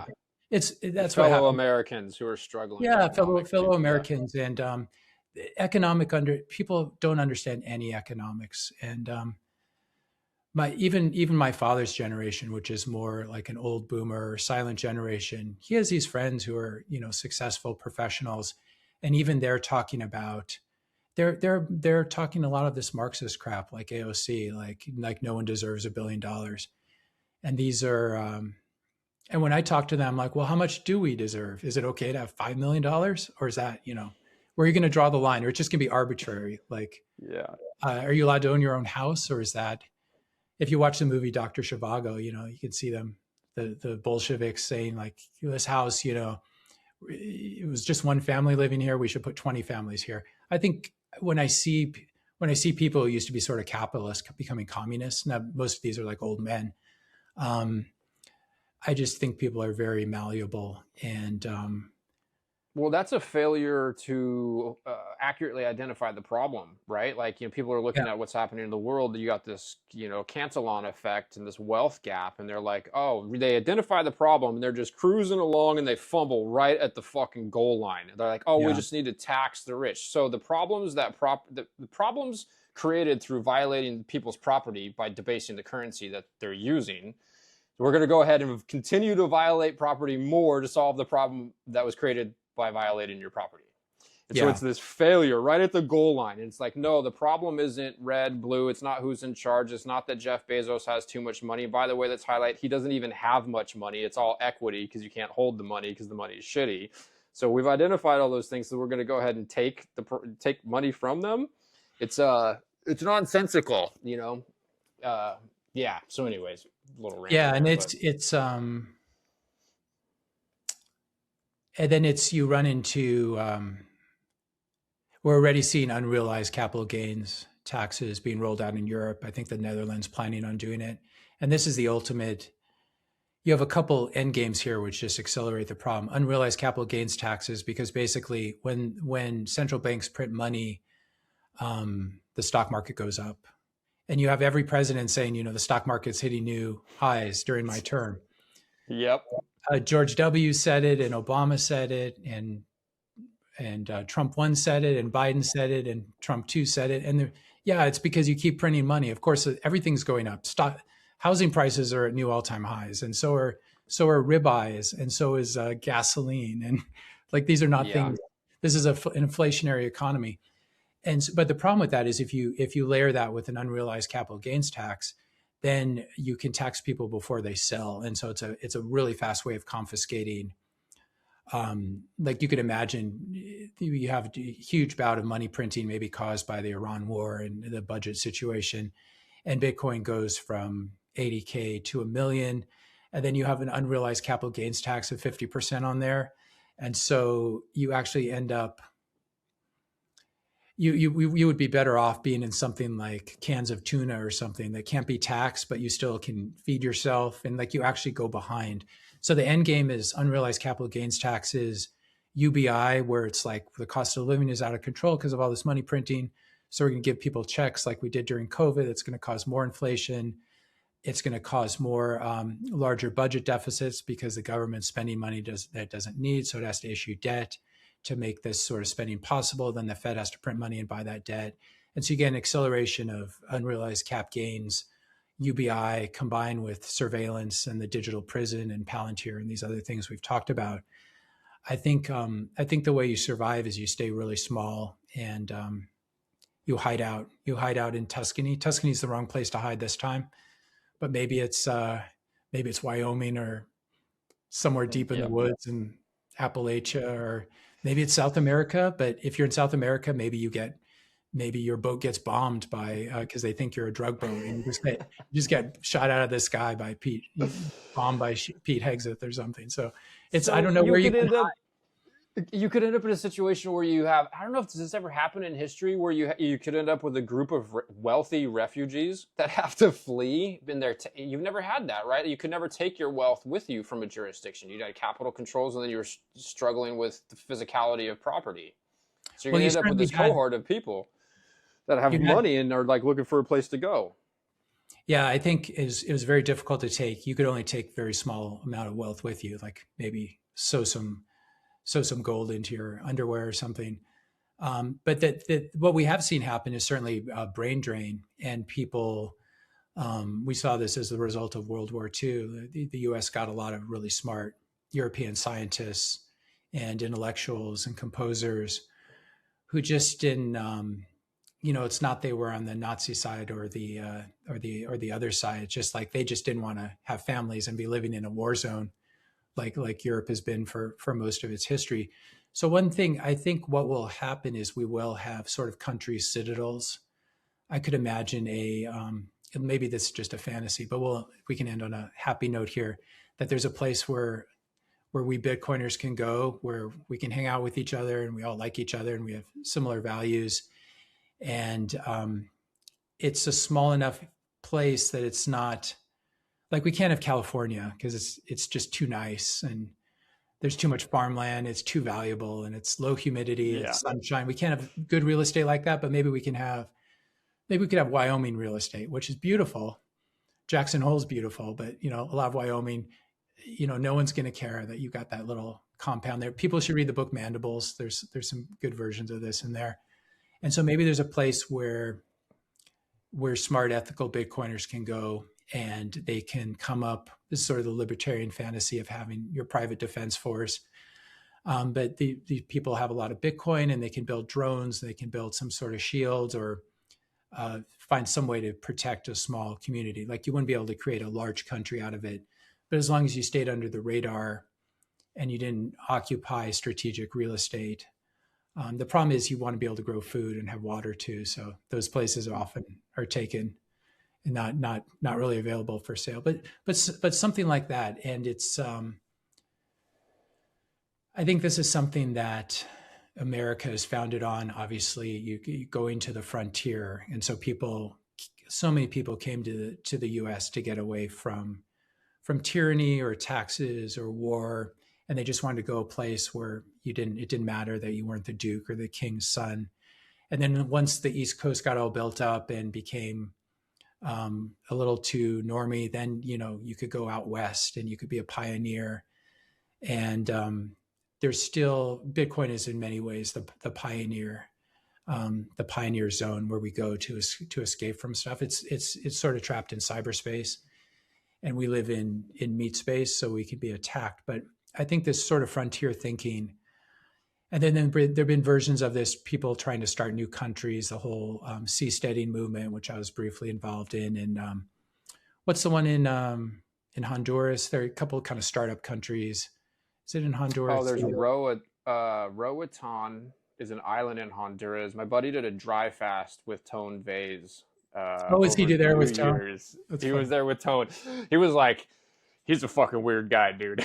He got weirder after having no water and food for like 5 days or whatever. Yeah. But yeah, all of which is to say that there should be, hopefully there's a place that opens up where people can sort of flee and hide out, and that would make sense. We're already seeing balkanization in the U.S., where people are moving to be among people they like maybe they're sick of Californians, so they move to Texas, but then they find that they're all Californian refugees living in their neighborhood, and then hopefully they don't all vote for the same terrible policies that ruin California and turn Texas being a high humidity version of California. You don't want that either. No. But yeah, it's an ongoing problem. It's but there's no group of people I'd rather be kind of thinking through these things with than Bitcoiners, because I think we're smart. I think we're going to have a lot of purchasing power, and in many ways already do. And I just think Bitcoiners are good people. So I think there'll be intentional communities. There'll be new countries hopefully started, or, I mean, you could have your own little country inside the U.S., and as long as you stayed under the radar, and you can imagine a situation where you didn't even need to pay tribute back to King George in Washington, D.C. It's like the Atlantic Ocean. Like they can technically come out and get you in Wyoming and make you pay your taxes, but they're so busy warding off the barbarian hordes that are attacking Washington, D.C. that you can live out your life with your family, and you're effectively in a different country. So that would be my hope. Yeah, that makes sense. At Pacific Bitcoin in 2023, when I first met you, I told you, I was like, yeah, I sold my farm, I sold my house, I live in a rental, I unloaded all my gold, all my silver, I have all my money in Bitcoin. And you're like, that's smart. That's really smart. Yeah, I remember it so clearly. Like, oh yeah, cool, I'm not crazy. Because I was thinking, like, why the fuck do I want to buy a house? I remember I went to my wife, I'm like, we were planning on moving. We're talking about Tennessee or Florida or Texas or whatever. We want to buy a house. I'm like, why do we want a house? We could raise a family. All the obvious stuff. I'm like, yeah. We're much better off. If I had 1,000 coins, all right, just go dump a few on a house or whatever. You could walk away from it. But I don't have that financial horsepower, right? So I'm like, I'd rather just hold the Bitcoin and we can rent the house. And actually, once you have enough USD's worth of Bitcoin, you do the calculation too. If Bitcoin compounds at 30% a year on average, your house goes up 10% a year on average. We actually get wealthier and we have more optionality. If we don't like what's going on, who the president is, what a neighbor is, you just call the landlord 30 days later, I'm out of here, buddy. I'm gone. Yeah, so the mobility is important. It's the thing we were talking about. You need exit. And so for the people living in England, the US was exit, or people living in Ireland.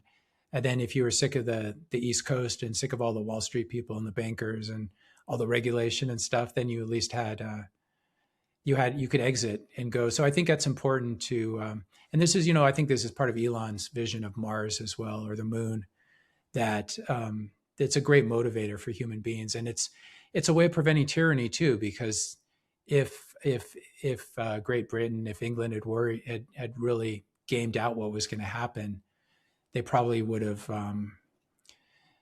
or even you could think of Nazi Germany and stuff, losing all the rocket scientists and a lot of smart people, that you can treat people a lot more badly if they can't escape. So to the extent that we can, just the threat of being able to pull up and move, it can be enough to make the tyrants realize. But again, like California is doing this billionaire tax, and even before it's passed, they've lost all the billionaires because they're not going to wait around. So it's just like walk around and find out. It's like sometimes it's too late, but the right of exit is so important, and mobility, and this is what Bitcoin has that real estate and gold don't have. So I think you made the right decision. I own, the only thing I own besides Bitcoin, as I tell people, is my house. But yeah, through the process, you haven't. I know some Bitcoiners that with the core versus knots thing have divested. They've gotten into some gold, and I know a few Bitcoiners that have sold some Bitcoin for stretch, and I'm just like, that's too complicated for me. I have 100% of my money in Bitcoin, and it's because I'm conservative and I want to stay away from complications. I hope that decision serves me well in the long run, but I'm a very conservative individual. I don't like to take excessive risk, which I suppose is ironic for somebody who grew weed for 20 years and has 100% of their money in Bitcoin. But yeah. Well, you know what it's like to be exposed and have risk and be involved in you always had to worry about what if the state changes its view, and they probably won't come after you, but what if they decided it's not gonna happen today, but if they decide to come after you before all the legalization and stuff. But yeah, the state is not our friend, and you put good people in there. There are a lot of good people in this Trump coalition, just from both sides. A lot of former Democrats, and RFK Jr., who I still like, though he hasn't done as much as I thought. And Trump himself used to be a Democrat. Something about Tulsi Gabbard always seemed like I always liked her. You send people to Washington, D.C., they just become, I don't know what happens to them, but. Yeah, Tulsi Gabbard, she did a podcast with Eric Kaysen, American Hodl, and John Vallis a couple years ago. I listened to that. Yeah. She did it. I think one of two episodes Vallis did. He started this podcast, Portal Orange, and it was him, Vallis, Saylor, Breedlove, and Kaysen at Saylor's house, and then they did one with Tulsi Gabbard, and I think that's all he did. But those were two really good conversations. I was excited about Tulsi Gabbard. Yeah. But like you said, not much has happened. No, she's towed the line on her intelligence showed that Iran had no threat of nuclear weapons, but that's not what, she actually published that like in early 2025, and the administration chose not to use its own intelligence for some reason. Yeah. So yeah, I don't know. Have you talked to John Vallis lately, or any of those guys? Or I haven't. I've only met Vallis once, and that was in Madeira. I asked Robert about him a few times. He's I guess deep writing his book. Yeah, that's what I'd heard staying too. Out of the social light element or light. Good time to take a break from Bitcoin. He was smarter than me. Yeah, right. Otherwise, he'd be after doing a podcast about CSAM and spam. And I want to thank you actually for just doing the hard things. I know we're all serving our self-interest, right? And that's one of the things I think is so special about Bitcoin is what serves the interest of the individual at the highest level simultaneously serves the interest of the collective, and that's a special thing. And I wish more people understood that. But I just have a lot of respect because you're doing things that aren't easy. And I think you're one of Bitcoin's greatest defenders. I don't know what the best way to describe that is, but you're the guardian of Bitcoiner at this point, of Bitcoin. Well, to the extent I can do that, it's just because I have so many plebs who listen to me. Like I really have no power, and I'm not a political orator or something, and I don't have money to buy political power or something like that. But to the extent that that I've helped save. I've gotten a lot of people into Bitcoin through my channel, and I saved a lot of people from scams like BlockFi and from various shitcoin things. So I've accumulated a certain amount of social capital doing that, and so I hope that that I feel almost like that's what I'm spending now. That there are a lot of people who trust me. Hopefully, I haven't made a mistake here, and I can lead them on the right path. But I do feel Bitcoin is under attack here, and but the plebs are the ones who have the power. And all right, you're back. We're back in here. Can you hear me? Yeah. Fuck. Okay. Well, I lost my microphone, but as long as you can hear me, and we're recording. All right. So, maybe Riverside has a 4-hour cap, but oh no, yes, we taxed the system. We did. All right. Well, I forget what you were saying. I think what I was saying is It's really the plebs who rule in Bitcoin. That's my takeaway when it comes to consensus. And to any extent that I exert any influence, it's because people trust me for my track record when it comes to shit coins and calling out scams on Bitcoin. And I think I was responding when we got cut off. I was responding just to that fact that this is a group endeavor, and I couldn't do it without my subscribers and the Bitcoin plebs. And I think Bitcoin plebs really are as Mechanic likes to say, nodes are the soul of the Bitcoin network or something like that. And I think that's true. And I think it's Bitcoin plebs running nodes, which makes Bitcoin succeed. And that's really how we win. Yes. Yeah, well said. Well, anybody listening to that interview or this interview is going to know who you are and where to find you. But in case we get somebody who doesn't, where can they find you? Twitter, YouTube? So I have a channel on YouTube that's called, the full name is Matthew Kratter's Bitcoin University, because it doesn't set out to be the definitive Bitcoin University. Maybe only Satoshi could run that, but it's my version of a Bitcoin University. It's just a YouTube channel. So if you type in Bitcoin University, you can see all my videos from the past almost decade, really, but YouTube Bitcoin videos since 2019. You can find me on Twitter at Matt Kratter, MattKratter, and definitely drop in to follow me on Twitter and ask your questions if you have Bitcoin questions, beginner questions.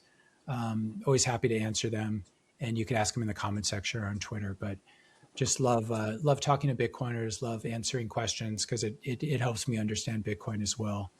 And no such thing as a dumb question. So do reach out and say hi. Yeah, and I can attest to that. You definitely answer lots of questions and engage. And as a hardcore Bitcoiner, I appreciate you and all your work, man. So thank you very much. You, Eric. Congrats on the new podcast, and I think you asked some great questions. So I enjoyed our conversation today. Yeah, man. Well, thank you very much.